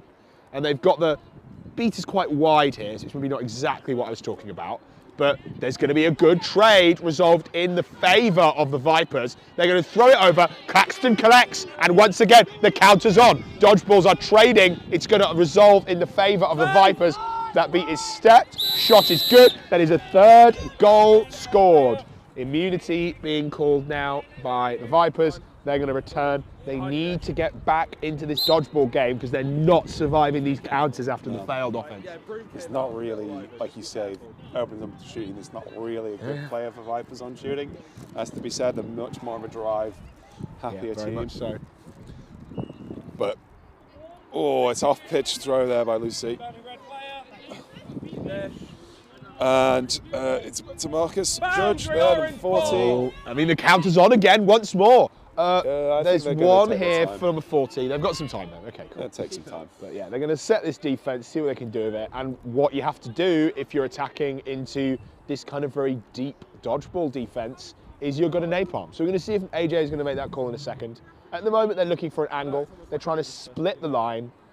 Throw it back, roll some point chases, create a bit of chaos inside that zone. Mikey Ansell stepping up, he's going to go for a shot here, goes through. That line was not contested due to the point chaser being rolled there by the Mammoths beaters. Good work there in the volleyball game and the dodgeball game. It's quite interesting. Watching them play Rebels earlier, there wasn't really any body checks from anyone on the Rebels team against the East Midlands Vipers, and it doesn't seem they're really responding in kind. Unfortunately, they're not really getting the edge and beaters, and that just means it's got to be much more, the chasers got to do more defensively, they've got to really put in contacts. So the Vipers are waiting for Lucy Nichols to return to play at the moment. An angle being looked, a good beat blocked there by Judge. He's going to throw, but AJ throws back. Presses on while we do that. Good recovery here. 2 dodgeballs here for the Vipers, and that is a good goal. 6-2, and they're going to go, but they should go much slower because they haven't got any control. They're making a quick break anyway. They just trust the driving. Throws it over into the hands of Paulson, who's on a nice little flank. Brennard steps up on the point. Good bit of contact there. Nice hit. Spins out of it though, and that is a beat there. And they're going to go because there's only one player here. With the wrap, you want to see that? Collect it by the Vipers, and they're going to go, I think. Ooh, that's contact against a player in their keeper zone, I believe. Back foot was definitely still in the zone. Yellow card, contact with an immune keeper. Contact to get to an immune keeper. So obviously the privileges of that fancy green headband that we sometimes wear, Kyle, is that as a chaser, you can't be contacted while in your keeper zone, named for the keeper. And if you do make a tackle against an immune keeper, that is a yellow card because you're obstructing play. And that's what Mikey Ansell is suffering here. And we're now going to see a minute where the Vipers are playing 4-3 into the game. Going to see Lucy Nichols go for a sub here. But meanwhile, Judge is really up the pitch, trying to make a lot of impact while still waiting for the sub. Sub goes through, great goal by Birch, and that's going to bring the score to 6-3 and send Mikey Ansell back to hoops to remount after that 30 seconds in the sin bin. No, it was an excellent pass there from Kieran Bishton. It was really nice. They're a very good Quadball player. Really, one of the standout players of this team. Okay. Control and the volleyball also being held by the Mammoths at the moment. Napalm's coming in. Judge beats it on the way in, but the timing attack is good and the shot is there. That's one of my least favourite ways to deal with the napalm. Beat the beater coming there because the beater has got what they wanted out of it, which is removing that dodgeball from the defence. Yeah. And it meant that if the timing is good, it's followed up on and a swift goal. Good work by the Mammoths. 7-3 the score currently in the game. Okay, beat, popped, they're going to press. They've got some time. Let's see what Bish can do. Throws it low, he's going to backcourt. That's a great thing to do there. Just make a shot if you haven't got any good options, and then it might go off the backfield. And it's bought you some time to recover that dodgeball as the press occurs, which is what has happened. Look where the dodgeball is, in the hands of number 40 Judge. Nicely set up in this defense. Counter denied there by that shot. Maybe not the most effective way of dealing with it, but if it's not going to work, just yeet it, Kyle. Another jump here, but this one doesn't work. Everything's on the ground. Mammoths are going to go. That is lovely space there by Fran, and now they're going to counter, but they shouldn't because there's a lot of dodgeballs on the ground, and Kieran's on his own. They're going to counter right back because there's no players here with dodgeball. Let's see what we can do. Oh, it's just chaos, Kyle. What's happening? Save your dismounting. Just beats Drop everywhere. balls. Balls on the ground. Everything's going wrong. Watson is now behind them. It's thrown. Tim's going to collect, and the Vipers are going to survive that one by the absolute skin of their teeth. So with the right call there by the ref, it's kind of questionable that the pass over this, the pass, as you say, the shot. Yeah, I mean, I like the shot. I think the shot works. Hannah Daniels walking up the pitch now here. Deals with this, gives it to Tim. Moves it around. Number 6 and number 19 going to put some pressure here on the beaters. Some trades. Balls are on the ground. I was about to say, let's go Vipers, but it turns out the Mammoths have it, proving themselves possibly the superior creature here. I don't know what I was going for there. Yeah, that was great work on the defense there. By the time the dodge balls had been traded or were on the ground, there'd already been a volleyball turnover without the assistance of it. So nice work in contact there. Timeout now being called, I assume, by the Vipers. Yeah, that's 1 minute timeout by Vipers starting now. So, timeout being called here by the Vipers. We're about roughly the 12-minute mark so far in the game. The score is 8-3 in the favour of the Mammoths. They've been able to pull somewhat ahead in this game with some just good aggressive beating and chasing, trading in the right place, good use of napalms, nice driving, good stuff. What do you want to see from the Vipers, Kyle? I think they're really, they've got to get used, they've got to think of some way to counter these napalms. I think we're going to see a lot more of them from Mammoths. Yeah, I mean, it's been working, right? Yeah. So you've got 3 main methods of dealing with it, right? The first is you set up a rock solid screen with the player of your 2 beaters, the one that's more comfortable in contact, right? You just met the screen, you set it, and you make sure that their beater never even makes it to your arm beater. That requires a lot of work. The second one is, like we saw not work there, you just beat the unarmed beater as they charge in the opposition. You just throw a dodgeball at them and you send them back. But if that happens, the ball's on the ground, Kyle. You're making an opportunity for a really precise timing attack to go for, and that's what napalm's used for, timing attacks. Really just communicating to your beaters, we're going now. And the third one, we've seen this happen a few times, is take the pressure, eat it as the arm beater, pass it to your unarmed beater. Move it around there. Sometimes that means that the ball's not in a great position anymore and the player you'd rather it not be with, but it's my favourite way of dealing with the pressure from a napalm. So say, I think the chasers need to start doing a bit more to buy them time. Yeah. I mean, a lot of this is no-blooders, but a lot of it is just the Mammoths knowing that they want to go and making it happen. So, let's see what Wilson can do here. Looking for a nice angle. Good trade here. An attempted catch there by Instant goes wild, but the combinations of drops mean the balls are traded, but control sits in the same place. Daniels tries for a swap, but we're going to see them go now. Fran wrapped up in some contacts by the keeper. It's going to be returned. Watson kind of goes with some beats, but 2 swats in a row. Still safe. Great stuff. There's no dodge, there's only 1 in the way now. Can they finish it? Well, let's see if, I was about to say Emily Burton, it's not, it's Anushka. Can they finish it? Tim's in a good spot, gets there, spins it, has to drop the beat, gets beat for their troubles, and is going to be sent home. Good defence there by the Vipers. Lovely stuff. And now they're going to go. Suri down this right flank. Anushka up on point, having to match this player. Very aggressive. Napalm coming in. Abby Whiteley looking for it, and no, Meredith rather, sorry. Looking for it, that was a good timing attack there. Nice work there by the Mammoths. Yeah. 10-3 now the score. Whatever has happened in this timeout has actually resulted in a quick 2 further goals for the Oxford side. It's a bit of press coming in here. Always had misses there. He's lucky to really not have been hit there, but anyway, ball's back to Anushka. Come on, Anushka, finish it. Good stuff. There was a bit of a high hand there, but Hannah's going to see if she can finish it. Throws it off. Gets beat by Sam. Counters on. Claxton's going. No one in the way. Oh, Just the a wrong beater. decision. Unopposed. 11-3 now the score. Unfortunate stuff. Fiona just went for instant when they really should have quaffle only at that point. Yeah. Unfortunate. I really like the way this Mammoth side plays. There's a lot of grace and confidence in these movements. They know how to play into Vipers here, who honestly look a little bit lost. They've had some plays where they've managed to get some good drives, a bit of play behind hoops, but most of the time their offense isn't working. They're overcommitting to get it, and they're being devastated by the Mammoths counter. So we'll see what can happen now, though. Control here for the Mammoths, so deep. Look, there it is behind it. Great shot. Good stuff. Lovely work there by Birch. Good. That was a nice shot. Brought up. What happened there is that under the pressure from Watson, one of the Mammoths beaters was actually behind the hoop, which meant they could strike through. So they're going. Wilson eats a beat, but there's a Mammoth behind. That shot is no good. But Mikey Amson's going to get another shot. Wrapped up. Dodgeballs are hitting some players, and it's going to end up in the hands of the keeper for the Vipers. Did get a little scrappy there. It did. I mean, 2 hoops on the ground. Nothing carded, no calls made, obviously just deemed incidental. But unfortunate when those hoops do hit the ground. Okay.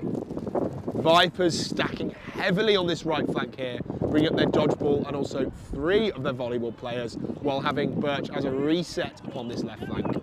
Moving it around, steps the point, nice work there, moving it around. But the dodgeball isn't there. They're going to be under so much pressure. The press was in the wrong place. It's thrown back and immunity called, collected. They're in the place. Good bit of contact there by Ansel. Finds, blocks the shot, but it goes through anyway on the deflection. Good bit of hustle there. 15-5 now the score, I believe. Or is it 15-4? 4, I think. That's one of the rare instances where they commit everything to attack. No. Okay, there's some wind occurring.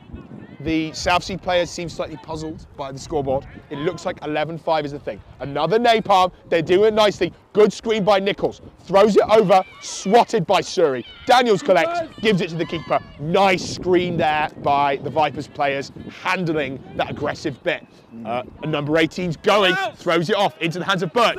Beat goes wide, called safe. Takes a good tackle there by Surrey. This ball is on the ground. It's going to be difficult to recover, especially once the beater gets over here. The good news is that the Vipers are far back enough that they're going to get a chance to reset, and also they've got control right now. So you really want to see this thrown back. Good swat, nice bit of contact. Judge did a great job there of dealing with that pressure. Lovely stuff by number 40 for the Vipers. Moving forward, presses on, declares the beater behind, sends. That beat was not so good. Goes wide. It looks like that this is going to be recovered by the player. Let's see if Judge can collect this. Looking for the jump, looking for the hop, and there's a goal in the background because the beating was more interesting than what I thought. Agree. Okay, so 12-5 now the score in favour of the Mammoths. Little bit of a change in play. Some good goals scored by the East Midlands side, but we still need to see a little bit more, and then we want to bring them back into this game. Do we know who the flag runner is for this game, Carl? Can you see over there? I'm half blind. I cannot see a discernible flag runner at this present moment in time. Looks like we've got some seekers called, but no obvious person in yellow. So we'll work this out in a minute. Good bit of play from behind there. Been wrapped up behind, and yeah, you're 17 minutes is the call.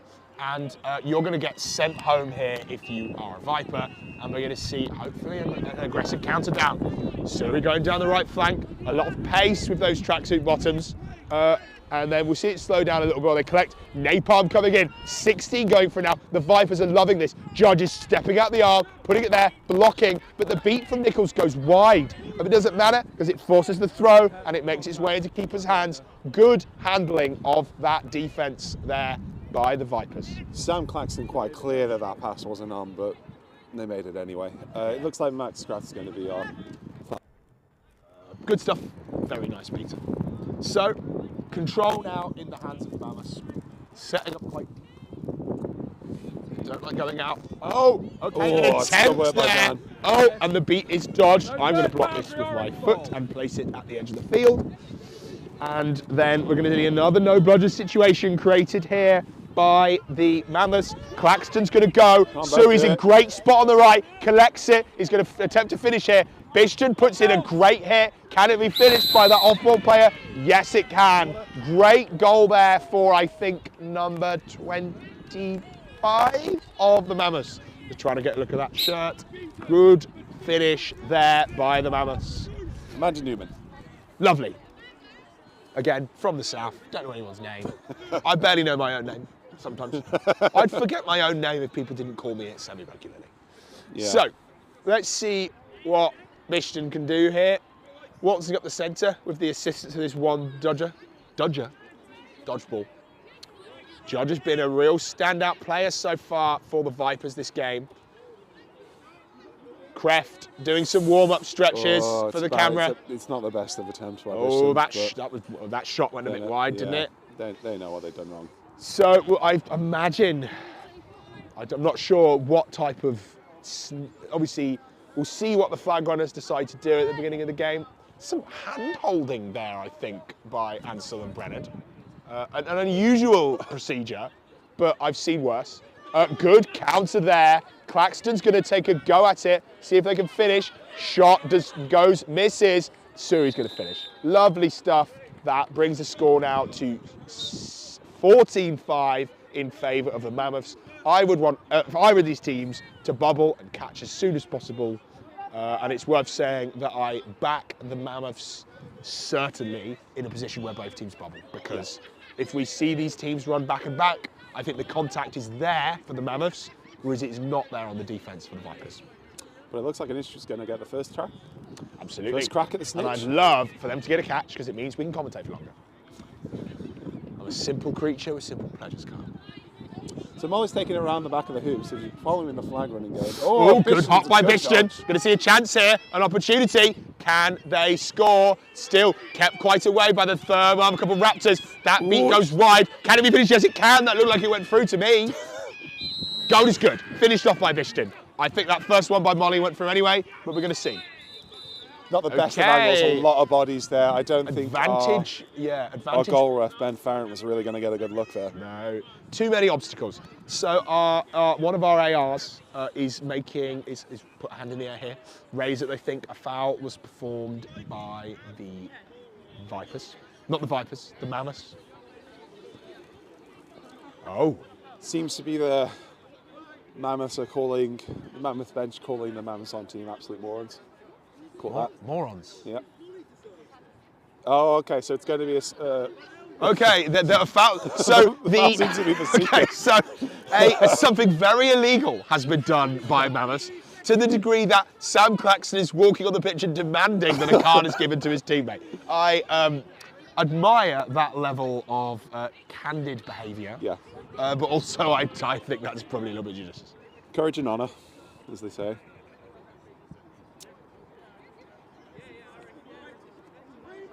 Oh, no call. Okay. No call made. Okay, cool. So, goal was good. Flag is up. We're going to see a play here. Judge is going to put some pressure on Surrey. Looking for a spot. Throws it out. They've drawn that to see if they can trade. Good swat here by number 6. Nice stuff. Blocks the shot. A little bit high. 32 going to get a chance to collect. Kicks it back. Good.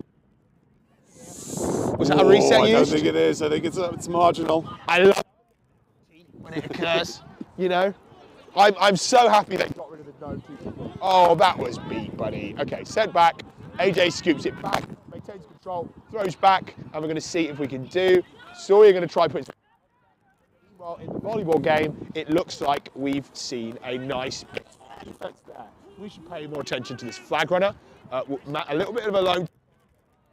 Number 12, Thomas who has Abreu. dropped to the ground, thank you. And we're going to see what Anushka can do here. Lurking, looking for it. You really want to catch as soon as possible. Makes it, looks, dives. A sneaky chance. Back to hoops for charging there, I think. Looking like it was putting the shoulder in.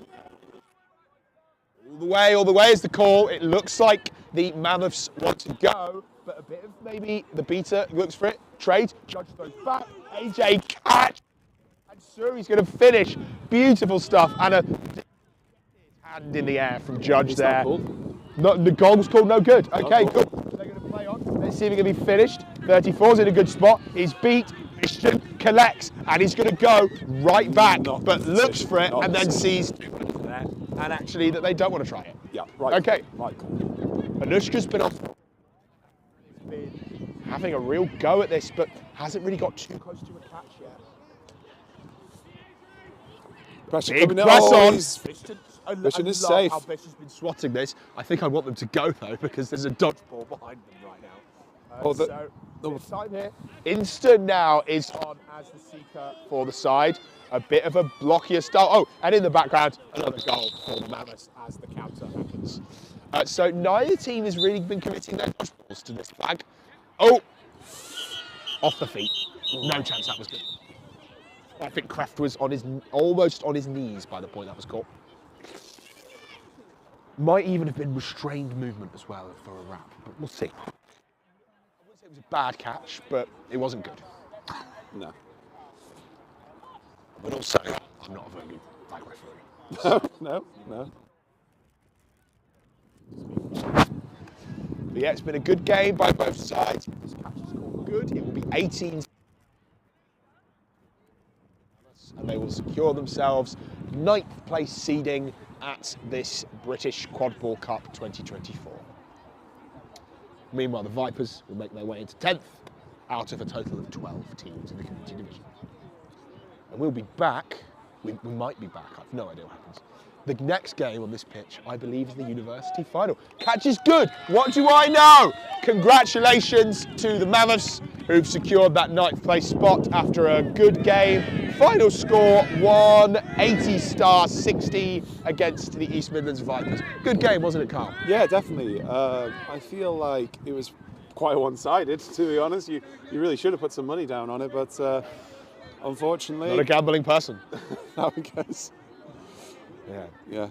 I really like the way Mammoths play. They're a calm and calculated side. I love the way that they go. The use of napalm in that game to capitalise on their dodgeball advantage was really meaningful. And it was only in the latter stages of the game that the Vipers were learning how to counter it so well. But it was still a good game played by both teams. These are two excellent teams playing in our community division and with a wealth of experience on both rosters.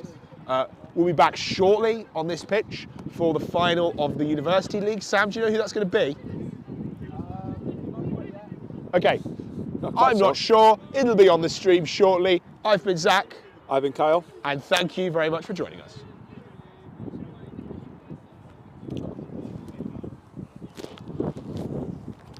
How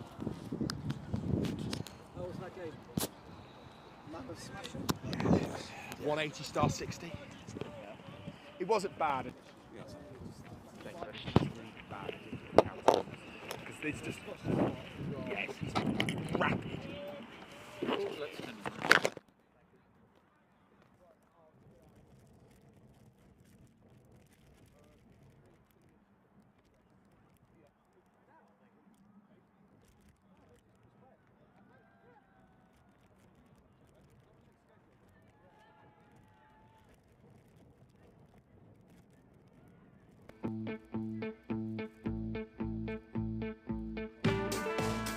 You're watching the British Quadball Cup live in Sheffield. Shots On want to take a moment to thank you for watching and remind you, if you like seeing inclusive sports streamed live, to give our channel a cheeky little like. It really does help us grow and continue to film fringe sports. Shots On specialise in live streaming sports that champion gender inclusion and spreading sports and a healthy lifestyle to marginalised groups. Sport is for everybody.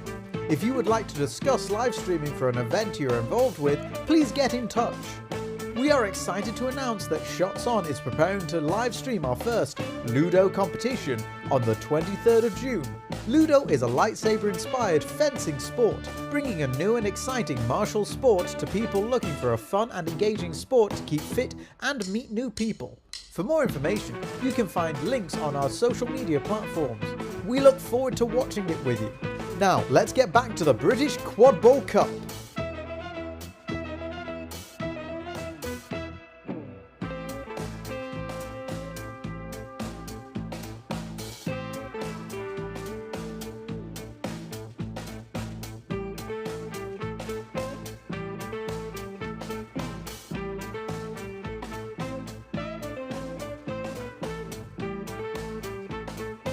Hello! While we've got a minute before the game starts, we're just going to go over the rules very quickly for anyone who might be joining us for the first time. To start off with, we have the volleyball. This is used by the chaser and the keeper, who wear a white and a green headband. They use the volleyball to score through the hoops and get 10 points. When they score, you'll see the refs go, whoop, and everyone goes, yes, that's a good point. My favourite part of the game are the beaters. The beaters wear a black headband like this. Their job is to use a dodgeball to beat out opposing players. If you're hit by a dodgeball, you have to dismount, which is get off your broom, and drop any ball that you're holding and run back to your hoops and touch in at the middle. Once you touch in at the middle, you can rejoin the game and get back into it. Third and finally, we have the flag runner. Now the flag runner, kind of a ball, kind of not a ball. They're an independent player whose job is to come onto the pitch with a flag or tag attached to their back and try not to be caught. Each team has a seeker who will come on at the 20-minute mark of the game. Their job is to get that tag off the flag runner. Once they do, well, it becomes a little bit complicated then. If your team is in the lead and catches that tag, then well done, you've just got 30 more points, you've won, you can go down to the pub and celebrate. However, if you're behind on points, it gets a little bit more tricky.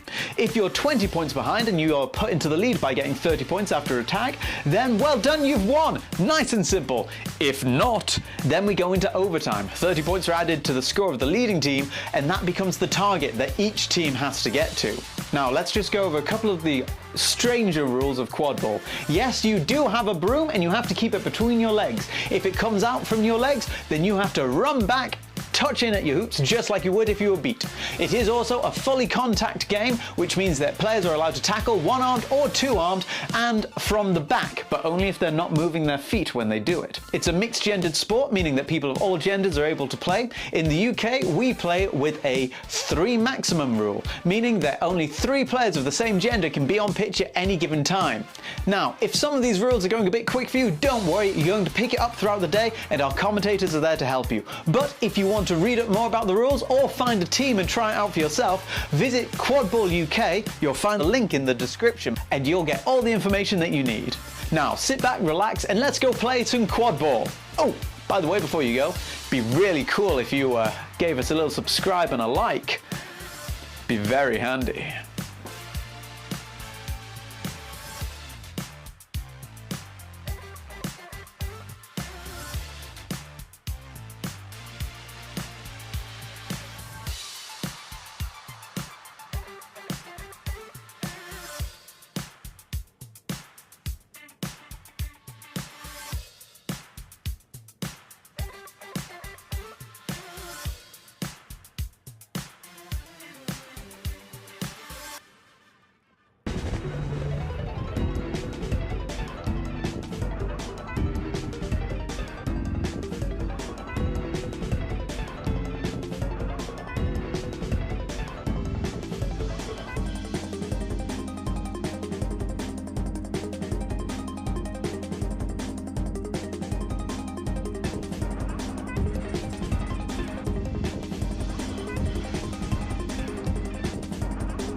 You're watching the British Quadball Cup live in Sheffield. Shots On want to take a moment to thank you for watching and remind you, if you like seeing inclusive sports streamed live, to give our channel a cheeky little like. It really does help us grow and continue to film fringe sports. Shots On specialise in live streaming sports that champion gender inclusion and spreading sports and a healthy lifestyle to marginalised groups. Sport is for everybody. If you would like to discuss live streaming for an event you're involved with, please get in touch. We are excited to announce that Shots On is preparing to live stream our first Ludo competition on the 23rd of June. Ludo is a lightsaber-inspired fencing sport, bringing a new and exciting martial sport to people looking for a fun and engaging sport to keep fit and meet new people. For more information, you can find links on our social media platforms. We look forward to watching it with you. Now, let's get back to the British Quadball Cup.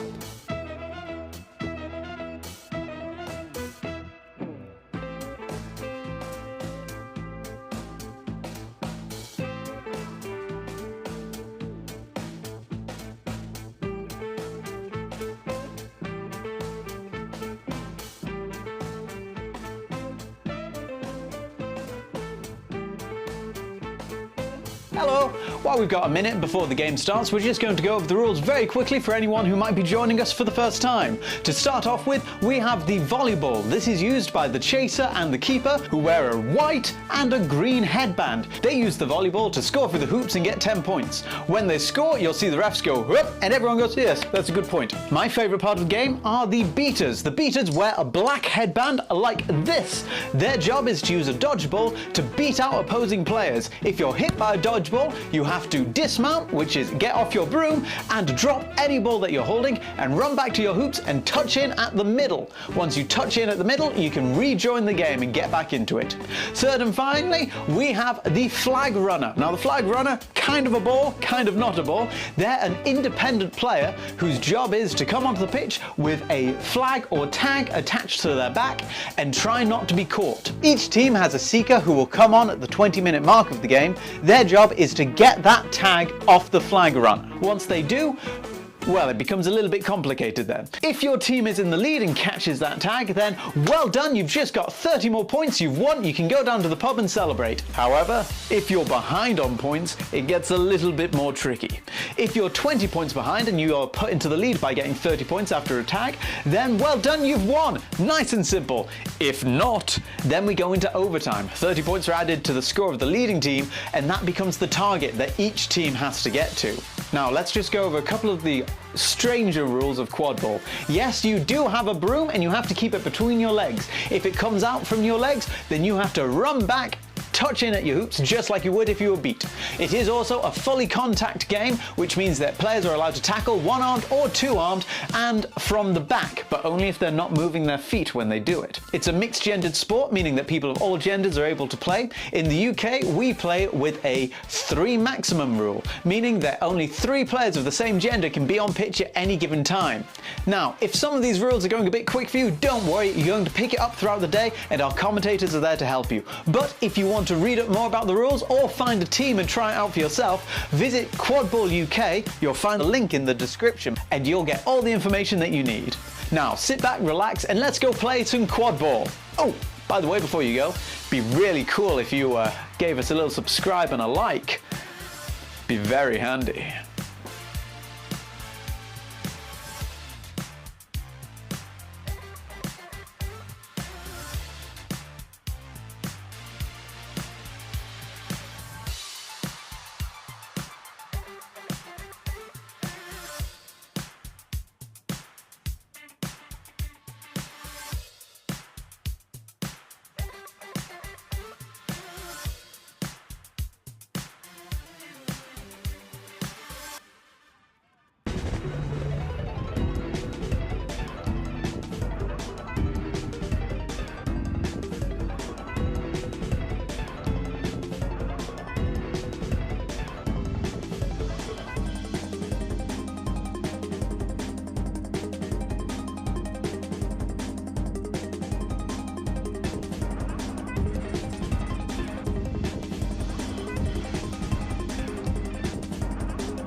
Oh, sorry, thank you, team.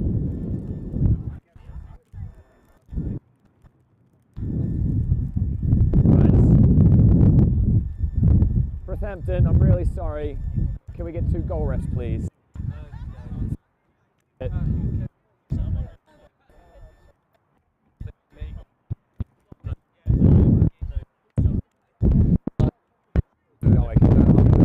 thank you.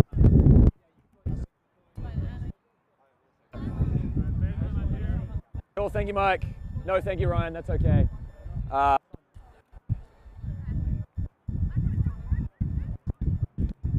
go on. That's fine. Cool.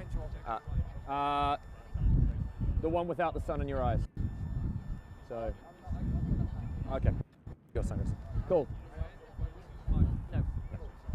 Cool. It's fine. Yes or no? Boundaries. Don't worry about beats. Do not fix the hoops unless I specify. Or players moved away. Unless I specifically tell you to. Cool. If it's moving that way. If the offense is moving away from that, yep, that's the only point. And if you turn back, I'm going to run. Yeah, common sense. Even if they fix it, unless I tell you to do it.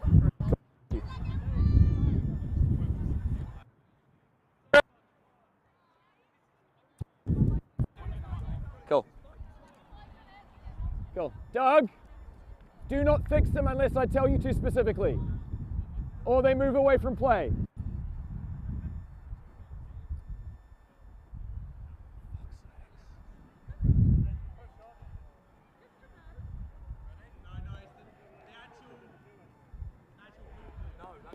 God damn it! Why is this? It's too. Oh no! So no! I know what's wrong. There's no outer pole. You need the outer pole. Okay. So, like, you know, an outer shove. Yeah. All right. Can we get? Yeah. Thank you. Pitch. Right.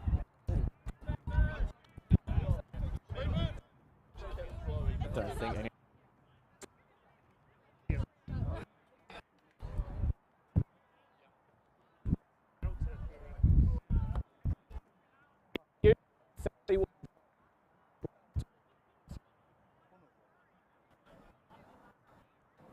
Oh, it's small.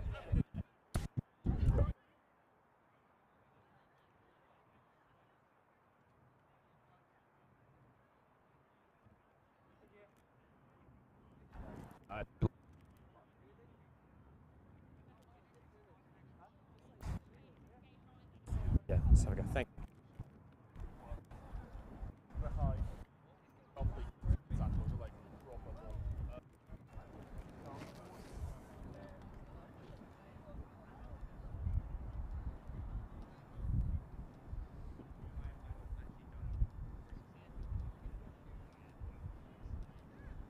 That's too tall. It's too tall. Guys, take 5. Can we hang on? Yeah. Wait. If we pull that up. This is not on me.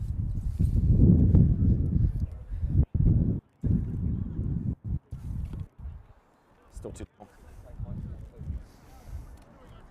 But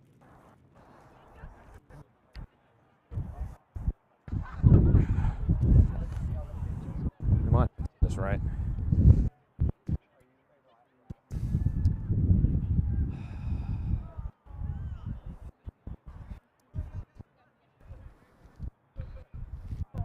Hang on.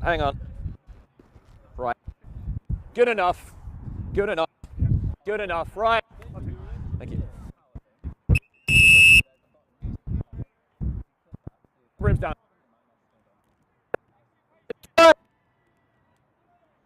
Go refs ready! AR's ready! Third place playoff! Southsea, you ready? Velociraptors, you ready? Move! Let's have a good game! Brim's down! Ready! Brim's up! Ball playoff halfway! Beat with us!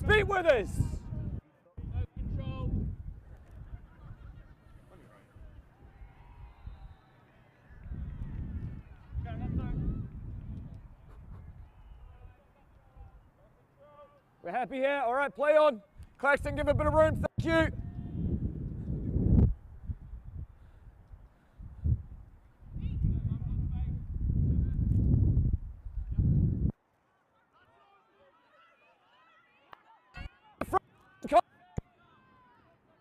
play on. Beat Geneva, play on, Harvey. Safe medal, safe, no good.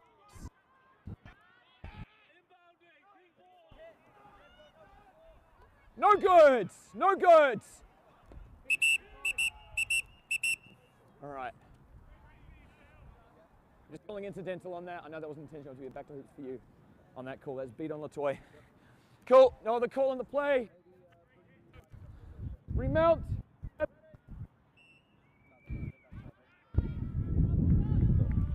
Nothing Biddle could have done to avoid that. I'm not counting him for that, that's fine.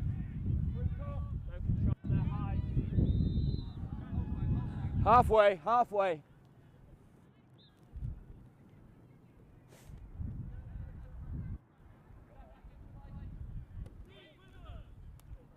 It's fine, play on.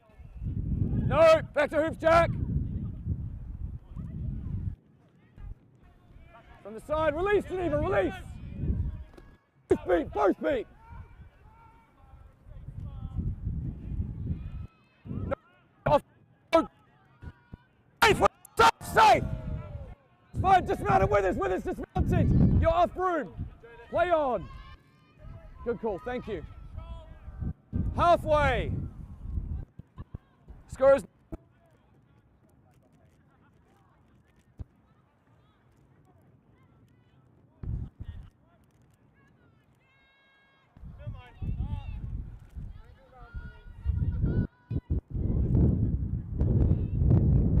good, yep, go for it.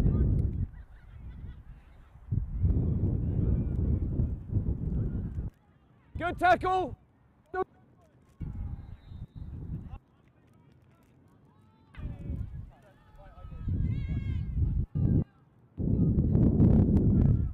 Cool. Yeah, Doug, if the play moves away, then fix the hoop. Yeah. That's fine, that's fine. No reset, no reset. Play on, good tackle. No goods, no goods.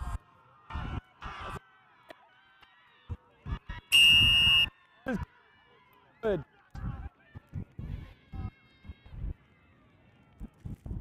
One 0, Southsea. Izzy.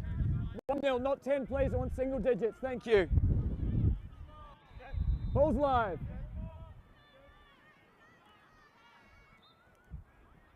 Halfway.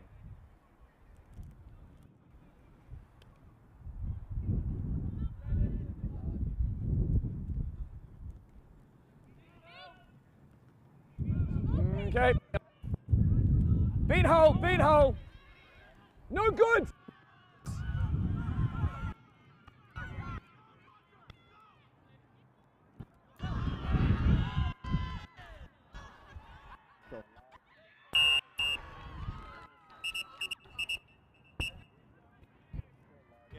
Cool. One for now. You can't leave your contact with the player. It's going to be a yellow card for a reckless tackle next time. Okay, cool. Thank you. Goal good. Remount. Ready. Okay. Okay. Remount. Just. Yeah. Ready.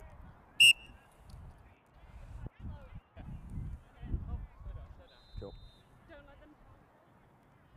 2-0, Southsea. Halfway. Sorry, there you go.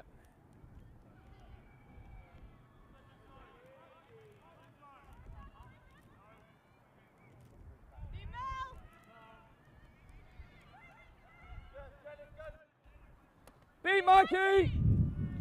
Beat Jayless! That's good.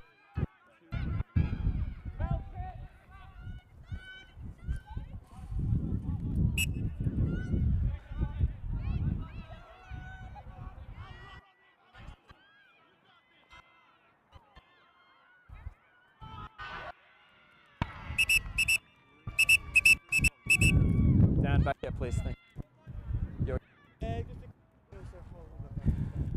Yeah, 1 second. Thank you, Bill. Cool. All right. Do you need an injury? All right, cool. Sort yourself out. Yes, Bill. We have the same rules we had that you asked for in the last game. Roger got lost in the video equipment. massively delayed my ability to get back in the Cool. game. I wasn't aware of that. I'll pass it. No, Yeah, I'll pass I it. just need to tell your refs now because I know we didn't agree it before. Done. Okay. He was so quick that I didn't have time to tell you it was gone. No, it's fine. Same thing. Bateman ball off pitch. If it's any mess in there, immediately scream for a brooms down. I thought it'd be quicker for me to go get it, but then he just went No, for it. and you've got to make the decision. I think it was the right decision. It's a very tense game. That's fine. Yeah. Just, I think you would have done the same thing anyway. Yeah. Quicker. Yep. First up, I will call that brooms down. Thank you. We good, Mikey? Okay, he's not injured. He's just got a bad foot. Fine. Cool. Oh, it's brooms down. What are you doing? Jeez, come on. Teaching Southampton. All right. Goal is good. Goal is good. 3-1 Southsea. Quadball Raptor keeper. Remount. Ready. Keeper's ball. That's fine. Live.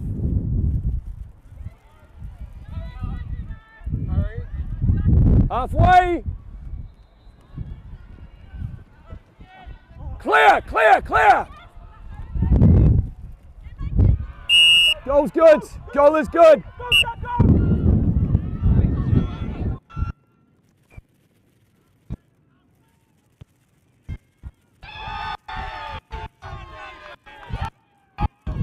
Tackle's fine. Play on. You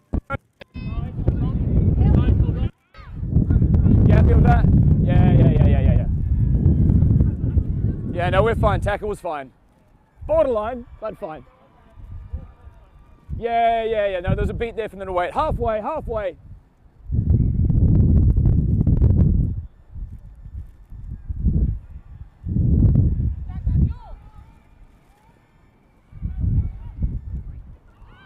Goal's good, straight through. You're right away, Jack.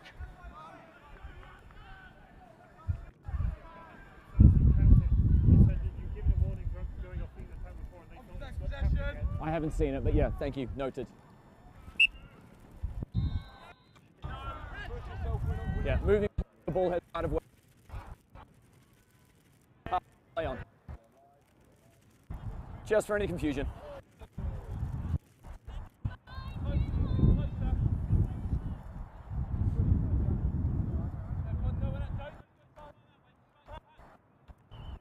No good. No goods. Be Rachel. Release. Play on. Tackle.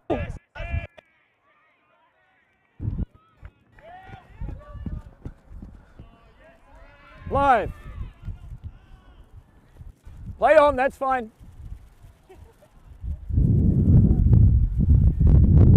Halfway. Bit quicker, please, Haynes. You're taking too long.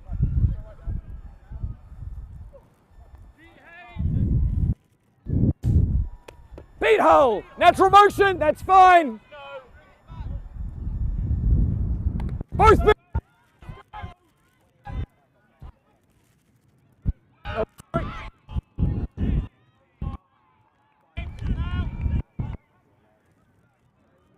Drop.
Hello and welcome to the third place playoffs. I'm Sam Davis, going to be commentating this while also vision mixing it because none of the commentators turned up to do this one.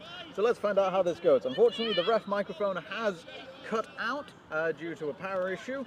So I'm going to try and keep you up to date as we go. The score currently stands at 3-all for both teams. We have Raptors in pink and Southsea in blue. Southsea having their first game that they're playing in the third place playoffs at BQC. A lovely pass over there to Connor, I believe, who pops it straight through the hoop.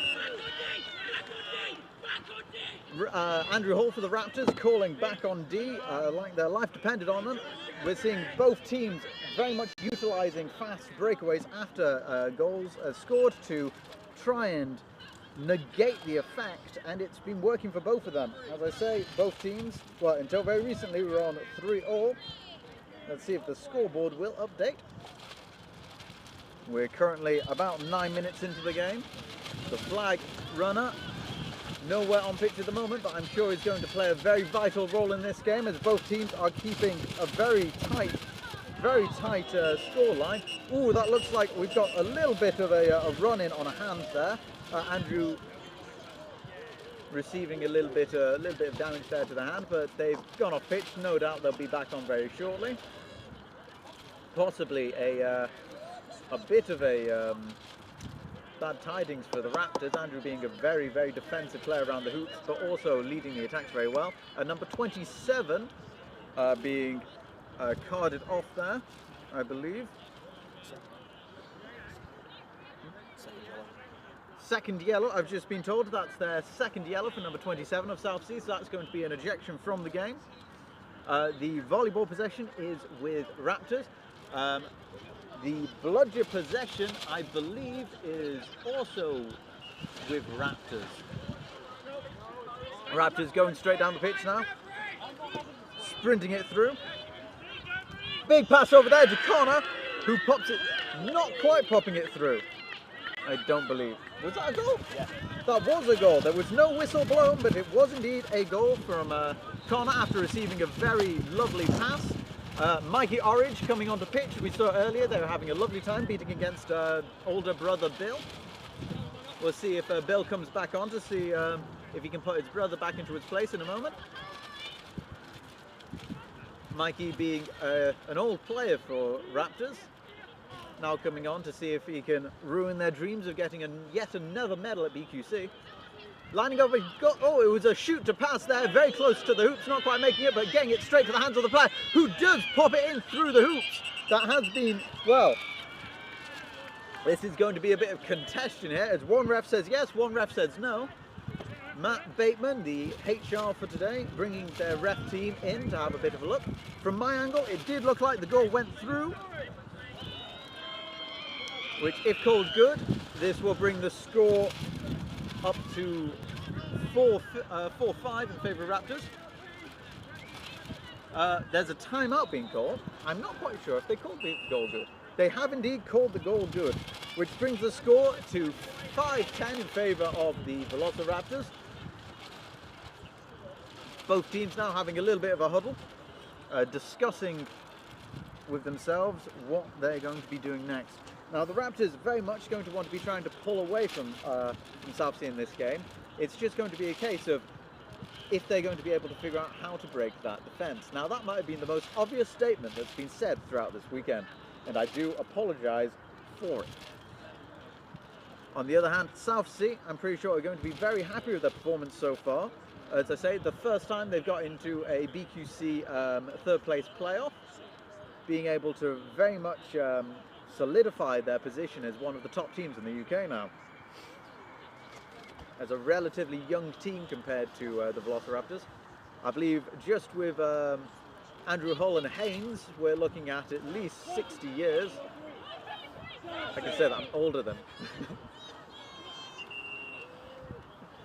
Would you believe it? Haynes is only about 4 or 5 months older than me. Right.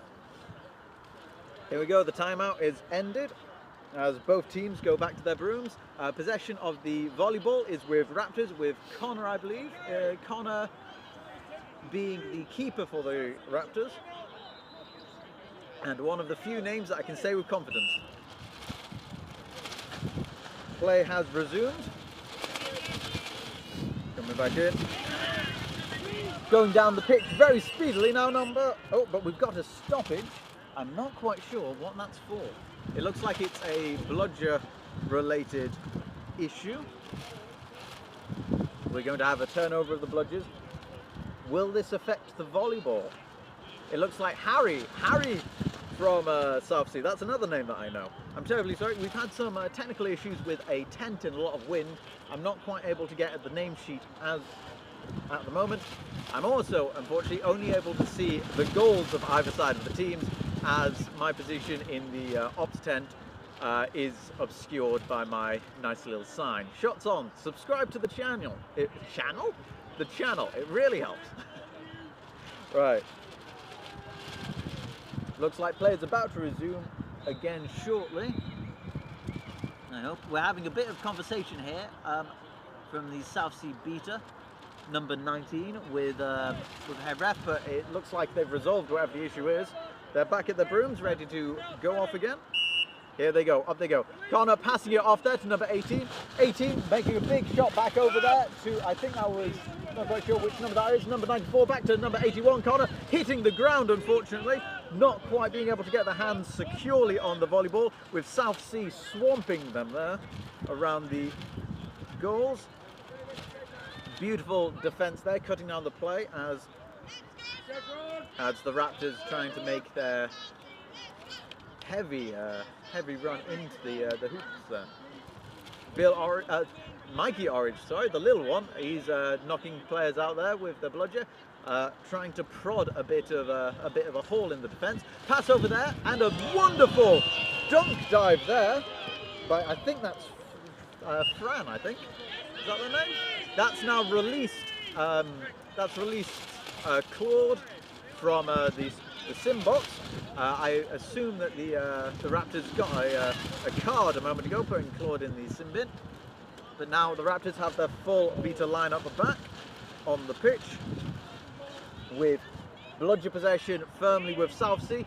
Mikey Orange doing a bit of a high press there, but with the third bludger on the ground, he was unable to get out number 90, which means that we're having a little bit of a bludger fight in the middle of the pitch. Mikey Orange going for a beat there, and I think possibly intentionally missing to get rid of that bludger from the play. Big hit there, number 18 going for the catch and dish, but not being able to make it. Now we've got a big run from Southsea's keeper. Southsea keeper running all the way to the hoops, but being blocked out there by the keeper for the Raptors. Pass over there to number 18. 18 getting hands on it, but being chased up by the number 18 from the other side, and a beautiful goal, popping it through.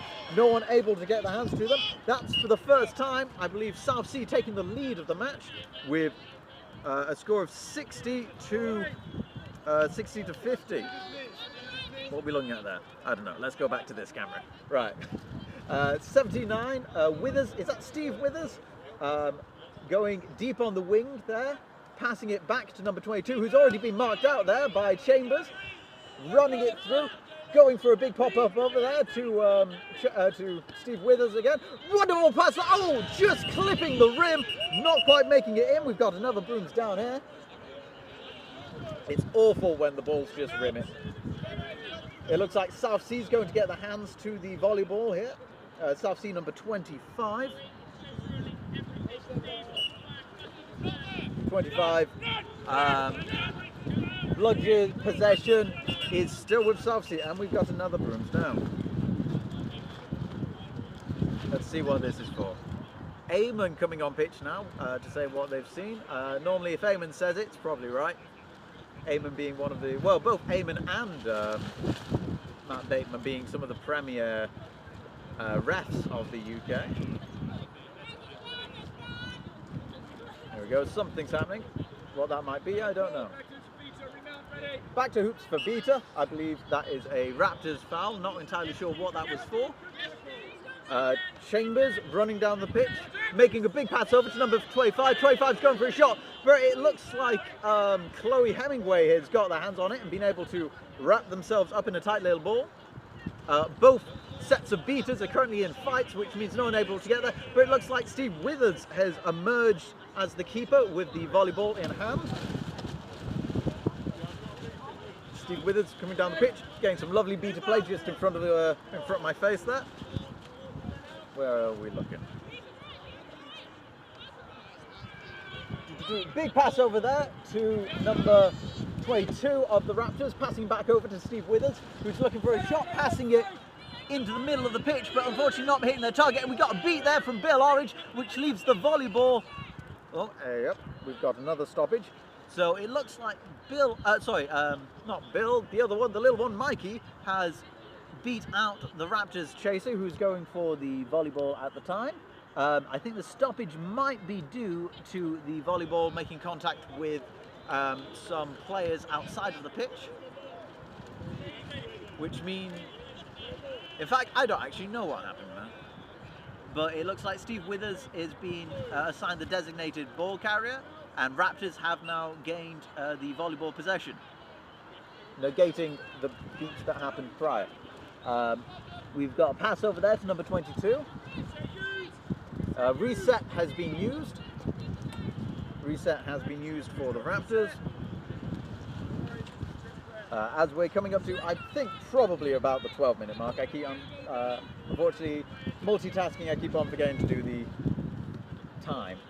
It looks like the beaters are having a bit of a time trying to prod the defence, but Mikey Orridge, very experienced player, just standing in the centre line, not being able to be drawn out. That big pass over there to number 22, going over the head, not quite getting the hands to it quite well, but they've been contested there.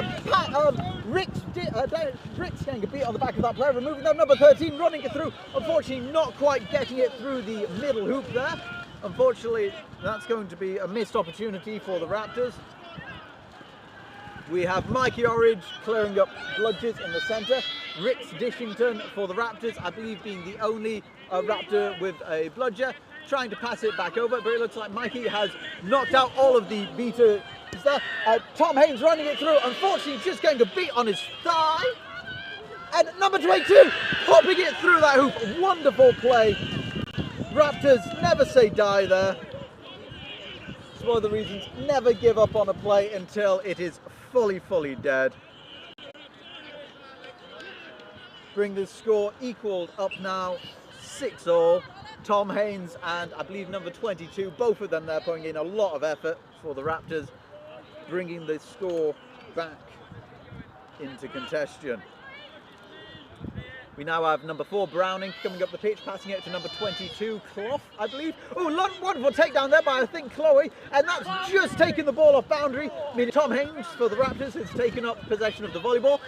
Bludger possession is currently with Southsea. Tom Haynes going into a 2-bludger possession, passing it over there. Oh, beautiful play, and another goal there for Raptors, taking them to 70.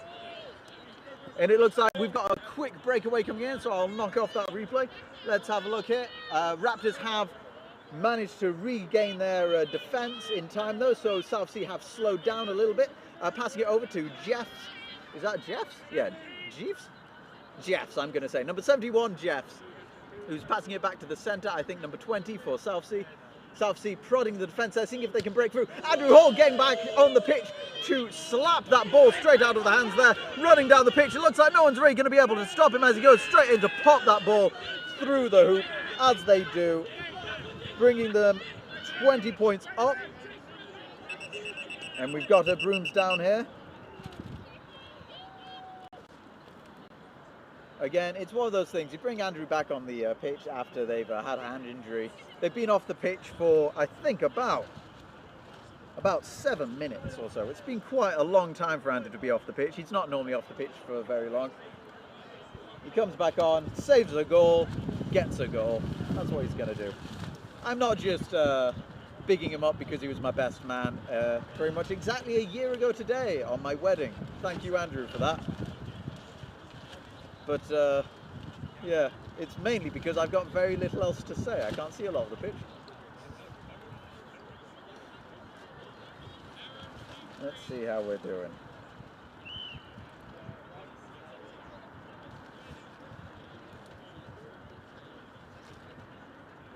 Jay Holmes watching from abroad, asking for the boot analysis. Let's have a look, see if we can get some close-ups of some boots while we've got a bit of a downtime. One moment. Hey Gio, can you zoom in on some boots, some of the Raptors? I've been asked to have a look at their boots. Let's have a look at some of the boots, Joe. Let's get a boot analysis going while there's a downtime. Who's got the nicest shoes? Let's have a look. Oh, we are back up now, so we'll have to do a boot analysis later, I'm afraid, Jay. Bludger possession is currently with Southsea, I believe. Sam Burkitt trying to bring Bludgers back into the defence, but being beaten out there by Henry.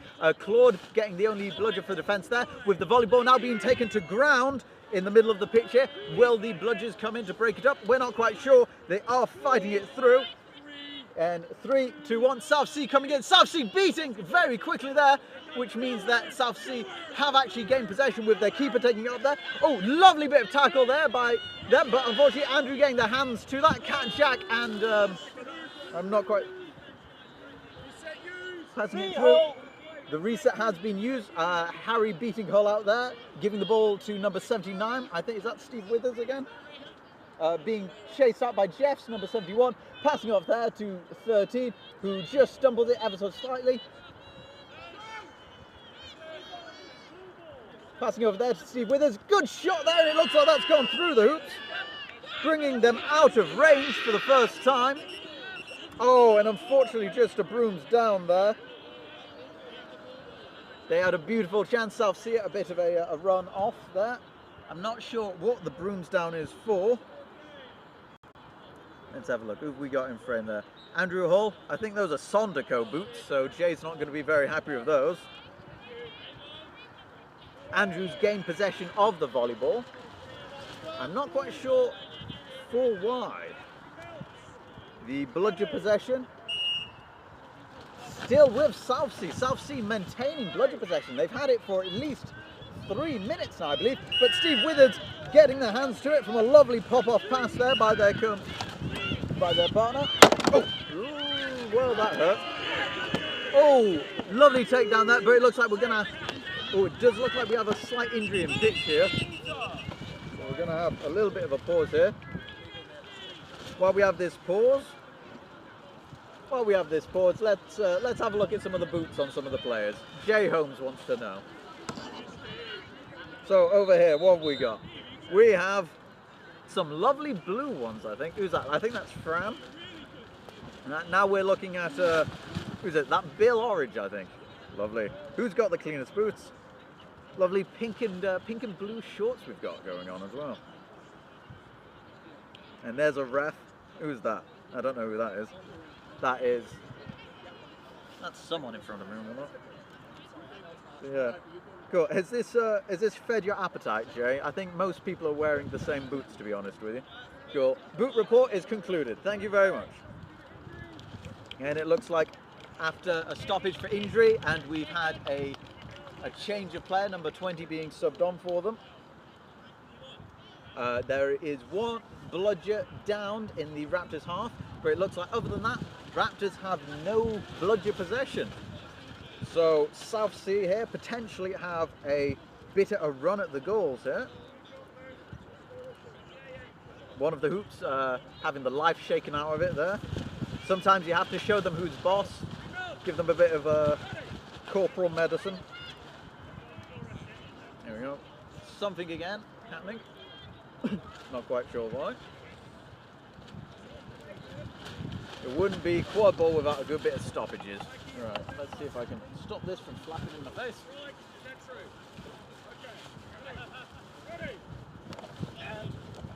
They're back up doing things. Right, we've had a big run here now from number 1 for Southsea, passing over. Oh, Andrew getting his hand straight to it, but it looks like we might have just had a bit of mid-air collision, so let's stop that recording. And I'm gonna give you a little bit of a update about how the weather's going. It's currently going better than it was, worse than Spain.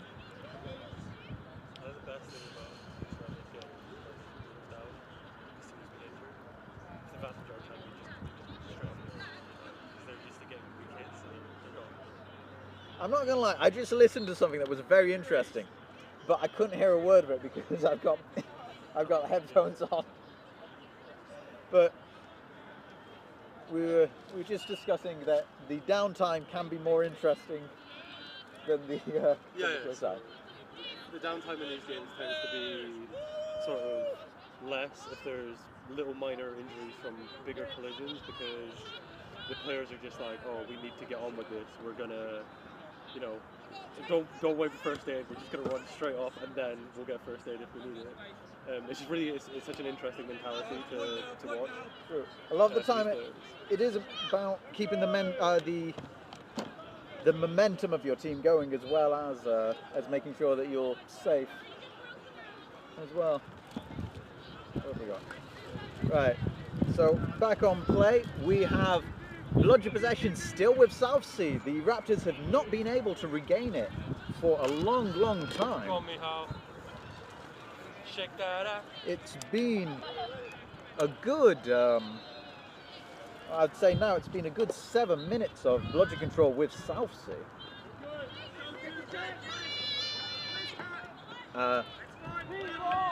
The volleyboard's now in possession again with the Raptors keeper.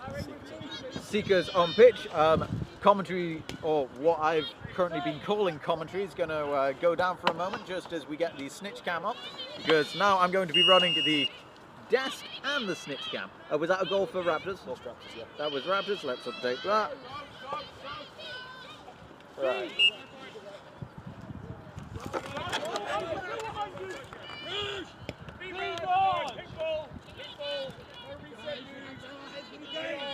So, Snitch is already on pitch. They're early. Okay, do me a favour. Hop on this camera for a moment. Commentator? Here you go. We have a commentator. Sure. Point at the Snitch. Yeah. Apparently I'm a commentator now, so I'm Kieran. Good to meet you all. So we currently have Southsea with full bubble around the Snitch. Obviously going to play for Settle. But Michal is keeping them at home.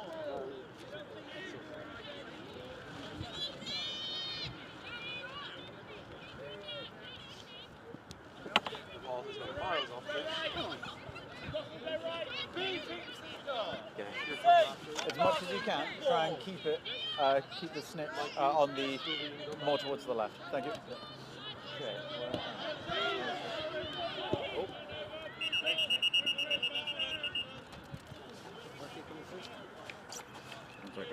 No.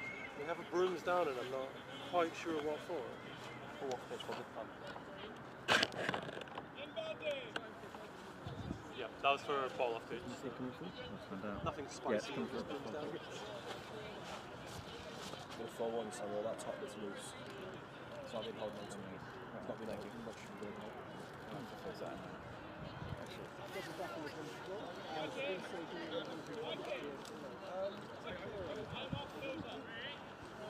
Yeah, it's been pretty good. Playing for Cowboys, we've had minimum roster. Lots of game time. It's great fun. Enjoyed it. Had a lot of if I could borrow a coin, oh, we've got good fun. This will probably be had quite new house here. Oh, 1 piece. Thank you so much. Okay, that round back. Scott Brown for Southsea and Dylan for Raptors.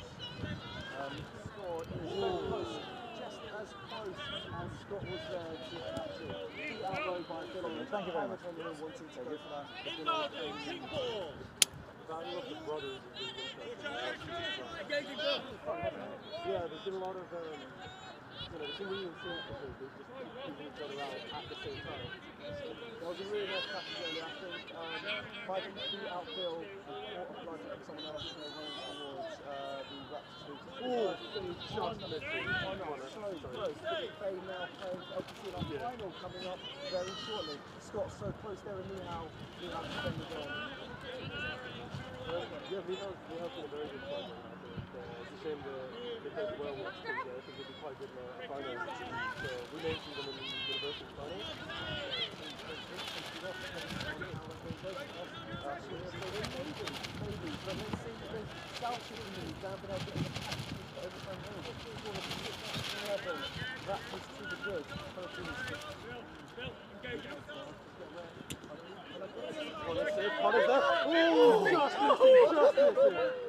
But if the counter tackle doesn't no good, it's not going to happen. And the game we saw a nice goal from Callisfield. Current 3.5 foot loss left. They just scored 12 the substitution. Tom Haynes coming in. Dan Bennell in the way. But Mike Norwich to block out Tom Haynes. Southsea have had a lot of alone time on the so we have to really good job keep the movement going. Keep the movement going well, but not one point keeping neutral. At no point has Mihal gone too close to either team side, and if he has, it's because he's been pushed by the opponent's team. Like there we just saw Canal slowly pushing Mihal slightly towards the Raptors. We've seen control and switch, so we've got some Raptors alone time. Zoom out a little bit for me. Oh, it's on the top. Yeah, that thing, the silver thing that your finger's on. Yeah, that one. Bill Orridge, he said Howard there. No, that's all right. Bill Orridge and Paul Gowan. You're doing a great job. Just so Oh, we can... that was bloody hell. Jake Adcock, middle hoop defender. Rachel Brea, side hoop defender. Dodgeball's still with the Velociraptors. I think if I was Jack Toy here, I might take my reset and level up because Jake's quite tall, Rachel's quite tall. Tactically,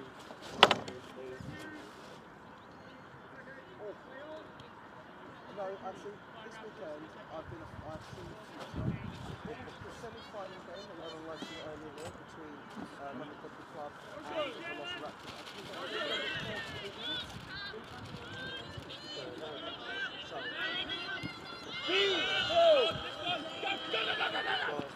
inbound!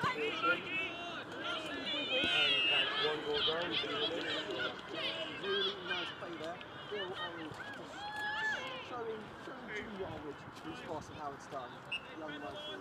Kind of easy to score it. I knew we'd track that statement. My God, was that bad. Michael played phenomenally well. Bill's is still a little bit. But the beta pairing this weekend of Claude and Bill has been insane. I managed it once when I played them. Did not keep it going on. He's full with the cast to the Rivers. Jake Hancock subbing off for Andrew Cole. I believe Andrew and Steve are going to want to see this out now. So Andrew, Steve, and if you find some beautiful finishes against LPC, it'll be nice to see.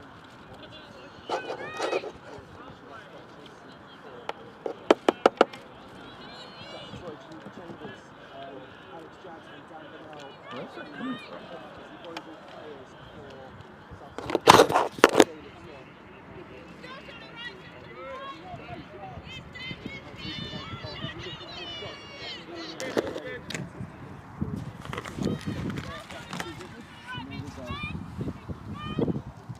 Have the wrong one. Does it turn off? Cool.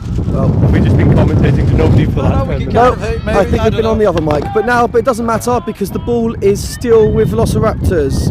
Andrew Hull doing everything he can to get his team that bronze medal. Southsea here chasing their first ever BQC medal. Long pass, unfortunately, Jack Latoy's right there. Michael Orridge is going for it.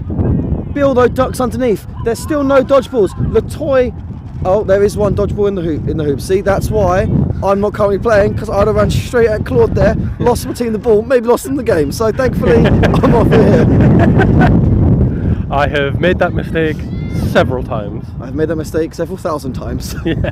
But again, if you don't make mistakes, you don't improve. So sometimes it's actually good to do the wrong thing, as long as you know afterwards that you did the wrong thing, you try not to do it again. That's how you improve. Oh, absolutely, absolutely. Someone who's done the wrong thing many times, but often does get better. This might be a double reset. If stopped. And stopped beautifully. Yeah. Really, really good hustle there from Geneva Chambers, especially considering I believe the set score is 4-15? 15, yes. The set score has been 15. That one there goal could have been a big difference. Raj beat out. Andrew wanting it. Andrew getting beat out. Bill beating out Geneva. This is just absolute chaos on the middle of the field here. Elise and Bill beating together. There's three dodgeballs down. There's 3 dodgeball down, but Jadis manages to pass one back to Tristan Harris. Raj looking for this cut. Raj still looking for this cut. Dan being pressured a little bit. Fakes the over top. Backs to Geneva on the halfway by our head ref Matthew Bateman. Over the top to Alex Jaggs. Gets beat out. Rachel Breer to Andrew Holt. Andrew driving. Pops it off to Steve. Steve gathers. Back to Steve. Still there. Steve driving. Against Steve. But it doesn't matter. Steve's got that power to go straight through the middle. One more left. One more goal's chanted by the sideline. This is big. I think Southsea, although they may not win this game, they can definitely don't feel deflated. They've done better than I think they may have expected. They kept them close in range. They can take a lot away from this weekend. I mean, in their quarter-finals match, they held Werewolves of London first in swim until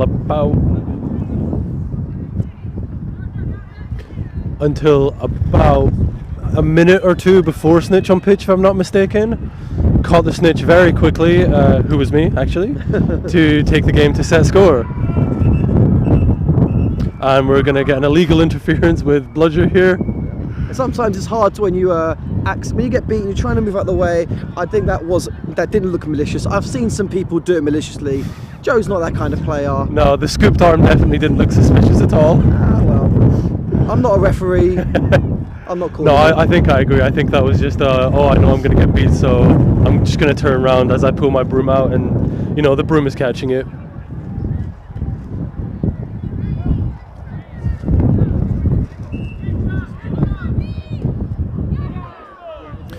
Ball is in Hall's hand, and it's a no bludger situation, so he's just going to go all the way and straight in, and there we go. Final goal has been scored. We're now just going to we're not going to check anything, we're just going to call that good. Raptors take the bronze. I'm currently being filmed by somebody because they do not believe that I can commentate. They might be right. Wanna say bye? Pardon? Say bye? Oh yes, I'm going to be leaving now, so thank you for having me.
So Bill, can I ask, how do you feel about crushing your brother's hopes at a third place medal there? It feels like how you were growing up, doesn't it? So when Michael was younger, we used to play football together, but obviously I'm 7 years older, so he never won, and I was too competitive to let him win. So basically I had to play for his competitive. Yeah, all time. Well, as I said, that was a beautiful play Mikey got on you earlier, so we're going to see that on the highlights reel later on. But congratulations on the third place goal there. Well done on fourth place. The first time in the third place playoffs as well, though. For Southsea, not certainly for Southsea, it's the whole thing. It's their first time in the semi, first time really deep in a tournament. They've done well to get here. I think Brad will agree that Southsea have now still defined themselves as one of the top teams in the UK. I think you've been extremely proud of that game as well. Well done. We'll see you soon. Don't bother. Yeah, that's cool. I need to just give me 2 seconds. But, it's bother one of the coaches for the Raptors. How are we feeling after that? Very good, yeah. Very good. So what happened to your hand, by the way, halfway through? Oh, it's just a little kick. A little tick. It took you off for 7 minutes. I think that's the longest you've been off pitch for about, what's it been, 12 years. So as you've had feeling good now, you can clench everything? Yeah, I can clench everything, yeah. Cool. There's going to be no problems later with that now. Brilliant. Well, we'll let you go, bye TJ. What would you like to say, coming into this, so you got a 3rd place medal. Where are you going to put that medal? With the others. With the others. In the bow, throw in the bow. Fantastic. Right, we're now going to be going, I believe this is the final of BQC for the community side. We have on one side here, London first, LQC1. On this side here, we've got what you got for the Werewolves of London first as well. We have Fish here. How are you feeling about this? What colour is that? We've got lovely skins in the shirts. Feeling good, yeah. First final for me and quite a lot of us. Yeah, we're cooking. Cool. You ready to lose against Werewolves? Oh no way. We've beaten these guys already this year. We're just ready to do it again. Light work, mate. Light work. What's the score going to be then today? Outswim for us. Outswim? No. Seriously, it's going to be a close. Well, they know us. We know what we do. We know what they do. So, who knows? But feeling us, Feeling it. You're going to get another star on the top. I bloody hope so. Let's go. Fantastic. No, we've got Deck running into us. Not Deck. Douglas even. And whatnot. But we can let them warm up a little bit. Right. We're going to be back very shortly after the teams have warm up with the finals of BQC 2024 Community Leagues. See you soon.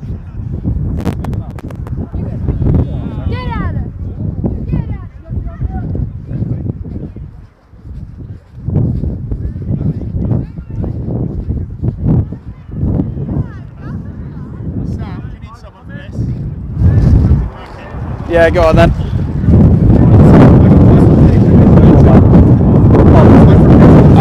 Yeah, but run. How can I have it? I need to.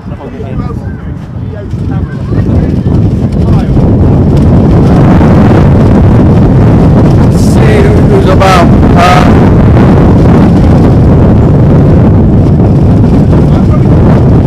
Yeah, go to the bathroom.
You're watching the British Quadball Cup live in Sheffield. Shots On want to take a moment to thank you for watching and remind you, if you like seeing inclusive sports streamed live, to give our channel a cheeky little like. It really does help us grow and continue to film fringe sports. Shots On specialise in live streaming sports that champion gender inclusion and spreading sports and a healthy lifestyle to marginalised groups. Sport is for everybody. If you would like to discuss live streaming for an event you're involved with, please get in touch. We are excited to announce that Shots On is preparing to live stream our first Ludo competition on the 23rd of June. Ludo is a lightsaber-inspired fencing sport, bringing a new and exciting martial sport to people looking for a fun and engaging sport to keep fit and meet new people. For more information, you can find links on our social media platforms. We look forward to watching it with you. Now, let's get back to the British Quadball Cup.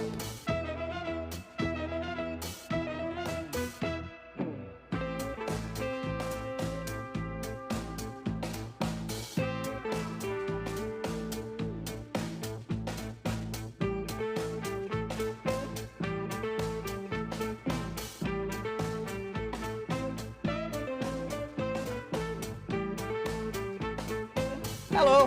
While we've got a minute before the game starts, we're just going to go over the rules very quickly for anyone who might be joining us for the first time. To start off with, we have the volleyball. This is used by the chaser and the keeper, who wear a white and a green headband. They use the volleyball to score for the hoops and get 10 points. When they score, you'll see the refs go whoop, and everyone goes, yes, that's a good point. My favourite part of the game are the beaters. The beaters wear a black headband like this. Their job is to use a dodgeball to beat out opposing players. If you're hit by a dodgeball, you have to dismount, which is get off your broom and drop any ball that you're holding and run back to your hoops and touch in at the middle. Once you touch in at the middle, you can rejoin the game and get back into it.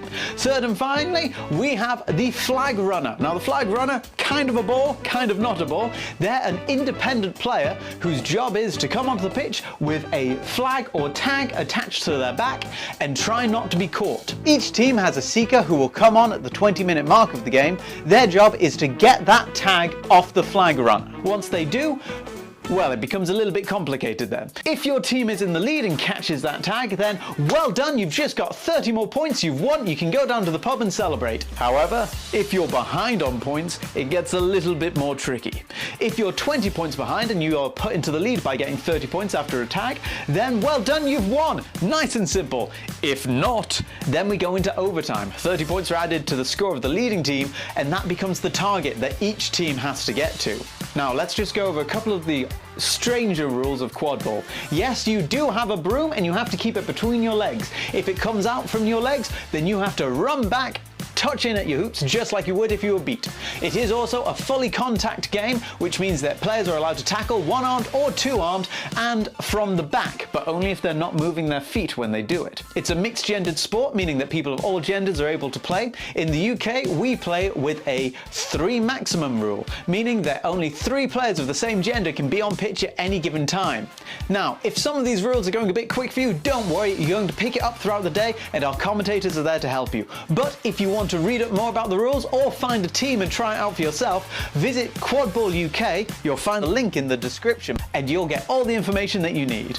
Now sit back, relax, and let's go play some quadball. Oh, by the way, before you go, it'd be really cool if you gave us a little subscribe and a like. Be very handy. Only 2 in a row, only 2 in a row.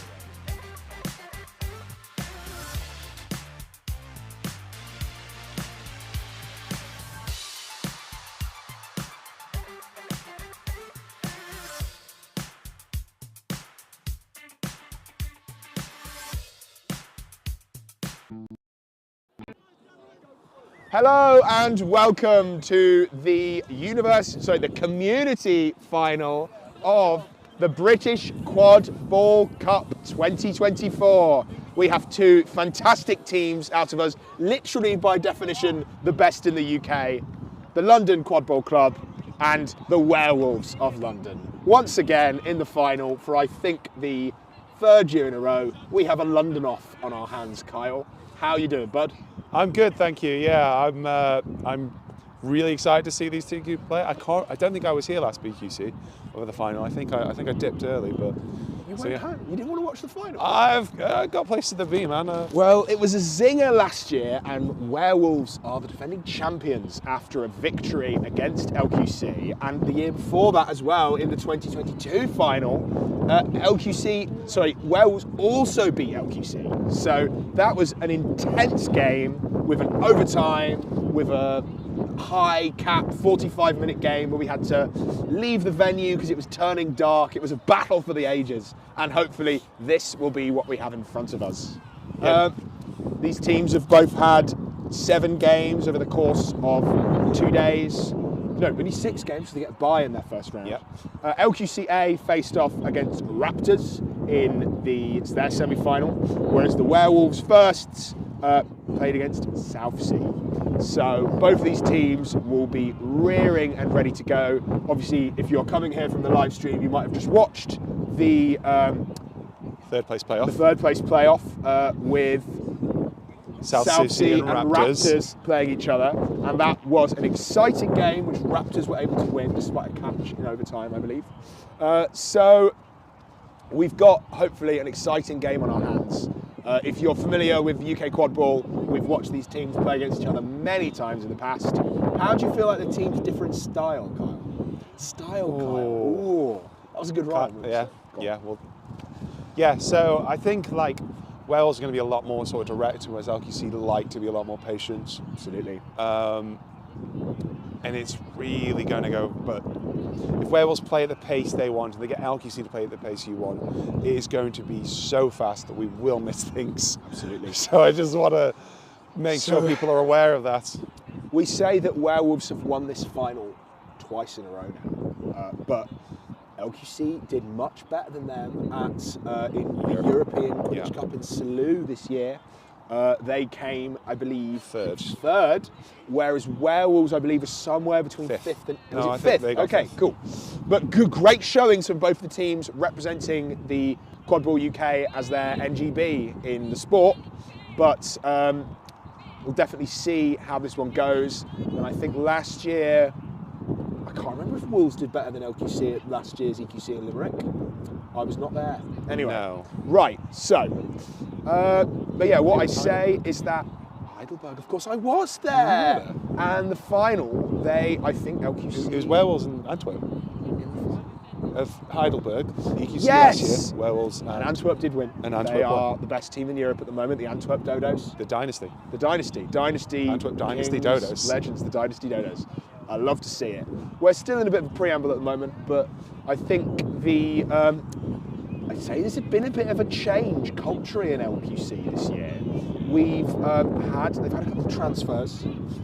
While we associate LQC with the legacy Warwick Volleyball Club of the 2010s, with Waters, Malpass, Trevette, Baldwin Evans, a couple of really successful players who love moving the ball around, shifting it, catching, running things on hoops, and really putting balls into the hands of receivers and running on lines and passing and distributing. But they've had a few big boys appear in the last couple of years. We've got Fraser Posford, who has arrived at the squad from the Velociraptors, as well as Elliot Fisher, and also Ben Farrant, who are all very tall.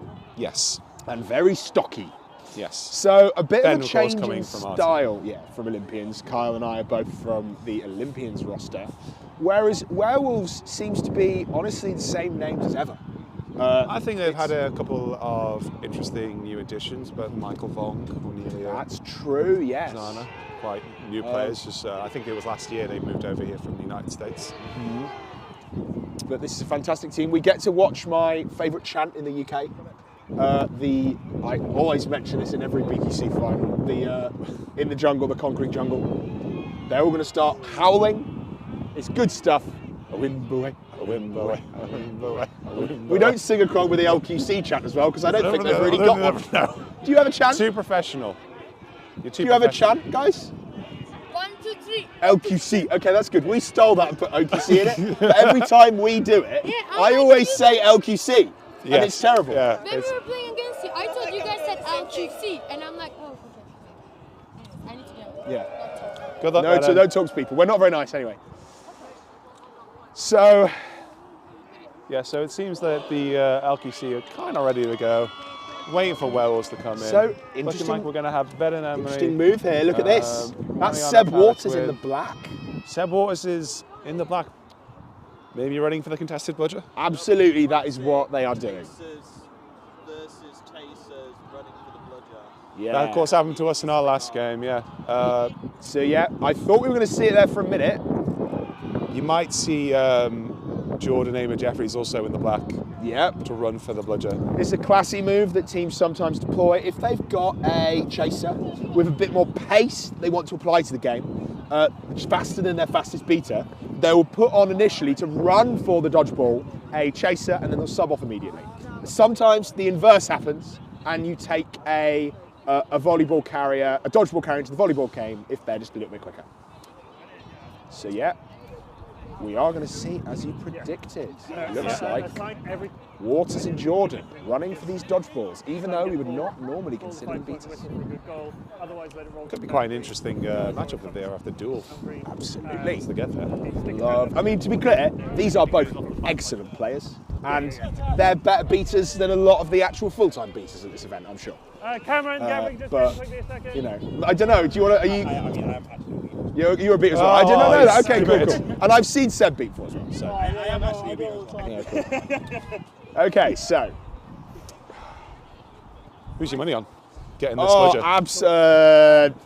Malpass, Jordan. Yep, I think that's a fair. It's a fair I mean, assessment. I'm not a betting man.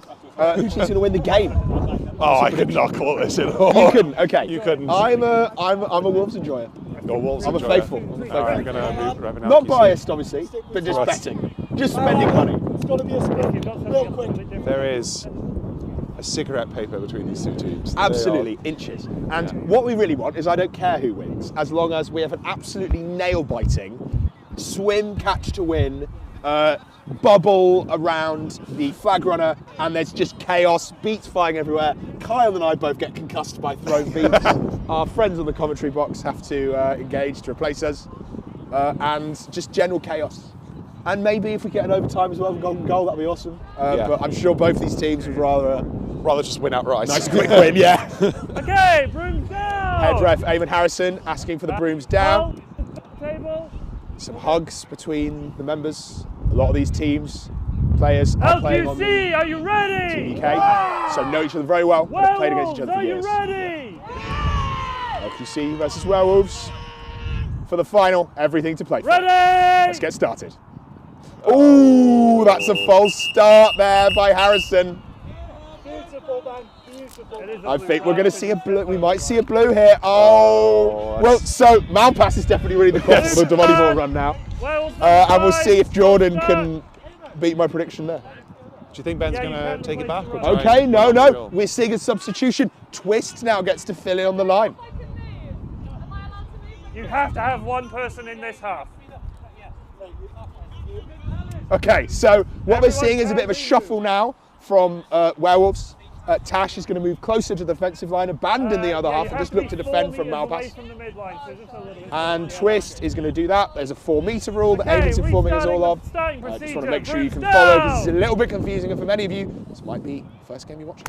Let's see if Twist can face off with Malpass here.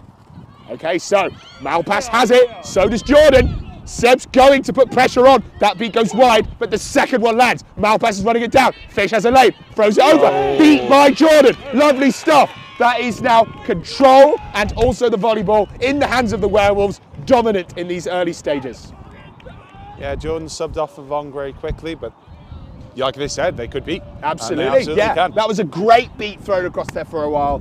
Nails Fish in the back, and that is a play halted before it could end. No, that works. Like I said. Okay, Tash is going. Hands back to Twist. Sends it around that other side. Vong's picked a really aggressive angle here around the back. Mariana screening there. Jinx the Duke is going to have to put so much pressure on Twist. Twist comes around. That shot is blocked. Goal is no good. And we're going to go now. Trick running up. Slows down a little. Twist obviously still a little bit on this side here. Wonder if they get sent back. No. Twist keeps the hands in. How are you feeling about the opening stage of this game, Kyle? Again, Less than a cigarette paper between them. Absolutely. Closer than close. Okay, so Malpass running it up that right flank. Control in the hands of the Wolves. Fish in a lovely central position. I think number 1, we'll see a pass in a minute. I love this angle Malpass is taking. That middle hoop's unguarded right now. Is he going to shoot for it? Yes, he is, but it does not go through. Goal is no good, a little bit wide. Werewolves got the control. Vong is going. Trick running backwards. Mariana's already been beaten, has to touch in, so cannot screen right now. We're going to see a Wolf sent behind. Tash on this right flank, number 5, around the back. Twist is going to go. There's a hoop there. Goes over, but it's not collected, and they're beat on the way back. Still a scoreless game in the opening tense minutes of this game of quadball. You would have backed Luke Twist to have made that sort of pass over the hoops to. I mean, there's a lot of players in the way. The timing maybe wasn't there. The coordination wasn't there for that. Certainly, but I've seen them do it many, many times. Absolutely. I understand there's a bit of pressure here. Certainly is the final, but it's definitely a key Werewolf play to sort of pass it over to someone behind, just jump up and score. Couple players sent home by the Wolves on the walk-up that LQC are making towards this centre line. Malpass waiting for them to return. Let's see what Trick and Mariana can do on this angle.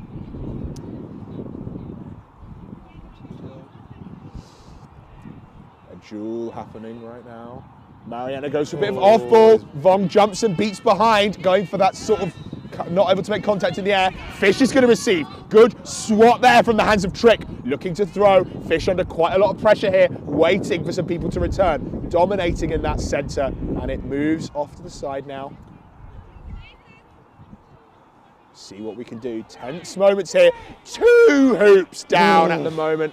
Annoying as heck. First reset used there, but it's just difficult to attack these hoops, and there's only 1 of them. So we're going to see a brooms down here. Goal ref, we get the hoops back up, please. The goal ref is going to repair those 2 hoops, and then we will see what happens in the second half.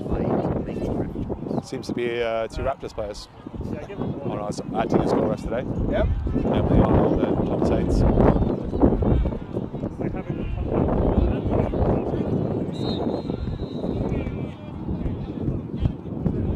Okay, so LTC have used the reset, rebound. So some communication issues there between the refs and a few of the bystanders. A request to stop making ref calls by a Werewolves second team against a Werewolves second team player. But we'll see what can happen in the meantime. Napalm coming in from Trick. They have the control, and they're going to throw it back and see what they can do. A great screen here by Vong. The pressure eaten quite well. Thrown back, evaded like we talked about in these previous games. Goes over the top. Fish is in a good spot from behind. Cannon shot is no good. Still a goalless game. Let's see what Malpass can do here. The beater is being sent up to look for the dodgeball here. There's a bit of a jump. There's a collision in the air, and I think we're going to see a brooms down here for an injury. 2 players colliding in the air looking for the ball. Neither of them got it, and then the volleyball goes on. There was no contact. I think there's going to be a card here. Absolutely not. Just an injury. Going to see number 5 off and Crafter. Okay, so I was about to ask you which of these teams do you think has played better so far. Use this question. We know the answer. We know the answer. The answer is closest as cigarette paper, yes. You said. 10 GSM or something within there. But we haven't seen many subs. I think we need a new subatomic measurements to measure the distance between these 2 teams. But they're very close at the moment. Let's see if we can see a tactics shift to pull away. At the moment, I was about to start doing tactical analysis. This game is too high level for me to start saying what I think should happen. Vicious ball in the back, yeets it all the way back to Malpass. Perfectly a yard or 2 short of that midline. Ball thrown back by Trick. Mariana going to be sent home. Going to go for it again. Looks for the angle. Presses on. You can press in these napalm situations. The ball is really far back. Vong and Mills going to throw it there. Rolling it back. That's another beautiful catch. Just short of the line. Trick is really just going for this here. Having to move it around. Extending this control. Taking absolutely no risks in the way they play. But that shot was a bit risky. And it went over the top. Hit the backfield. And it's going to be a Wolves ball. Okay, so a few subs here. New keeper. Numbered again, Saleh, number 12 on now. Mills looking for an aggressive angle around the back here while Vong holds down the front. You see Max Greth's already taken a position behind the hoops. Trick having to take a lot of pressure here. Mariana moving into assist. They really need to keep an eye on the volleyball here. Trick standing there, exercising that immunity right in front, looking to block the shots. That is the nice number one start there. Yeah. No one, Ben and Emery. Thrown over. Number 12 has it now on this right flank. Being opposed at this angle. Because you're not worried about the shot, you don't have to come up that much as you're worried by drive. Oh, control gained here. A good throw by Vong and a kick as the timing happens means that Werewolves will be able to get control here. And yeah. I think that's just lining up. Is this Ed Brett here? This is Ed Brett, Ed yes. Brett. Okay, cool. Lining up a shot, I think. Maybe. Looking for it, but it's being blocked quite nicely. But this is going to be Malpass's ball, and it's not keep enough that they can pretend they are. And manages to get it safely into the hands of Elliot Fisher. So, of course, a lot of these teams playing on, a lot of these players play on national teams. Absolutely. Worth mentioning. Not many only on are Team they England, but UK also players here, also a few on. I think there's a few Team Spain players on this pitch. Yeah, I believe they also have a couple of Canadian players. Werewolves. Absolutely, that's correct. I've been informed before. Malpass is under a bit of pressure here from Mills. Mariana looking for him behind.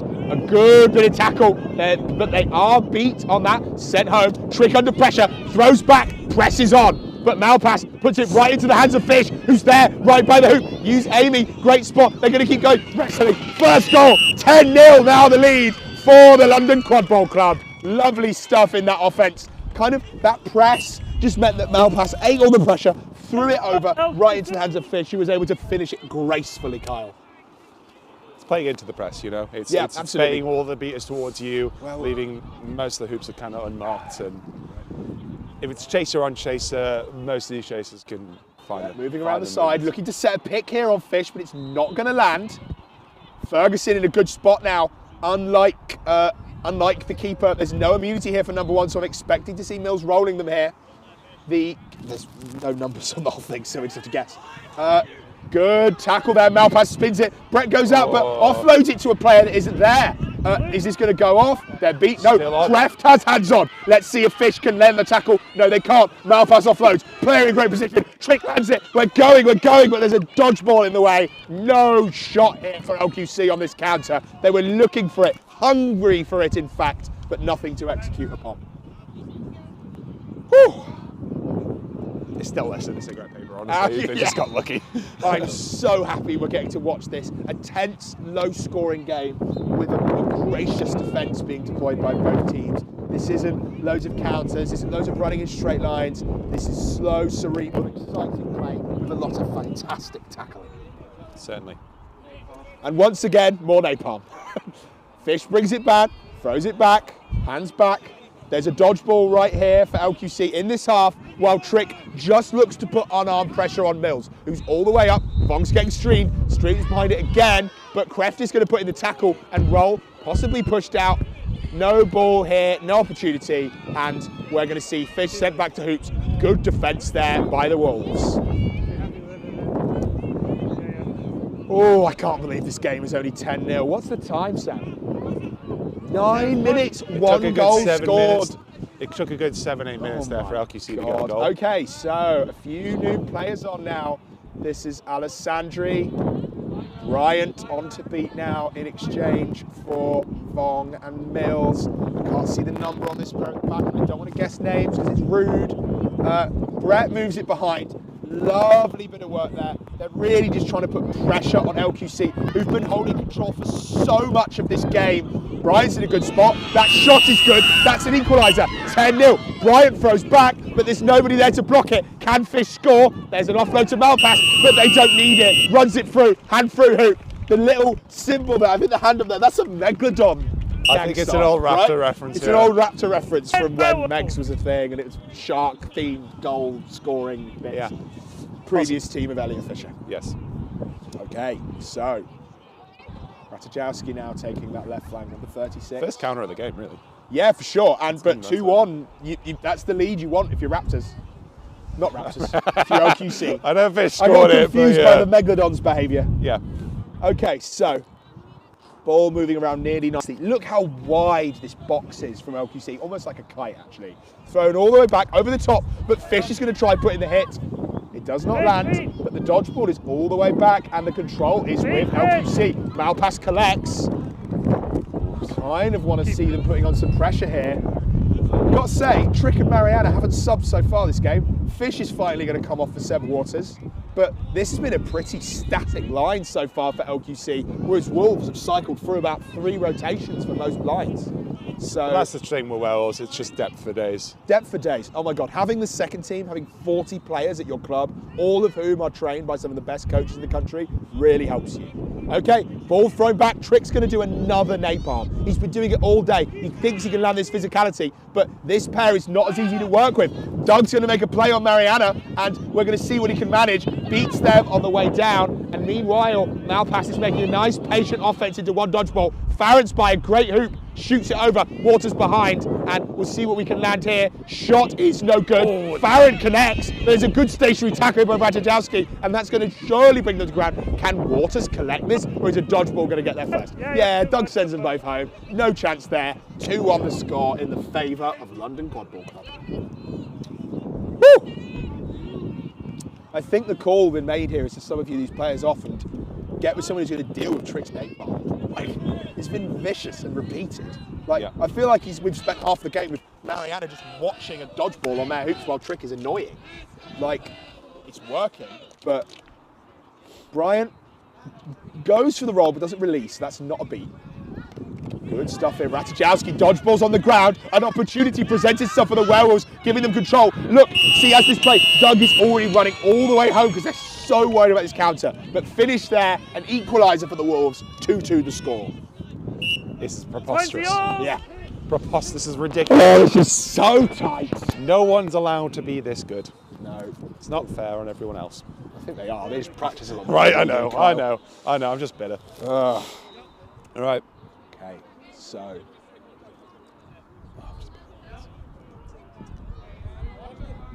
Promising play here. Now, Trick armed and Mariana, the unarmed beater here, is going to be looking for stuff at the angle. This is a far cry from the napalm we were looking at earlier. Looking for an angle.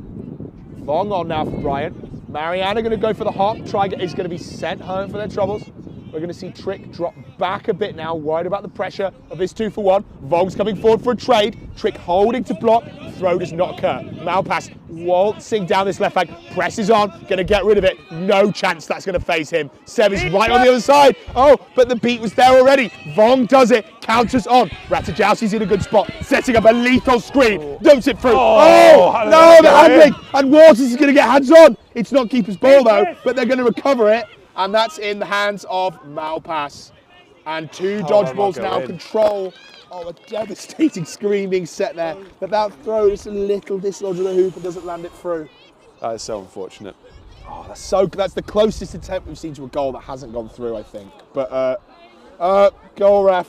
Okay, sorry. I'm just shouting. I can't tell them from here. I could, if I shouted loud enough, I certainly could. Okay, Seb walking it down. Ratajkowski on point. Control here for LQC. I'm expecting Trick to throw this ball back any second and just go for it.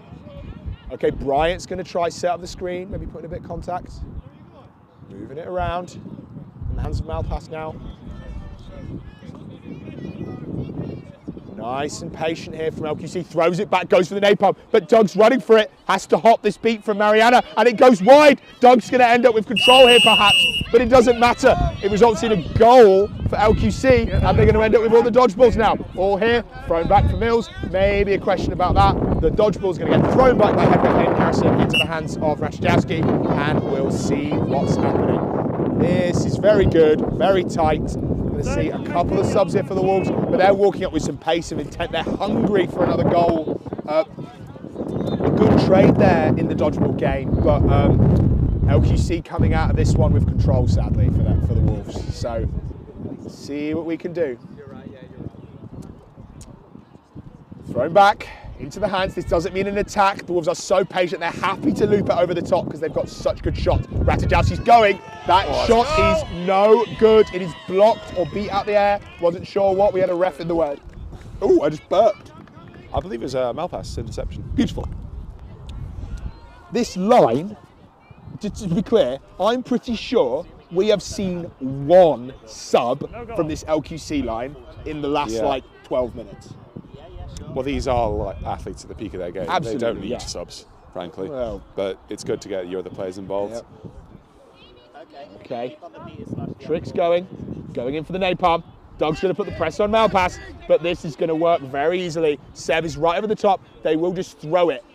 And Seb's going to throw, Malpass is going to throw it exactly the right time. It's not going to be late. Doug's not going to have a chance to repair. That shot is good. 4-2 now for LQC with that goal declared. What a distance on that shot as well. Yep. These players can throw, Kyle. They can absolutely throw. Okay, so Twist a bit behind the rest of the offense at the moment. Mills now looking for a bit. No, that's not Mills, sorry. That is Mills. Looking for a bit of a napalm. Not a napalm, just some off-ball play. Gets sent home by Trick.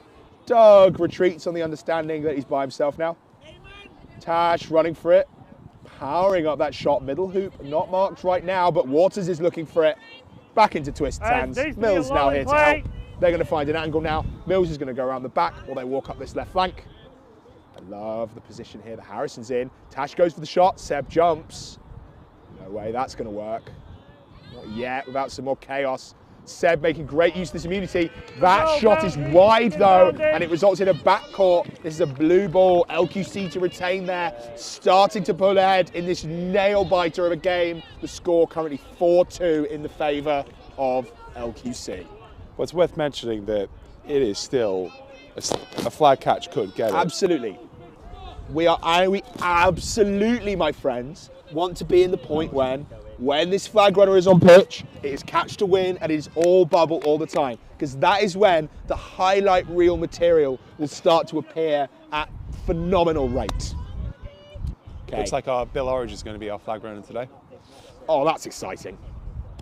They've subbed once. Fish came on for Elliot. Sorry, Seb came on for Fish. Okay, cool. Napalm going once more. Mariana guarding these dodgeballs, making it look easy. Doug is under a bit of very cleverly pressure. using their chaser. Using the chaser, the stationary chaser's immunity. The screen being set up there. Has to deal with this from Malpass. They've got a player on two hoops and Doug is kind of blocking the third one with that dodgeball. Stalling! Looking there. More direct Going to try and look for it. This screen is so good here by the Wolves. This napalm isn't doing anything right now. The pop shot is high, but Waters is behind. It wasn't a shot at all. It was a pass. And that wasn't a shot at all. It was a pass. The way these guys line up behind the shots so that it's just win-win, whatever happens. Seb dodges the beat, and he's going to have to try and put it through here. A hoop is dislodged, and that is no good. And now Harrison is going.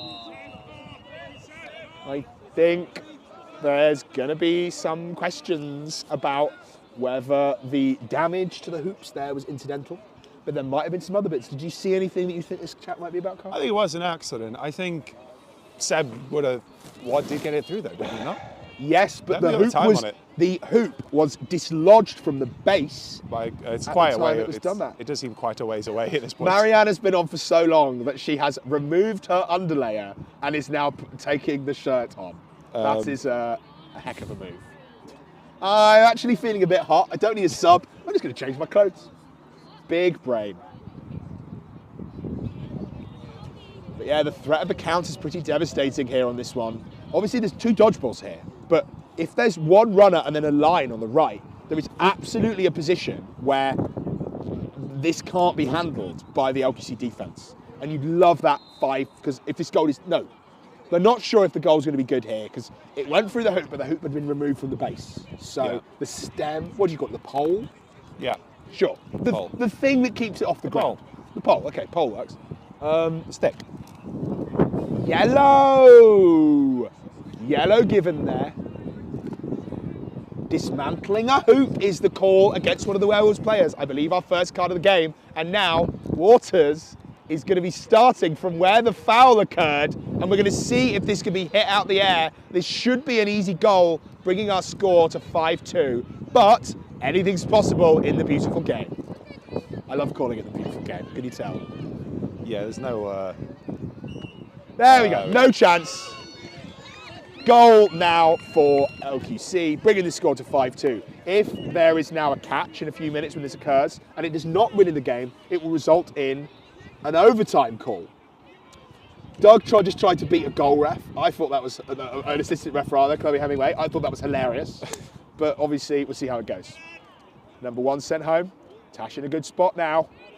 Looking for the shot, moving around, looking aggressive. Tash has got a cannon arm. There was a hand above there. Seb's going to go. Can Twist beat it? No, such a step. What a devastating quadball player that was. It was left, right, dink, through the hoop. Gorgeous stuff. You hear the cheer come up from the LQC bench as they know they're now out of swim. Yeah, they're out of the point where the catch equalises. Final score here, if this goal is called good, is 7-2. Timeout called by Werewolves. It's a great move here. They were even. LQC is starting to pull away. They need to make some tactical changes here. Need to look for it. So what a spectacle! I know, and I can't point to where they need to change really. I don't know what about you. I'm not that smart, Carl. I'm not. We'll see.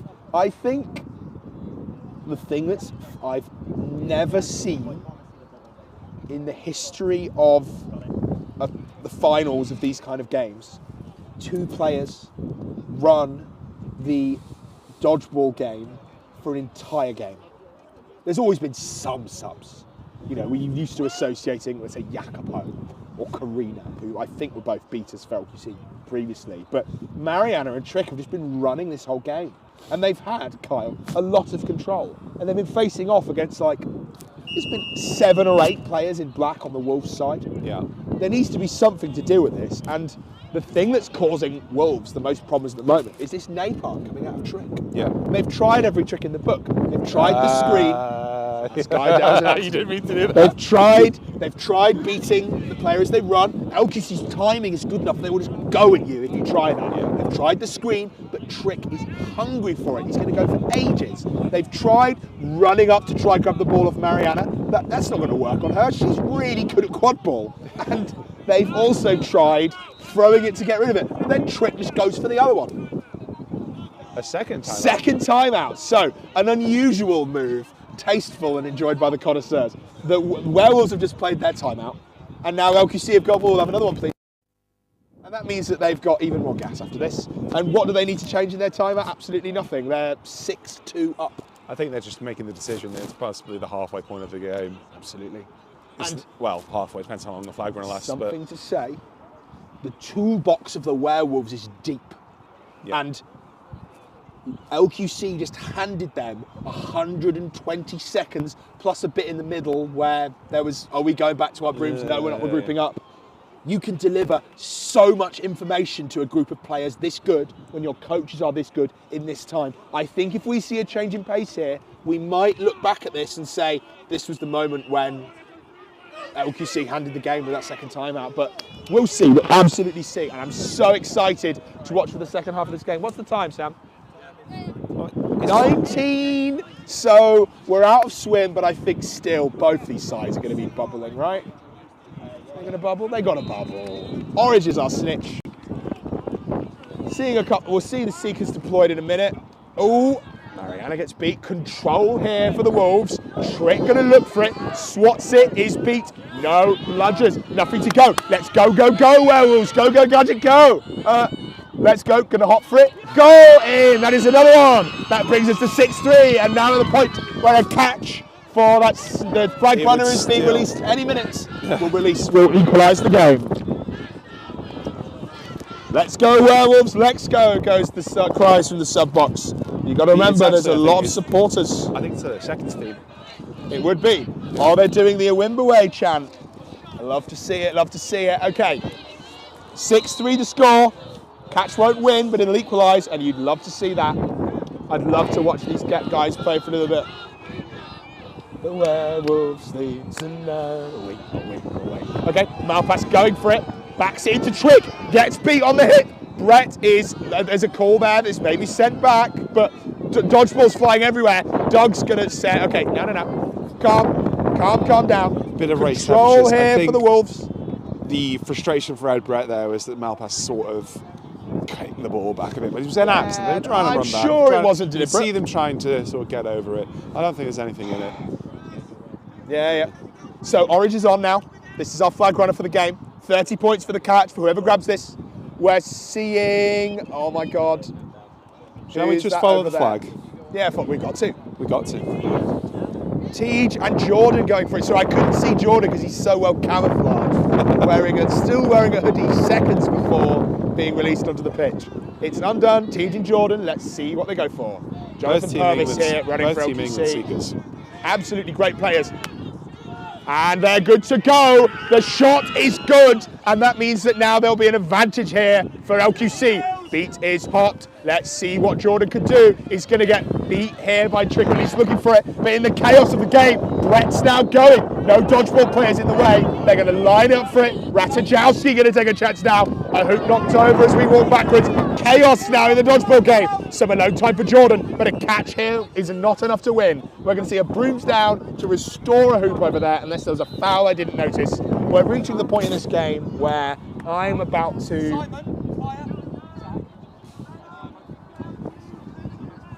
Got told to be quiet by a player, it's very usual. An alarm is going off. It's tense, my friends. 7-3 is the score.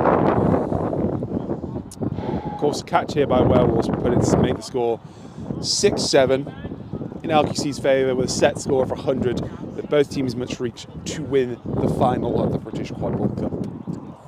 Spicy. Right. I'm going to calm my motor mouth for a moment while we've got this downtime, because it's going to be syllables. I'm going to try and keep to iambic pentameter when I work for this one. A tall task. What did you call it? We were doing last lot. Vamping. We're vamping right now. That is exactly what we're doing. Kyle didn't know what vamping was. I love that I can talk about something like that. Kyle's about to resume. Brett is going to get to handle. Goal there. Now the score 4-7. Equaliser here. A little bit of time for Jordan. Going to break it. Dives. Gets beat by Trick. Mariana creating immunity. Control here. Mariana back in the game. Mills and Bryant got there. They trade. Dodgeballs on the ground. Everything here for the Werewolves. They've got both dodgeballs. They're keeping them on the ground so they can't go for immunity. Alone time for Jordan. He dismounted there supposedly during the play. So he's going to be asked to rejoin. Touches it. Subs. New seeker coming for... Oh, sorry. Never mind. Second arm interaction. The referee is helping me with as I shout. Doug's going. Sends Purvis home. Good moment here for Luke Twist. Bit of alone time. So far, this has been entirely the game of Wales here. Team has been beat by Bryant. Mills and Bryant making some plays here. 2 hoops down for London at the moment, and they're going to see Fish here. First reset used there as Malpass goes over the line. A little bit of chaos. Immunity, hand in the air. Ball is going to be sent there. Twist sent back after the broom is pulled, and there has been a stern and imposing bubble set up here by the Wolves, and they're not relenting. So patient here. T just beat on the way. Good beat there. Thrown back from Mariana. Malpass is going. Fish is in a good spot on that flank. It's going to go for it. Jordan back on now in the yellow for the Werewolves. Sent home. Runs it back. Twist. There's an opportunity here in the Quaffle game for Fish to score a goal, and that looks good, bringing the score to 8-4 in the favour of LQC. Brooms down to fix a load of hoops. I'm loving this little moment here. We're in this brooms down. Mills and Trick are just going to have a bit of a hug. They're arguing over a ball. The ref is ordering them both to stand up. They're allowed, I think, to scrap over it, but they can't scrap over it on the floor. Yep, not on the floor. So they're going to have to rise. The referee is going to hold the ball out, and they're both going to just grab it. And then we'll see what happens from there. I should have shouted, grab it.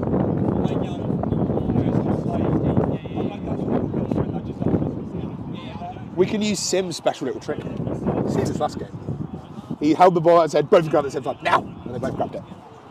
And it means they're equivalent to drop balls in this game. So we've seen a hoop replacement here. We've grabbed some new equipment. in games this intense, sometimes the equipment does stop working. Mills and Trick are going to be having an almighty brawl over this dodgeball when it occurs. Of course, Werewolves having the most amount of time on the flag runner here, but Tej not even getting a reach. Sorry, 30? 40, okay, fine. 8-4 the score. So, an absolute chaos in the game. Jordan sent home. Immunity being declared here by Mariana, who's going to kick it back. Trick eats a beat. Mariana trades back. I think that's control now for the Wolves, but not anymore. Jordan dives for it. Tej doesn't hit it. Mills hits him. Jordan's going to go again. Still mounted. It's a moment here. Trick's going to try and land a beat on Jordan. Oh, but Mills gets him. Alone time here. Let's see it. Oh, Brooms goes out for the feet. The offense unsuccessful there for the Werewolves in the volleyball game. Oh, heavens, Kyle. Has anyone got any water? Oh, I'm taking my coat off. The sun is starting to get Doug also now removing the underlayer. An impressive technical move being deployed here. I'm glad you did it first. Well, Mariana did it first. Hang on! Doug jumped on the trend. Because I threw the Mariana hit. Everyone is safe. So I threw Mariana hit. They're now there. I hate to be picky, but in Mariana, I'm going to take it on the side. Okay, so some confusion here. Thank you, stand up. Oh God! Oh God! My face! Oh God! Oh no! We're in the firing line! No! Mariana, please pop this. Okay, it's a fake. Mariana throws, misses it. Gonna go for it. Gets some tackle. Ball's on the ground here. Alone time for air. Oh! No chance. Dismounted while he was catching it. That's not good. That's not. Oh, this is a good one, Kyle. This is a good one. I thought we were going to get murdered by that dodgeball there. I did, me too. We both dived and I like, Doug's going to kill us. Sorry. Okay, I'm getting some noise here from the box behind us that the replay looks like it's good. And he was mounted and had it in hand. He was controlled and then the broom came out. And if that's the case, then... Okay, well out, never mind. I was lied to by my loyal camera team. There's well no out. VAR and Quadball. Catch is no good. No calls, good.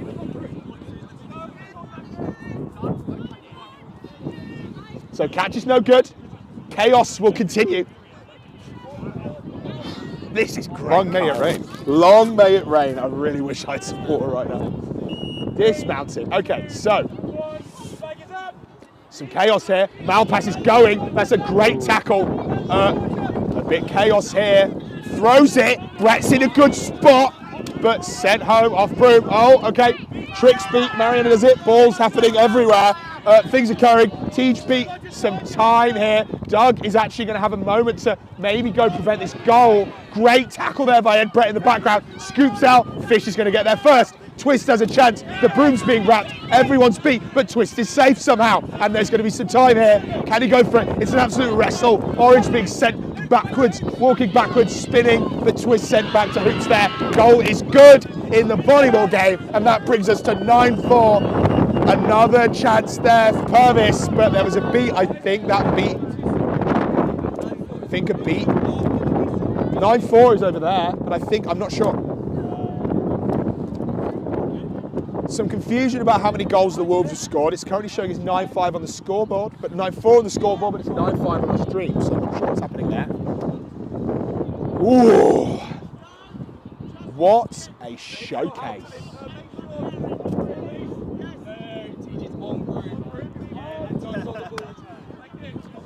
So ball's been returned, but unless Purvis has got some absolute monster legs, which we know they do, they're going to struggle to hop this. Maybe a dive, maybe a sideways commando roll. I think it's pre-cooked though. Doug, brace. Yeah, just you wait a little, do the crimes. Oh, it's like Cain and Abel, isn't it? Yeah. It's like a biblical painting. Violence is about to occur against this poor LQC seeker. You got to do it. Got to do it. Okay, so control here for LQC. Some real checking some sort of. So Eamon laying down the law there. Doesn't want to hear anything.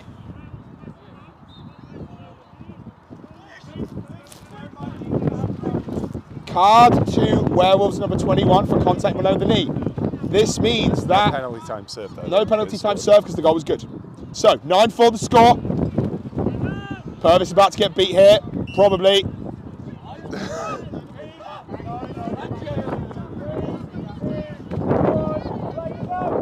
Oh, and a technique used there. Doug, a goal for Werewolves. 9-5. Twist is going for it. A lot of time. A lot of time, a lot of time. This bubble's been superb from the Wolves, but they haven't been able to catch Orange so far. And in the background, there's chaos. We're seeing constant stoppages. All of these players know how to play really well, but in the high pace of these kind of games, the energy of a final, there can often be a little bit of chat sometimes between these very experienced players and the referees. Your job as a referee is to take none of that, lay down the law, and make sure that there is no lip delivered. We've seen a few cards so far this weekend, personally. Absolutely. Ref disrespect, and they're definitely a lot more active on it today. Okay, oh! Trick nearly catches, but it makes its way to Mariana's hands. Purvis gets beat, Mills gets beat. Vong on now, Doug sub, Mariana hops, inbounding there for Vong. An opportunity here. I'm not sure that was dismounted, but it looked fine to me. Jordan's going to go, got some time, diving, breaking the arms. Goal for LQC to score now 10-5 in the volleyball game, but let's see what can happen in this dodgeball. The problem here is that Wolves have been dominant in setting up this bubble, but they've just not had the seeker firepower to break through Bill Orridge, and in the background, they're losing goals left, right and centre. 2-1 currently. Mariana sent back to some back contact. Vong gets beat. Trick's going to go for it. Mills beats Tige, and then we're sent home. Ed Brett doing some absolutely oily stuff. Ooh, there was a hand there. Flag is down, off pitch. Is the call. In the offence, there's hooks down everywhere, and we're going to see LQC manage to manage that defence. And Tige goes for a dive, gets beat by Vong, immunity being called, an advantage now against the Werewolves. If this play is successful, we will see a stoppage and a card to resolve this advantage. Yeah. And at least a card, a conversation. Yeah, there was a high contact there on Dan Trick. Pretty sure everyone saw it. Cooper, is that water down there? Looks like in it's that going to be a bottle? card I there don't for care, Mills. I'm willing to commit, in the ground, I'm willing to commit crimes and steal water so that I can commentate this game. Oh, is it actually? Yeah. You had water the whole time and you didn't tell I me. was trying to... you know dead air is a crime. Yeah, then you can talk instead of me. Perfect, right. Right. Okay, so yellow card for high contact in the defence there. Mills makes some high contact there in the game. This is going to create an opportunity for LQC because that foul occurred in the beta game. That means there'll be a turnover of the dodgeball. They've got both of them. This bubble that had been set up by Vong, Mills, Bryant, et al. Is now defeated, and control here sits. Unless some titanic work can be performed by Vong, we are going to see some alone time here for Jonathan Purvis with this flag runner, and let's see if the length of those arms exists to catch Bill Orridge. They are quite long, famously so. It'll be their first real chance to get a lot of time in on the because it's flag been runner. dives looking for it ever since, and Orridge knows where this threat is coming from. Vong's going to go for it. Flag is out. Beat is good, and that you know we just said heroic work. That's exactly what Vong's performing. Throws it back, buys some time. Purvis subs. It's Ben Farrett on. A moment here. They're going to take advantage, but it's kind of done. This has not been the time he's expected. Vong putting in some hero plays. Dom is beat, a goal for the Werewolves. 11-6 now the score. The catch will result in a lead of 2 for Wolves. Also, a long pair of arms. I thought that touched my sock. Good Lord. Rolls it, pulls the broom. Lovely work by Orridge there. This is going to be a very difficult flag runner to catch. Okay, goal there scored by the Wolves in the background. I say the background. This flag game is the only thing we're watching right now. Oh, Kyle, feel some air for me. I'm tired. It's Sam Senior on. Comes home. Okay, right, yeah, so Sam Senior is on. They managed to set up the bubble Lead Amanda House as well. Big Twist is getting time to come around the back here. Mariana makes a beat, no beat made there. Oh, time for Twist. But the arms are difficult to break. Orange is so strong, so fast. Blocks it, goes over the back, gets beat. Tricks inbounding. Rogers now in the favour of the Werewolves. but Trick's got a good angle. Swats it, knocked on the ground. Mariana gets beat by Senior. Beat lands there, safe, sent back. Going to do a throw back. But gets beat on the thing. I'm now being out to go back to hoops. Some chaos. Going to go for a broom pull here.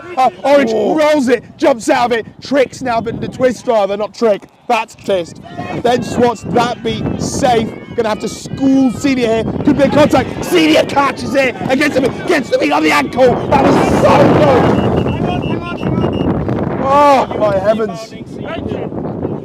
Oh, good Lord. So there was a catch on the ground there, pulling it into the chest. And we now have a situation. Senior has one brown there. Trick's back to hoops. One dodgeball here. Mariana under a pincer of pressure. Farron sent home by that play there. And the LQC, the Werewolves flag runner is somewhere, probably. Good Lord, this has been exciting. In the background, I say the background, the very important game that like 6 of the players on pitch are playing. Malpass, he's in a good position. Farron unmarked on the left hoop here, and a nice screen being set against that keeper. Let's see what Malpass can do. You know what you got to watch for? Waters on that right flank, kind of blocked from view. Exciting stuff here. Who do you think it's going to? I'd give it to Waters personally, but I think Amy's in a great spot, but I think Tash could block the shot. Yeah. They're all going to be communicating here. Nice little chat, conversation. God, are you not tired? I am.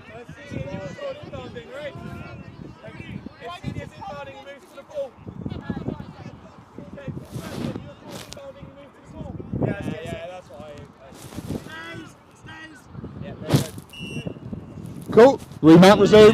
Goal there for LQC. Trades with Senior. Throw back. Counters on. Window. Cref's going. No. Some subs big perform. Time for Jordan. Needs to make sure he dodges the beat. Gets thrown back. So that was safe. Yeah. That was a ball. Nearly face beats the own player. Mariana gets it though. Immunity being called right now for the moment. Let's see what Tash and can do in the background. Good little bit of pick down to the press. Moves in the background. Opportunity. They're so close. Goal for the Wolves. 7-12 now. 5 points the lead for LQC. That was pitch perfect. Nothing wrong with that. And there was nothing happening in the rest of the game. That catch is going to be good. Kyle, I think we're going to overtime. Of course, the catch there by Jordan would make it 100-120 with a set score there for both teams to achieve of 150. Yeah, so we'll have a bit of a race. Hopefully we'll get some golden goal. LQC do have the advantage. I think they would. I mean, they were doing better in the quaffle game when they didn't have the beaters. The beaters were in. They've been playing better in the quaffle game throughout. Catch is good. The Wolves are happy with that one. So, Seekers removed. The flag runner off as well. Good work there by Orange, making teams put a massive effort in. Calm is the call against Seb. The dodgeball is all the way over on the left flank of the pitch. Mariana going to be sticking a fist up in the air for Muti and running all the way for it. And in the meanwhile, we're going to see, I reckon, Senior and Mammoths put a huge press on, but obviously in the zone, so it can move quite slowly. Going to roll a bunch of players. Farron sent home. Lena going to see if they can interrupt this as it's thrown back. She's kicked it. Lena, not Lena. Okay, kicked it back. Trick is going to be able to retrieve this. They're sent back. Come home. Blood is back now is the call from the Wolves. They're going to spin around. Seb, Drake breaking that first tackle. Steps it. Creft on the right. Going to move over. Want to put some pressure on this ball. Control now currently in the favour of the Wolves. And we're looking for the point where we're going to see a brooms down to fix that hoop. Tash fixes it. I think technically illegal, but who cares? Ref's meant to do it. Doesn't matter. No harm, no foul. If the ref asks you to do it, that's fine. Okay, so deep compact being set here. This very tight defence. 2 up, 2 down. Beaters in the middle, as you'd expect to see. Senior fakes a throw. Trick flinches but doesn't buy it. They're moving it around now. They're testing this shape by moving out of proportion. The angle being looked for by Mariana, who is beat and sent back. Malpass is behind now. We're going to see a shot any second. Not a shot. Waters collects. Ooh. Exciting stuff. No dodgeballs. They're going to go for it. Okay, Mariana claims immunity. I thought we were going to see a little press there, but you're not going to catch Waters sleeping on that, especially with Farron Malpass and number 1, whose name I don't know because it's not written on my piece of paper. Emery. Lovely. Malpass eats it right over the top into the hands of Waters after a nice bounce. Sending the players running. Senior throws back, collects. Dodgeball here for the beaters to collect. Very patient. None of these teams want to get anything wrong in this set score situation. This is a far cry from what we were seeing earlier, which is this napalm. Oh, we're not going to see a slow ball call, are we here? Blue card for delay of game. Like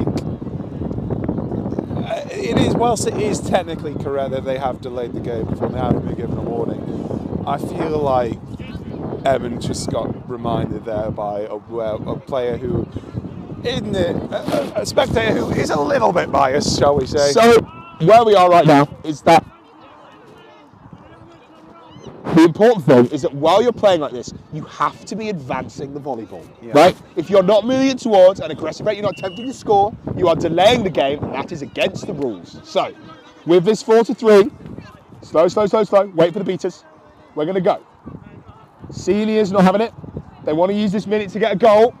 They need to get 4 more after this hypothetical goal. They might score. Looking for 5. Kref's going. Gets beat. Throws it up. But it's going to stay as a red ball. I think this is maybe not trying to score as well. I'm not sure if this is walking forwards at full pace. But I guess the warning will be delivered by the ref in a minute. Moves it around. Steps it up. Senior off. Bryant on. Mills on as well. Good line. No good is the goal. Beat 4, I believe that would have been. Yeah. Nearly. 150 the set score. Currently we are at 120, 100 star in favour of LQC, but this game is not over yet and it is going long, my friends. A substitution in the dodgeball game. Trick is off. Surely not. Trick is off. Surely not for that LQC. That is number 32, Farrell. Ollie Farrell. Let's see if they can have the impact. Oh, good deflection there, but it looks like Waters might get the chance to go again. They're beat, they roll it back. Yeah, okay, that was very well after. Farrant is going to get the goal, but obviously doesn't count because that shot was well after and he rolled it after he was beat. And we're going to see what they do. Mills going for it, jumps a beat, trades, collects it, beats Ollie Farrell. They're going. Oh, but it's too high. Can it be recovered? Ward's going to have a chance here. This is Harrison behind. Hey, Broom's down. There's an injury call. We have a player on the ground. Not exactly horseshoe. All right. Not exactly horseshoe. How you doing, Kyle? I'm on the edge of my seat. No, not literally. I did have a look. I can confirm that Kyle Balderson is lying to us all. Not on the edge of their seat at all. Right, yeah. We're going to vamp a bit while we do a stoppage for injury. Players through, hopefully this isn't too bad, but obviously we have to stop and make sure we call the refs up, the medics over and make sure everyone's safe. So, 2 games happening on the other pitches at the moment. On pitch 3, I believe that is Manchester versus the United Welsh Universities. So that is a game happening in the Communities Division. Is there anything happening on pitch 2? I believe it's Southampton and Chalk. Southampton and Chalk, the Sheffield-York combination facing across the Southampton-Bristol combination. Southampton-Bristol facing Sheffield-York. Okay, so injury substitution there. A little curtsy performed by number 17. Lovely stuff. And we'll see play resume any second. In a strong position for the Wolves, I'd say. In possession of the volleyball, behind the hoops, with a couple shots available, no dodgeballs. Currently in an irritating position. Ferguson and Ferenzi, a little bit on top of each other at the moment. A whispered word, some communications. Do a back flip. Discreet. I never manage to do that, I just shout it. have a chat with the ref. Maybe a little bit of confusion here from one of the ORs, but Daveman currently arguing extendedly with another person. Not sure what that's about. The ref's mic'd up, so maybe our friends on the common stream might. If you're on the live stream right now, let us know where you're watching from. Would love to see some comments, and subscribe to the Shots On YouTube channel, where Sam will be streaming future games across European and British Quadball. And in 3 weeks, some lightsaber fighting. Yes, some what's it called? Ludo. Ludo, yes. Ludo, some lightsaber fencing. Yeah. Is there anything else we should plug while we're vamping? Your book. Oh, I'm not going to try sell role-playing games on a live stream, mate. It's a captive audience, I To be think. fair, my marketing manager is listening right now and would kill me if I passed up the opportunity. Okay, so players live. Tatch is going to bring this one nice back while Von comes in. Lands a beat on Mariana. That is a great tackle there by Emery. Seb Waters goes. Malpass is in a great spot, well ahead of the line. It's beautiful. Goal, was that goal good or was it beaten before? No, goal is good. 130, 100 star the saw, set score 150. 5 goals needed for the Wolves, 2 goals needed for the London Quadball Club. Let's see the end of this riveting game. A real hustle being put in on Waters in terms of this screen, just really moving him around, taking that point chaser and just being annoying. Vong sent home, that is not working. Mills is looking to move up now. He's going to make a solo, he's going to make a napalm. Let's see if they can recover, gets thrown back, catches the beat from Mariana. So he's going to see if they can eat it. Where is the other beater right now? Where is Farrell? Oh, as kind of card that I totally missed. Goal there for the Wolves. 130, 110. Control for the Wolves. Good position expended. That card that we missed while I was vamping about mouth guards and Ludo is scored by Werewolves.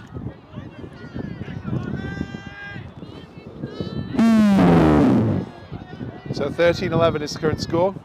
4 goals needed for Werewolves, 2 for LQC. Fisher back on now. Malpass subbing off. No, they're still on. Oh, okay. I must have got confused. Fisher's come off as a chaser. Fisher's come on as a chaser. They're playing it right to the line, LQC, if you noticed. Making sure not to use that reset unless they absolutely have to. Absolutely need to make sure you don't use that reset there. Okay, some dodgeballs trade. Farrell called safe, managed to throw this one back. But in the meanwhile, Mills is able to put a little bit of pressure on Emra. Fisher's behind in a great spot. I'd love to see it thrown over the top here. Farrell gonna go for the napalm. That goal is no good. Fish does not collect. Let's see what LQC can manage here. Farrell sent home by Mills. Let's see what we can manage. I think LQC are a little bit wary of getting another delay of game call there. Just sort of forced it a little bit too quickly. Okay, so a bit of a hoop defence currently set up here. Waters on point, and then the sort of bailer, as we call it. 1 player on each hoop. They're so worried about these shots. Fred Amy found subbed off. Yeah, that's what I was. Ooh, I didn't notice that as well. Some subs finally coming in as these LQC players eventually get tired. Harvard there. Farrell sent home. Ball thrown back. Mills is napalming. Mariana eats it. Timing attack's not there. It's still on the ground. Can we go? Shot is good. That is a goal. That brings us to 12-13. Set score 150. Control was not expended during that shot. Bryant and Mills are holding on to it, whereas Farrell and Mariana are not in possession. Trick back on for Farrell. Let's see if this results in a change of pace in the favour of the London Quadball Club. Let's see what we can do. This has been a great game so far from both these teams. Wales really come back with that catch into overtime with a lot more energy and eagerness to really equalised. Almost, nail biting. 3 needed for Werewolves, 2 for LQC. Sebri cycles back to Fish. Fish passes back to Bennon. Now they're just going to wait a bit here, I think, while Seb is in, but obviously they can't wait too long because there's going to get another warning here. Already had the blue for delay of game. Yeah. Oh, big beat trade. Trixie a face beat, dives down, shot's no good, Broom's down. I think we are maybe seeing a head injury there on. Yeah, that looks like it. Yeah. And it showed beats. It didn't look like it was excessive force, but you know, people throw balls in this game at very high speeds, and sometimes they hit each other in places. Yeah, of course. Fish took their chance there and tried to shoot. It wasn't a bad shot, to be honest, but it was just a little bit above. It was better than I would have managed. Yeah, certainly. I was trying to slight you. No. Way better than I could do. I can't shoot when I'm standing next.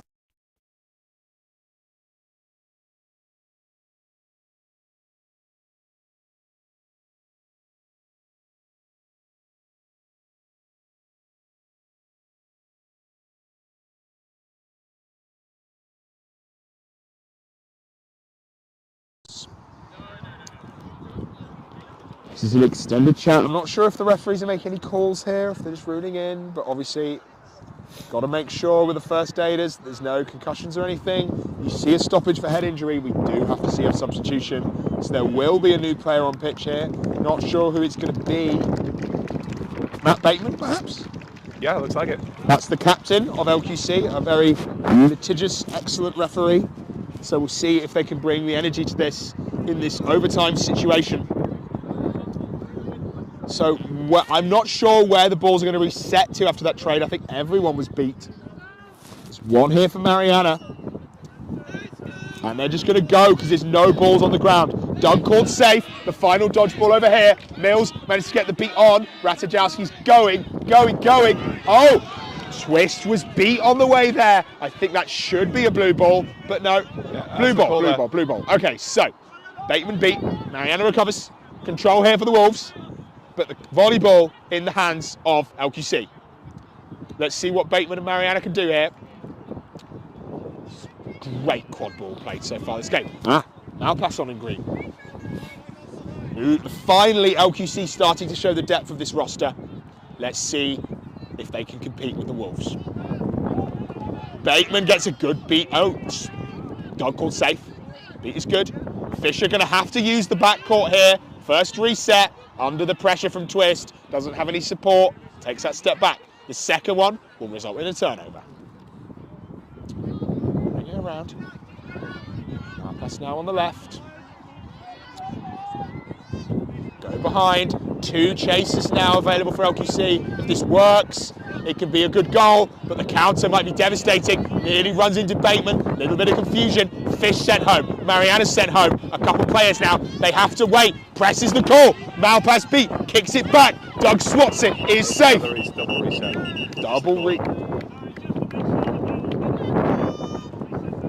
Double reset. Yep.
One more. This will be the comeback of the game. If Werewolves win this, they'll be the first 3-time champions in BQC history. But this is so close, and there's everything to play for. What a game. Ludicrous.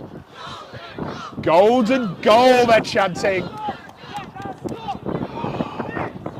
Good heavens. The fact that I've made it through this live stream without swearing once is a small miracle. Wow. Broadcast professionals we both are. Yeah. We're not getting paid. Are you? What? I'm not. Are you getting paid? No. Okay, cool. So, stoppage here. Love of the Discussing game. this goal. I win. So I can't be chanting. I need to be unbiased. Mal passes ball. Goal is good. No goal. Control for the Wolves.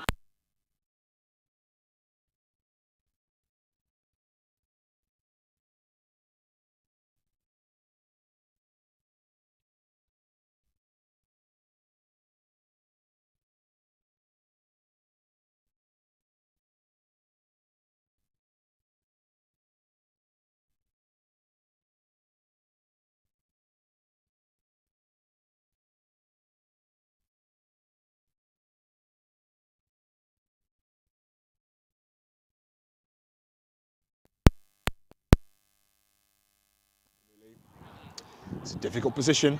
You've got to remember, immunity can be called if Doug picks up, but he doesn't have to. He's not controlling that ball at the moment, which means that Mills can theoretically beat out Mariana if Doug leaves that ball on the ground, right? The immunity can't be called unless both balls are in the full control.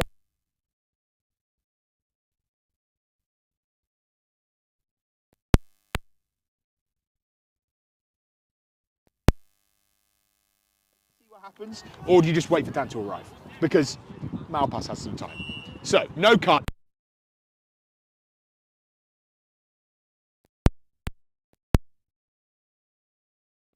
It's actually, I wasn't expecting that at all.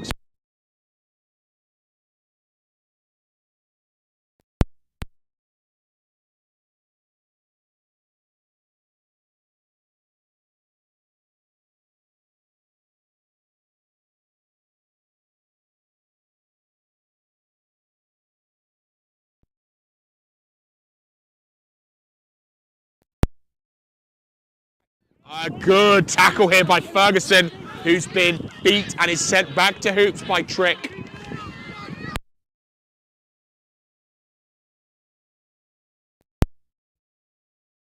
Trick's fumbled it. Goal is no good.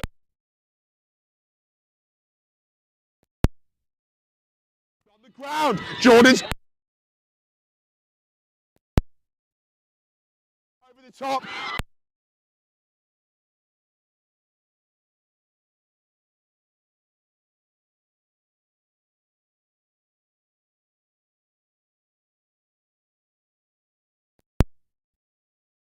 I need to go home after this. Well, not literally, I'm just tired.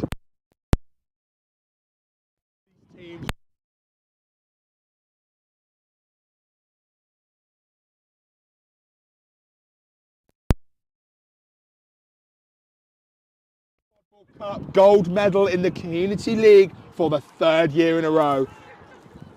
Impressive showing by both teams. A massive game. 14-14 until this final goal. Golden goal score. A call we made in a minute. Kyle, vamp. I can't. I'm too speechless. tired. Oh. I'm tired. I'm speechless. I love this sport when it's played at the high level. There's a foul. When I saw the advantage, it was against LQC. Yes! Congratulations! Well played, fantastic work by every community player who's played, not only in this game, but also across the entire league finals played this weekend. But in the end, the victor of it all was the Werewolves of London, who had an exemplary showing with a catch for an overtime and winning that set score despite the 30-point lead that the LQC had as they caught. Kyle, any standout players from that game for you? To be honest, with the minimum amount they played, Jordan worked Jordan in those last two plays was instrumental. Absolutely. Equaliser Final and goal then got the scored. I got to say though, Trick and I think Mariana didn't sub that game. No, I don't think they did. Player of the game for me, easy. Mariana. Even if they lost, incredible work. Yeah. That was some absolutely phenomenal quad ball, and a huge congratulations to the Werewolves of London. We will be back with you shortly for one final game, where I think we have to have the university final. Oh, I've been Zachary Cox. I've been Carl Balderson. And thank you kindly for joining us.